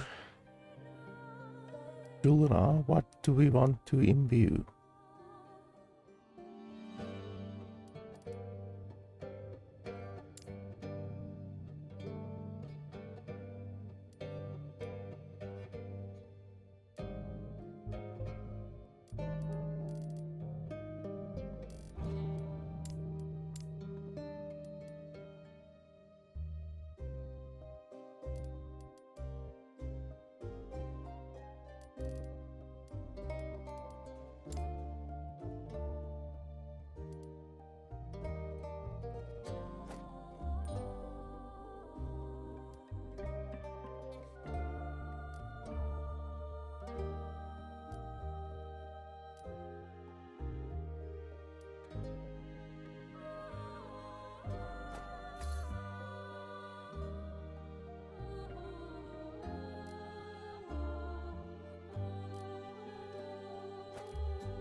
This one might be better than my current one.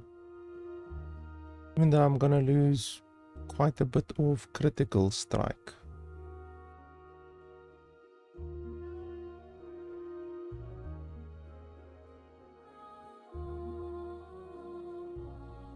I'm gonna lose 61% critical strike multiplier and a little bit of health.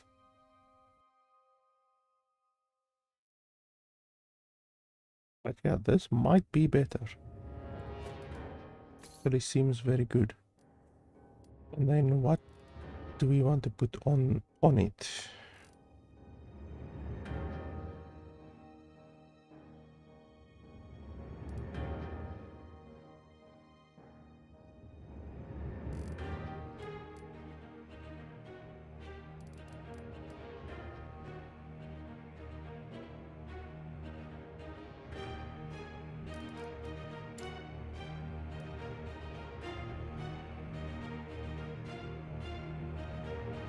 Health regen per second would be really nice.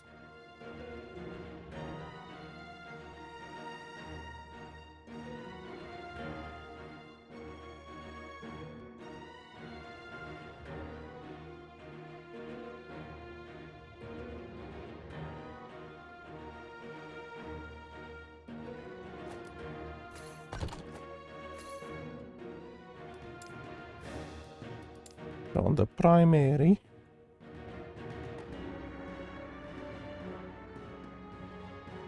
minion damage is the obvious choice.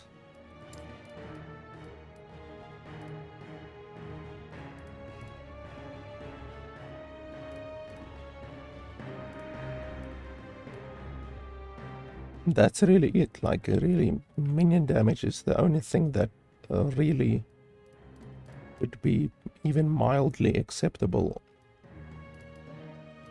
of the prefixes, and then the suffixes. Health regen per second. And health. Health and stun avoidance.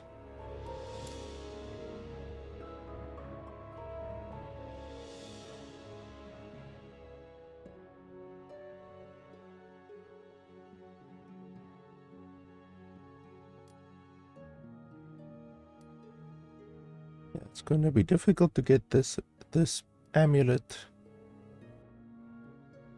to be acceptable because it only has 32 forging potential.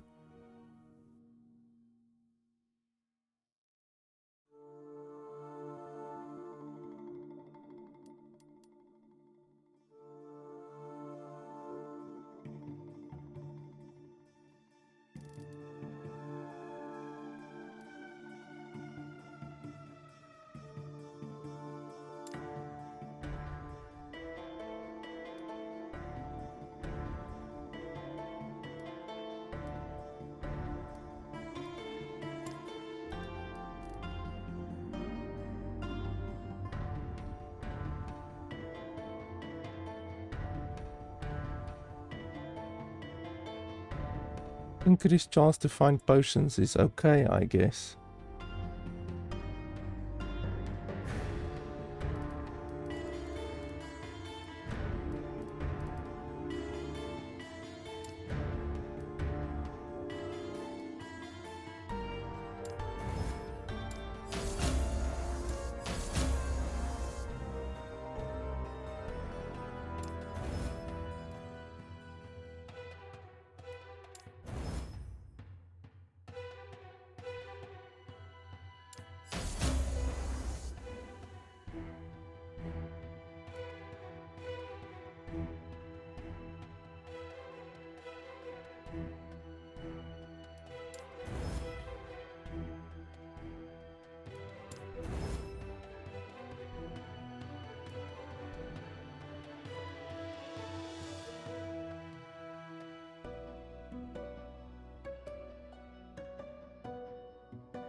That's two good options. The health regen and then the minion damage. Those are definitely two good options. Let's see if we can't get more health regen.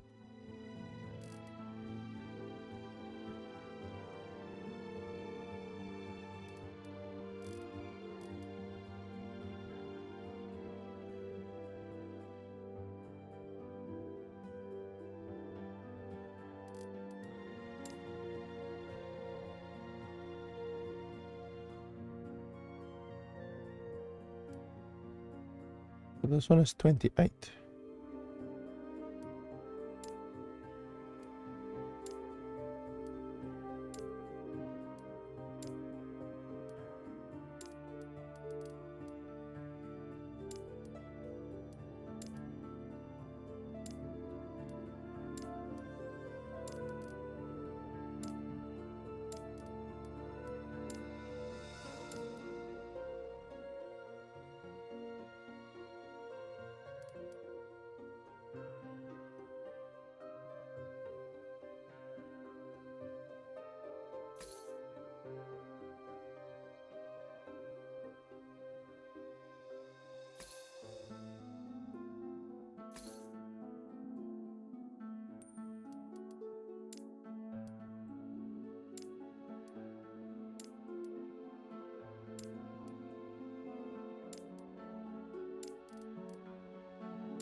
There's so few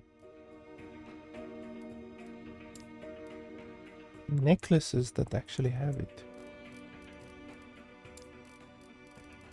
Like literally, I maybe have like 4 necklaces in total.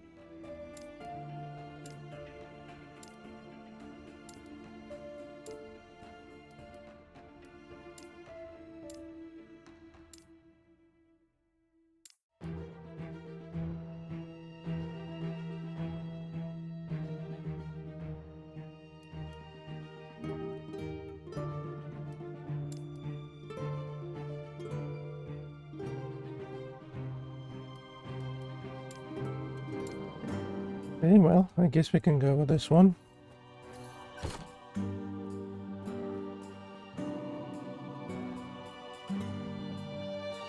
I knew you had something to ask. It would be my pleasure to satisfy your curiosity.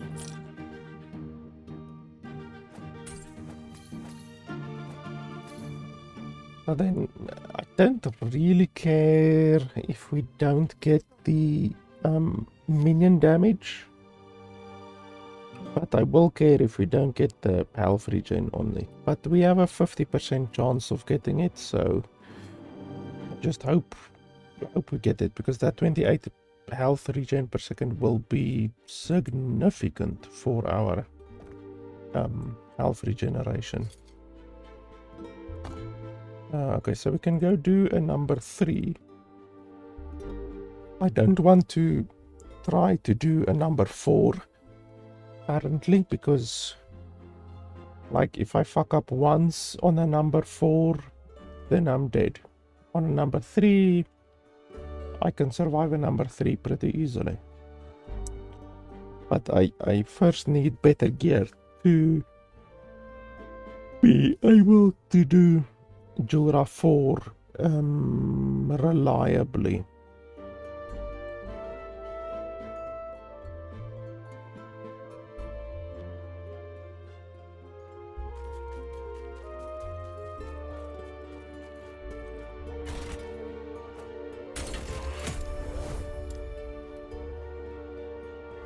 I mean, I'm only level 90 right now, so...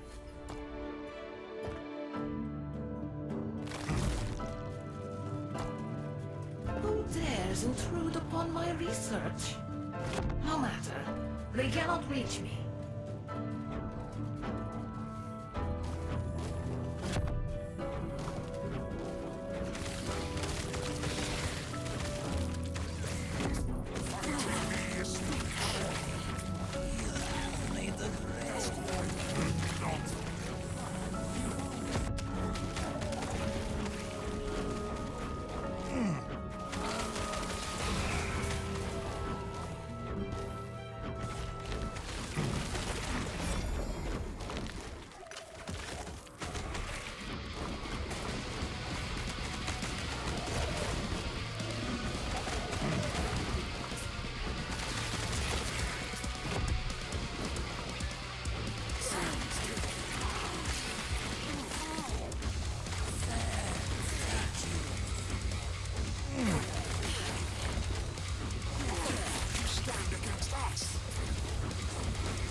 Okay, exalted relics is good.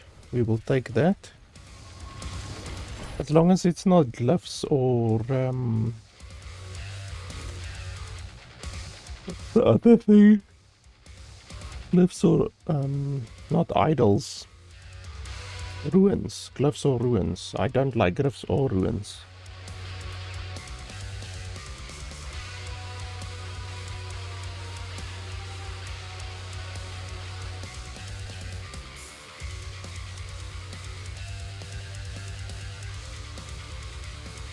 How is this possible?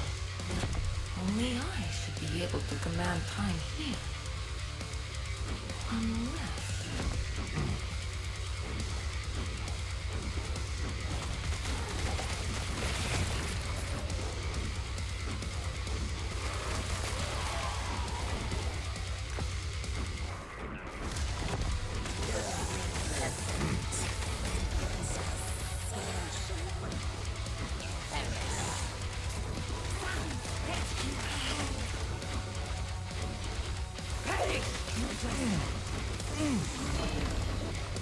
Yeah, you see, that's exactly what happens when you pack a lot of prophecies. Now, if that happens another 2 times, then my inventory is going to be completely full. That's not what you want.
It all makes sense now.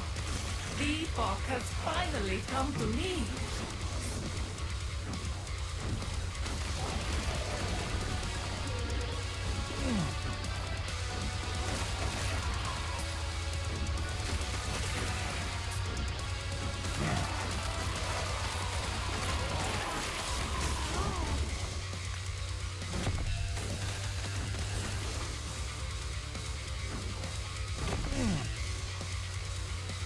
Yeah, ruins. I don't want the ruins. Except now I have to run all the way around.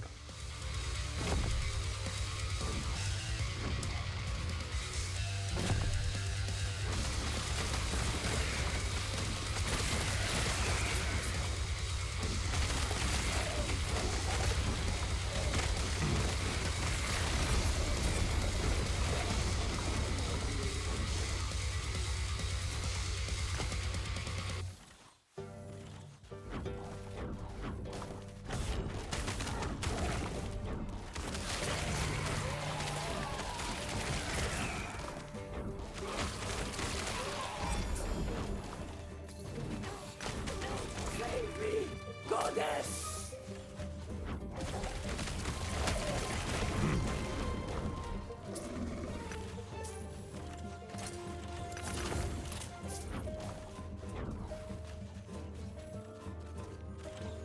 Exalted jewelry is good.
Epoch, I will have it.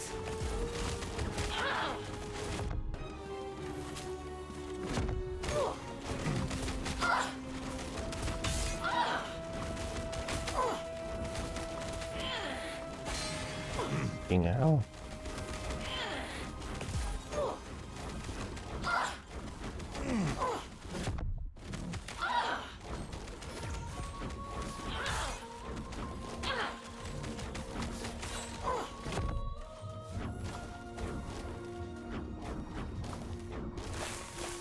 Escape is impossible.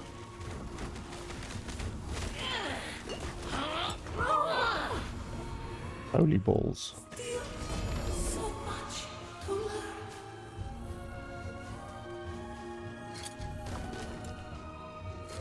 You see, technically you don't want that to happen. Because now, if for some reason the game disconnects, then I shit myself.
Okay, let's hope for the region.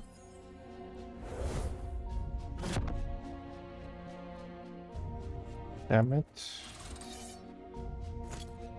Bad. We had a 50% chance, but what can you do?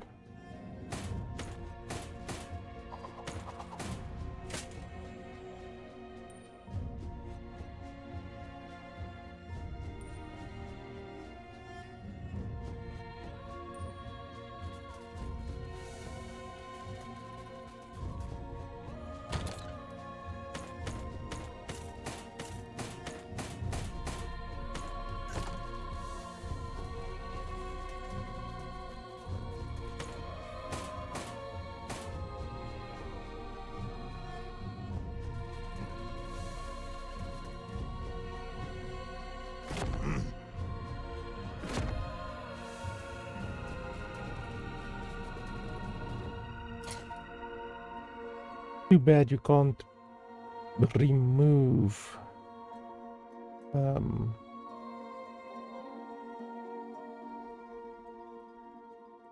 stuff, you know, like remove these two and then try again with the 2 LP.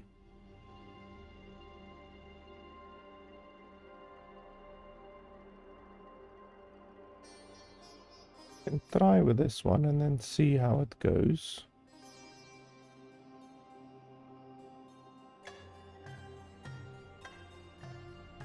I think it should give us...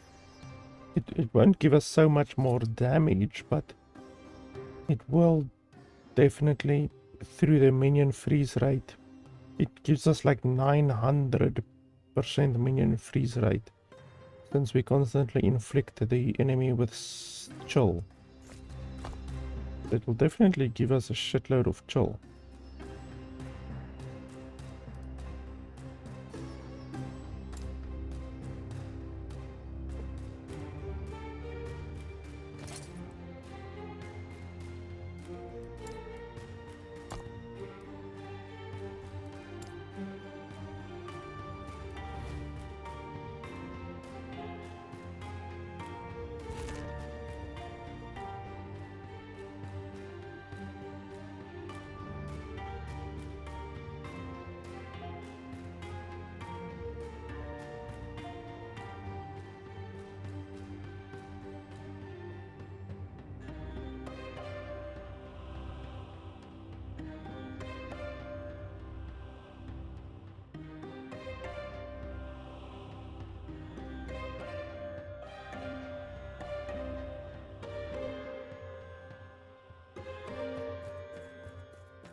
I help you?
Can I help you?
Can I help you?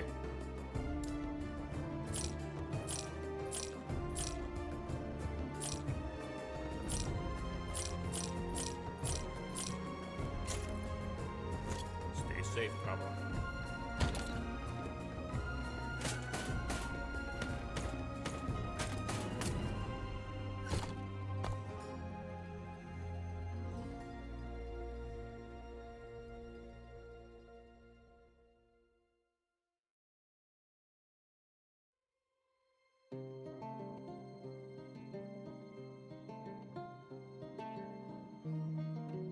One is pretty good, but I wonder how much damage it will actually add.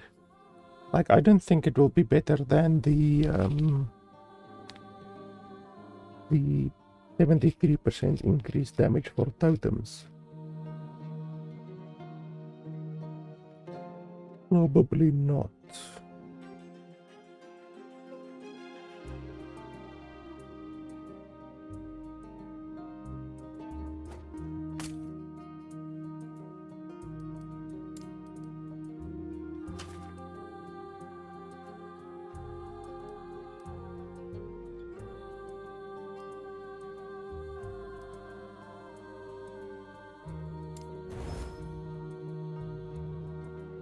We lose 16 fortune potential right there. That basically means it's game over, man.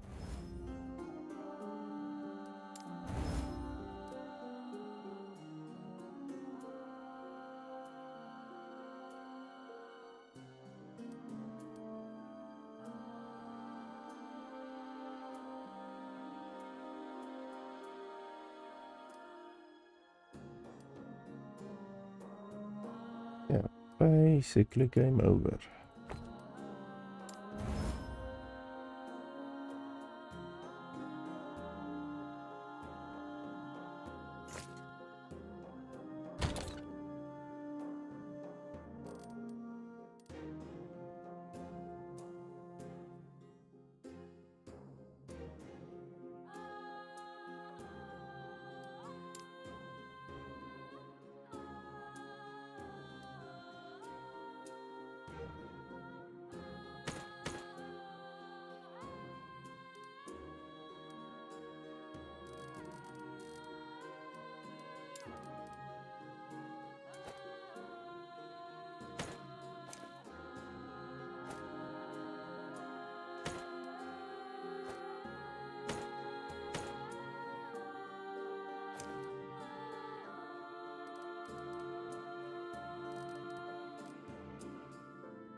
Can I help you?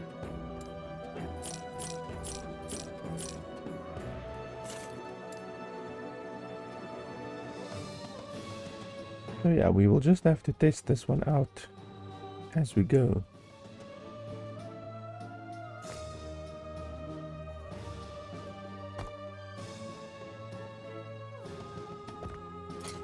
Is there another thing that we want to upgrade maybe?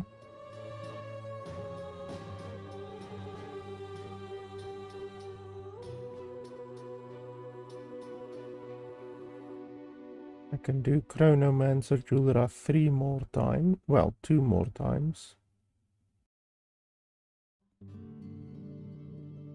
There once more.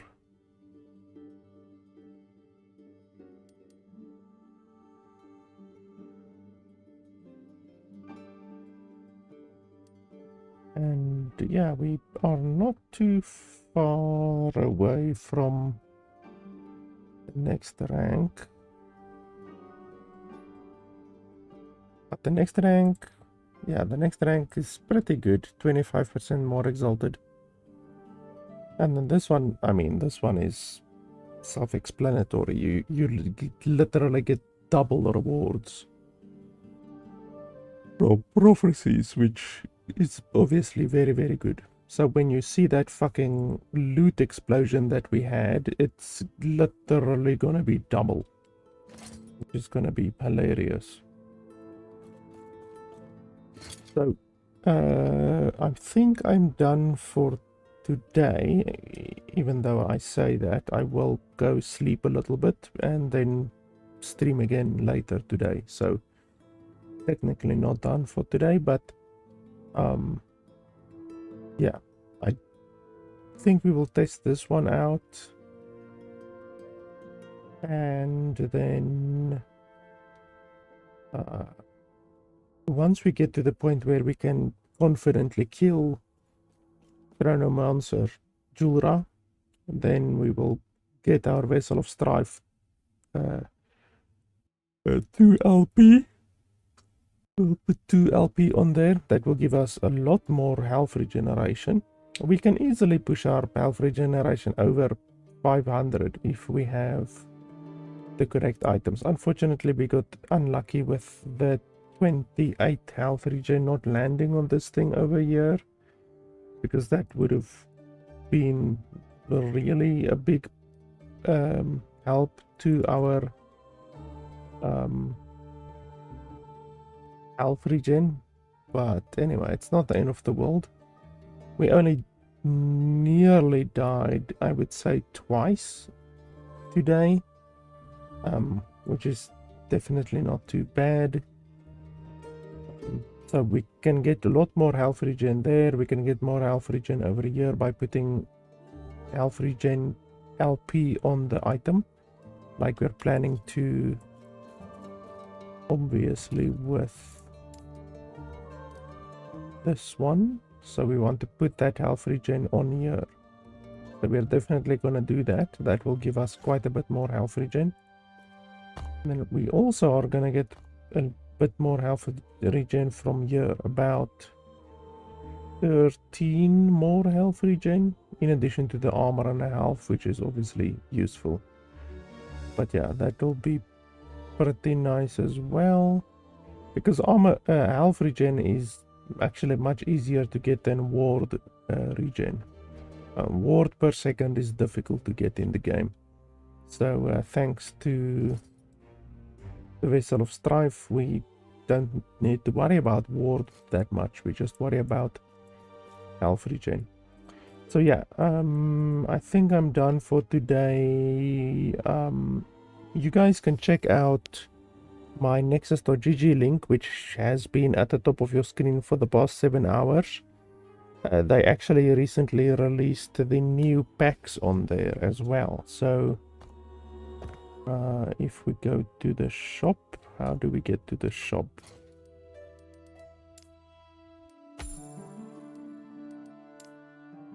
So like these packs over here, you can now get on nexus.gg, and if you do, then I get, I think, like 10% of the purchase price, something like that.